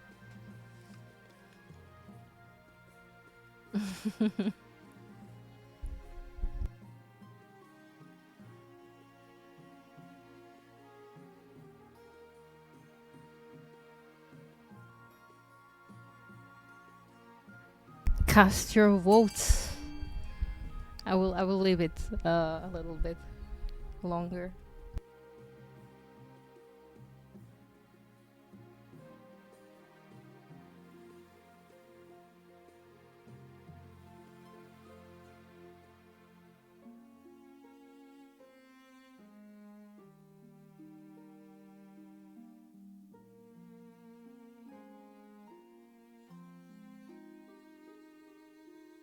Oh, everyone wants to make contest lean for advisor. Okay, okay.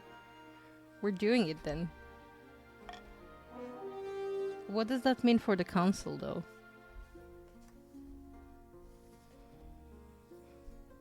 I wonder. Wonderful news, Your Grace. I'm certain she will not disappoint. Ow. Sure enough, Countess Lynn has canny sense of what's best for the East. But the other nobles start to mutter this seeing the unseen is no more than a disguise for giving out special treatment. Can the monarch really be trusted with this charlatan constantly whispering in their ear? Excuse me, I fought hard to raise my authority here. Well, at least our farming is improved a little. A call for apprentices. Bad news, my liege. A meddling wizard has set up shop in Hartsburg. I believe it's Brist, the Lord of the Bells. Tell me more about this wizard. Wizards have managed to tame creation itself. They wield untold power and are naturally distrusted by the church. Of course, the church always meddling in our plans. Even the High Inquisitor wouldn't dare move against them openly. Bruskt has influence over sound and its counterpart silence, though the power seems meager compared to other wizards. They're not to be underestimated. They put a call for new apprentices, which is a rare event. This is once in a lifetime opportunity for many. Droves of unwashed, glory-seeking common folk from all over the march are lining up for their chance.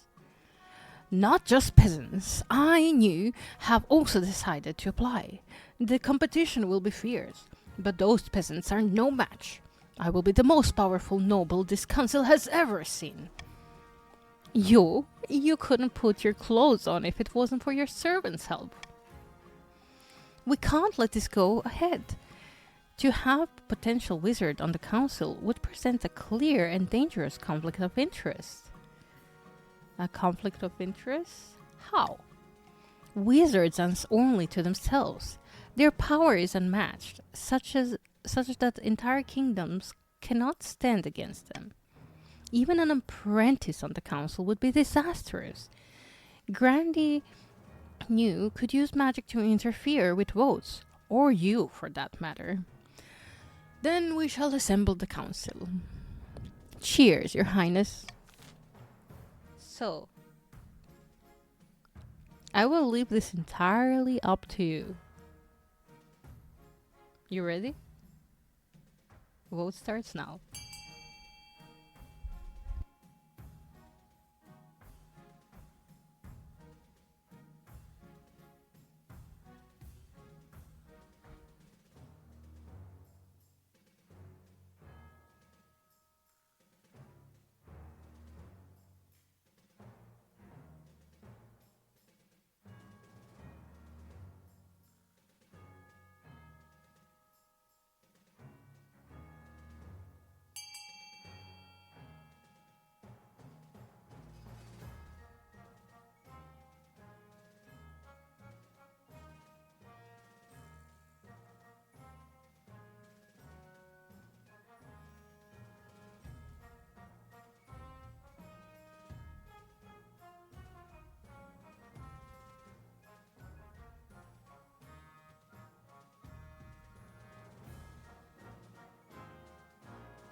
I believe it is a tie.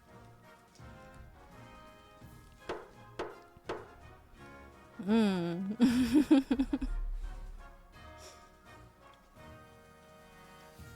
Coin toss again it is.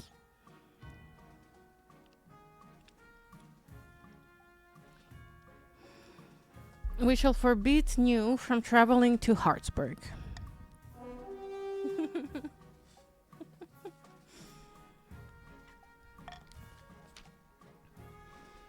Cheers, your majesty, for not bowing to his power-hungry fool. Now, if you'll excuse me, I must deal with this troublesome wizard. So a noble can't even enter into a years-long blood pact to become an all-powerful demigod without council approval? Whatever happened to so-called freedom? Brisk's presence in Hartsburg attracts all sorts of visitors. Through the power of their latent magic, starts to wilt crops for miles around. Oh, damn. That's not good. We need to fix that. But this closes our season. Let's see.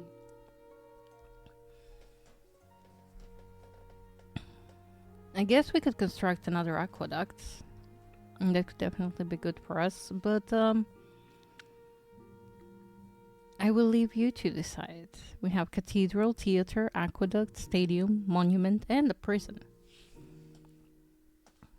Obviously, cathedral, aqueduct, or monument are great for me, but whichever you would like, go for it.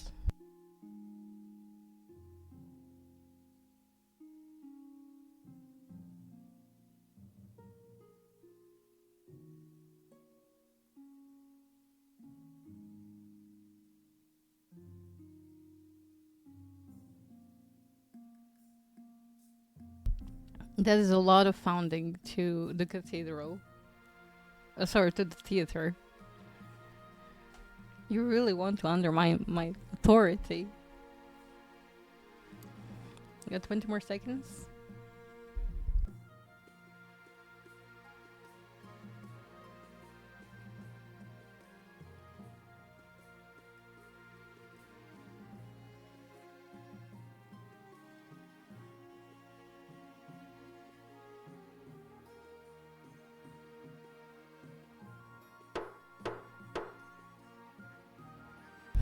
The decisions have been made.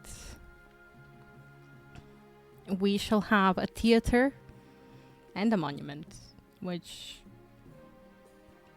even each other out.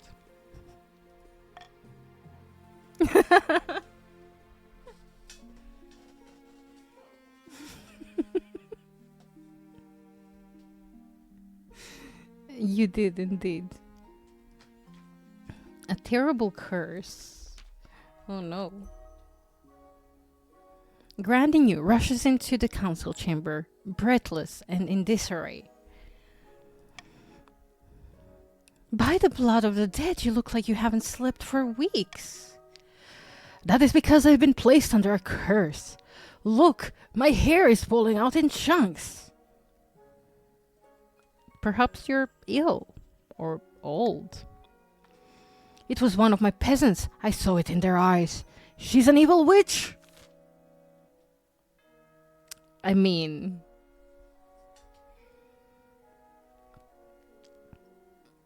I think my choice would be to send scholars to Sunderlands for an explanation. So yeah, let's do that. But obviously you can vote against me if you want. Well, against my vote.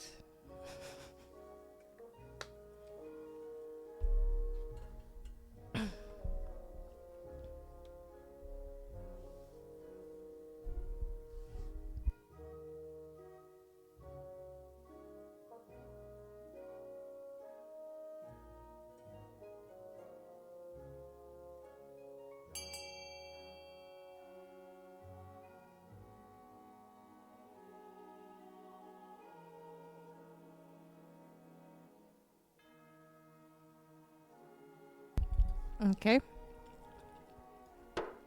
We're sending them to the east to relax.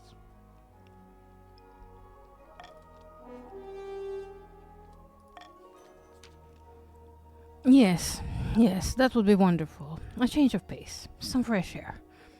Perfect. How delightful. Be sure to bring plenty of coin. The trip is a resounding success with news and his entourage praising Creamsicle Second's hospitality. The East soon becomes a popular destination for those looking to improve their health. I mean, that seems fair. Yeah, yeah. Oh, Grandes are kinda defiant. A horrible haunting. During a meeting with the council nobles, a commotion erupts as Ganon, sorry, lets out a piercing scream. By the nine! By the nine! It's here! It's here! He faints away, falling to the ground with a crash. By the ninth god, someone fetch water! A servant runs for water and holds it to Gran's mouth. I thought I'd be safe from it here, but alas. When we built that aqueduct on my lands, some manner of spectre was disturbed, and it made me its target.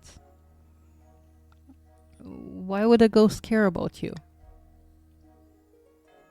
Are we even really entertaining this nonsense? I hear voices, Your Highness. Little pinpricks at the back of my mind. Just now I saw a horrid grey shape hanging over me. Its face a rotting mask. We're too old for campfire tales, Ganon. I beg you, Your Majesty, gather nobles. Come to my aid. We must banish this wraith. Yeah, clearly. He also needs some time in the north to relax.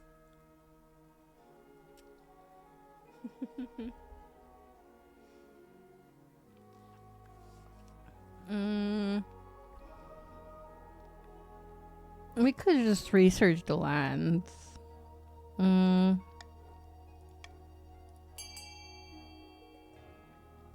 what say you, my council members?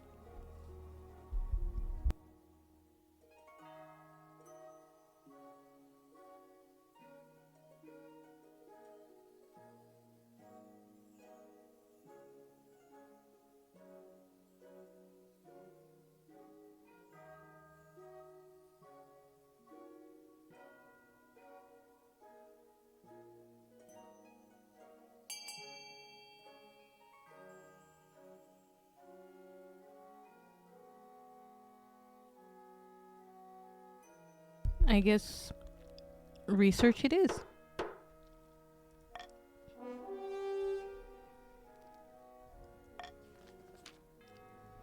You summon the chief architect, who nods thoughtfully when you explain the situation. This sort of thing is an occupational hazard when building on historical sites. Keeps you on your toes, doesn't it?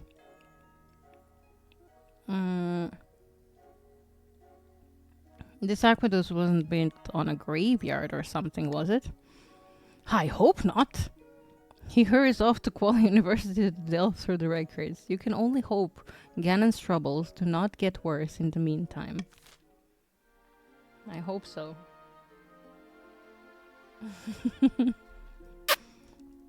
Can you be trusted? We shall see.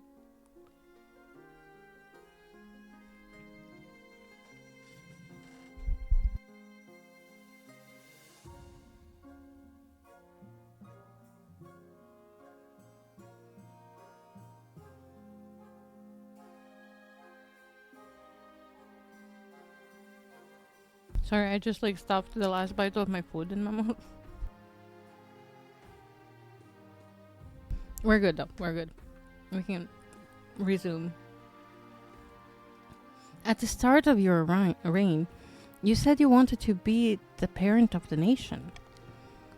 You're well on your way to reaching that goal. The peasants are thriving and well fed, and they think of you fondly. Well done, Your Majesty. But to shut down your noble scheming for good, we need to build on that reputation. Your advisors have some ideas. The common folk are sleeping giant that even the nobles are afraid to wake. If you become beloved by the peasants, the nobles won't dare overthrow you for fear of revolution. Or you could declare war on the Ashmedian Empire. The nobles will forget their schemes. If you win, become beloved by common folk. I prefer that. A wise decision, Your Majesty. I will begin recruiting town criers to shout about your achievements to the masses. But first, you need some actual achievements. Your priority is to raise the kingdom's stability and overall farming as much as you can. And of course, there can't be open rebellion among the nobles. Okay. This is... yeah. Yeah.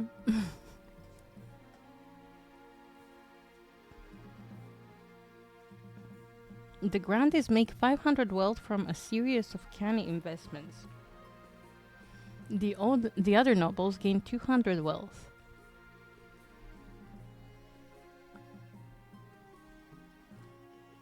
I don't know. I believe common tax could be fine. Then again, we could get a little more money from the barons.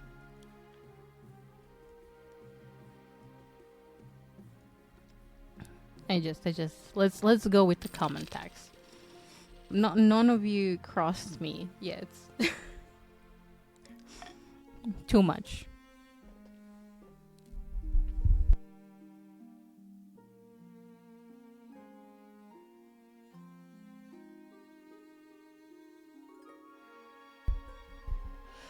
Ambition, wizard troubles, or the the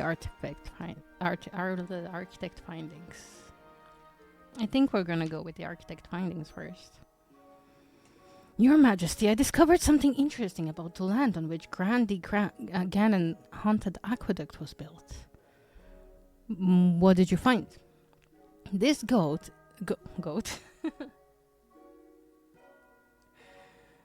This ghost is actually Ganon's great-great-uncle Mauricio. He isn't haunting the building, he's haunting him. My great-great-uncle is angry with me? I never even knew him. I can call upon Quail University for more information. By the ninth, I don't need information. I just want this ghost gone.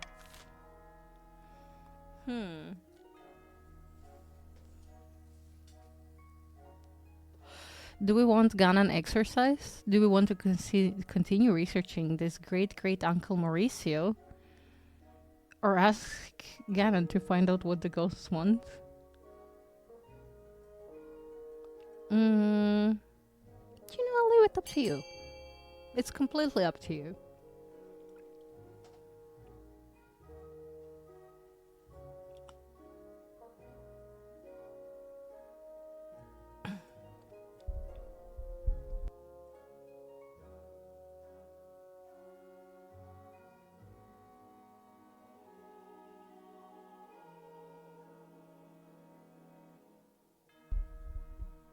Okay.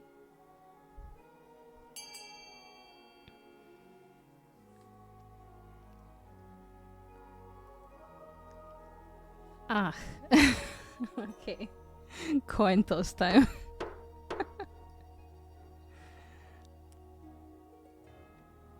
And the coin toss says... Ask Ganon to find out what the ghost wants.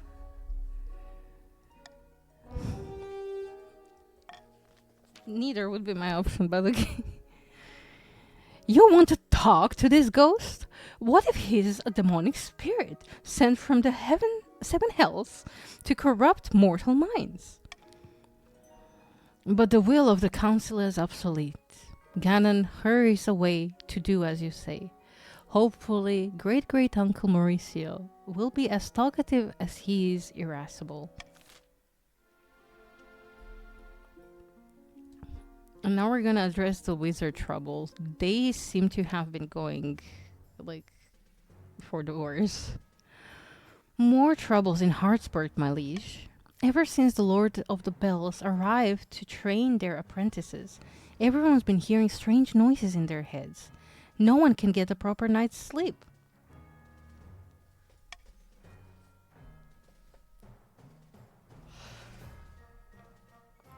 Why would they do such a thing?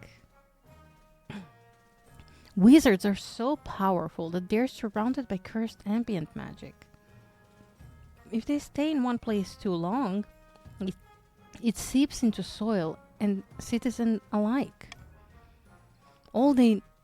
They all know this. By squatting in Hartsburg, Brisk is willingly endangering the marsh.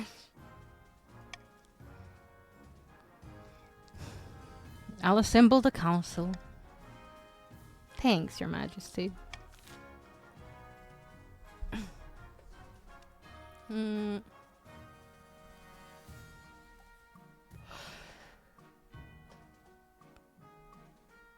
Give Hardbook to Burks. Wait, why would I do this? Let the Burks continue as they wish. Compensate the barons for their loss. Or assemble militia to push them out, which...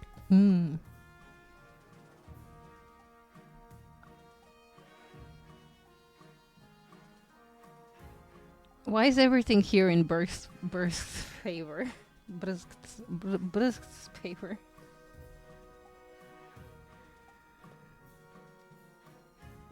You know what? I don't have to decide. You guys can decide for me. If not, then the coin will decide.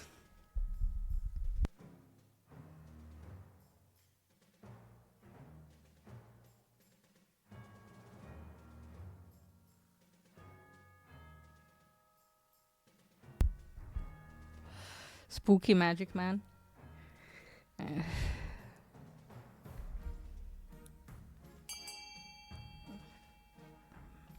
Well, the coin it is. And the coin says that we will gift Hardsburg to Burks. Wait. I'm sorry. Wait. You do realize that that Hardsburg is your place that you voted for to give away?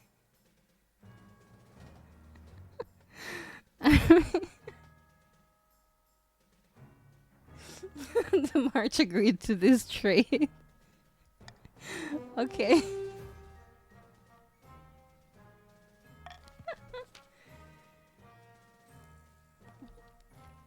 I did a coin toss, so...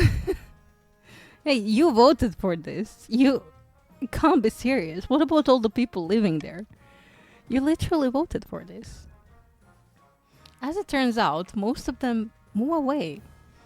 The ones that stay end up as test subjects for Brisk and their apprentices. Failed experiment becomes the leading cause of death in the area.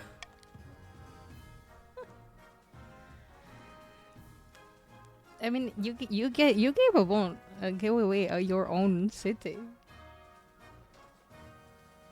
I had nothing to do with it.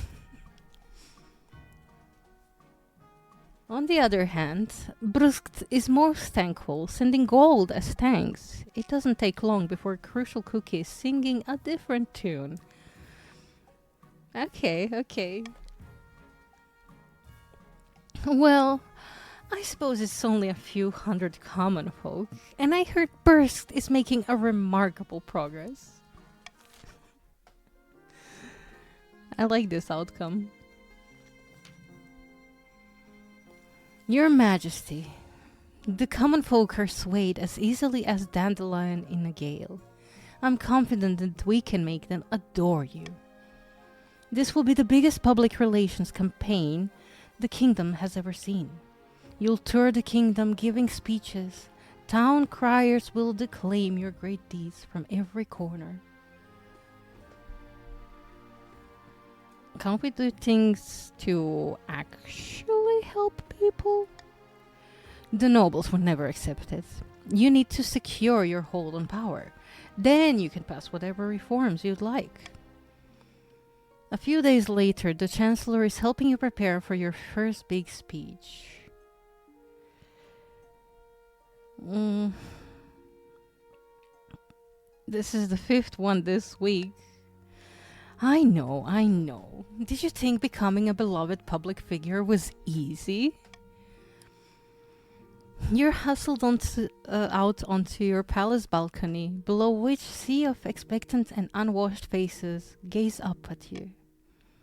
As you step out in the view, they erupt in cheers, hats are thrown into the air. Someone faints with joy. Everywhere you've gone, you've met the same reception. The public like you. They really like you. But you need to turn that into love. Give your speech. Let's see. As you launch into your speech, the peasants hang on to your every word. The crowd grows and grows. When you wrap up, the peasants' cheering is so loud you're nearly knocked over. Oh, well done, Your Majesty. That went brilliantly. Everyone loves me. Not quite everyone, Your Majesty. Up until now, your speeches were confined to the capital. Now's the time to take the show on the road. Over the next few weeks, you travel all over the kingdom, delivering that same speech to packed venues. Everywhere you go, you're greeted by cheers and applause. Things are going wonderfully. The common folk of the march even want to throw you a surprise banquet to celebrate your achievement.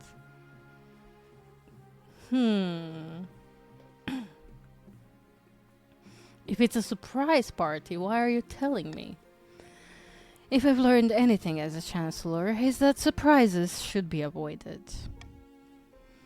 This is a sign that you're a true monarch of the people, Your Majesty. This has nothing to do with the nobles. It's all about the ordinary folk, the salt of the earth. So when is this banquet? I trust we'll hear from the march soon. Let's await our invitation. Yes, farming challenge succeed!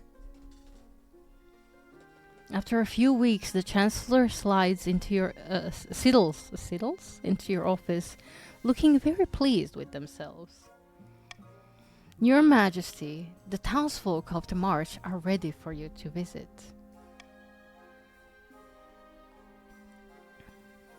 What do the barons think of this? They only just found out about it. What are they going to do? Disinvite the monarch? You make your preparations to leave. Although it's meant to be a surprise, you may as well bring some essential luxuries. Your husband, Rodolphus... Oh, I forgot I have a husband. I'm sorry, I forgot I have a husband. Your husband, Rodolphus, steps up into the carriage and settles beside you, giving you a kiss on the cheek. It's kinda cute, though. He is not too much trouble. What an excellent day. This will be truly delightful, my dear. This is very nice, don't you think? Very nice indeed. I'm so glad you agree, Your Majesty. Little Sebastian II makes the Chancellor play increasingly undignified make-believe games on the journey. You finally arrive in the Marcher capital. Everywhere, the people line the streets and hang out the windows and cheering your procession. Baroness Crucial Cookie stalks up to you and bows. Her smile is very rigid. What, oh, Your Majesty! How good to see you! Surprise! By the ninth god, I had no idea this was happening. The Marcher commoners have decided they support the crown so much that they put on a party in your honor. Goodness, I am overcome. That's quite understandable. It was a surprise for all of us. Voices of praise follow as you travel to the banquet hall. Townsfolk throw flower petals in your path. Baroness Crucial Cookie face is like thunder. When you enter the banquet hall, the national anthem strikes up and even more cheering rises. Welcome in, thank you for the follow. The hall is filled with marcher townsfolk, but there are also common folk from all across the kingdom. In one corner, eastern peasants clap politely. Looking dignified, the chancellor looks stunned. I had no idea everyone had got together for this. Let me bask in this for a second. You let the cheering wash over you for a moment, savoring all of this support. The people roar in approval. You spend a week in the march, feasting and drinking and breaking bread with the commoners. But you can't be on holiday forever. Eventually, you return to the capital, where the council is in session. The nobles are arguing again. By the ninth, we must have coin from the treasury. I found an ancient law stating that the South is entitled to funds for Southern sporting activities. No, we need gold for our business. The peasants aren't working hard enough, and we are losing momentum. You think back to the gathered peasants, tradespeople, and merchants, all cheering for you. So many of them cheering for you. Ooh, I can bring peasants into the council? You know, that could be good. Having like a vote from the common folk.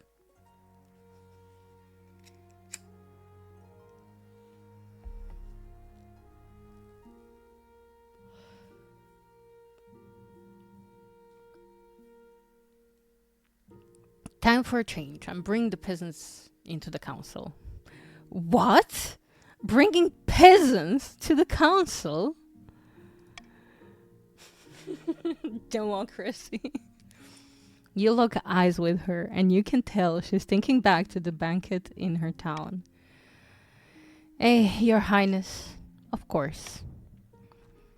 Even over a single day, it becomes clear that the nobles are running scared. You have so much support from the ordinary people across the kingdom that the nobles have realized just how outnumbered they really are. Merchants and peasants rub shoulders with aristocrats in council sessions, bringing fresh perspective and the concerns of ordinary people to the throne for the first time. The kingdom grows truly harmonious. Even your crown feels lighter on your head when you put it on each morning. That's cute. Your reign stretches out in front of you, full of hope and ready for a bright future. Hey. With their plans in tatters, the counts retreated to their castles to brood. Their olive branch was rejected. The secret of eternity that they had guarded for eons, they would not be so kind again. Thank you, Ganon. I enjoyed having you here. How low have you fallen? The Baron's revolutionary plans for their new model army were quietly shelved, but not forgotten. Those blueprints will surely come in useful someday. The Grandes prayed for a miracle to place Devi into the rightful place on the throne, but no miracle came. It's nice to be loved, especially when you're loved by an entire kingdom. Monarch Sebastian rode a surge of public adoration for another 15 years of carousing, feasting, and popular reform, which were promptly undone after their passing. But the peasants thought it was nice while it lasted. Monarch Sebastian the Greedy? Oh, sorry, wait, how am I the greedy? I gave to the people. I improved stuff. Plain, you claimed your ghost.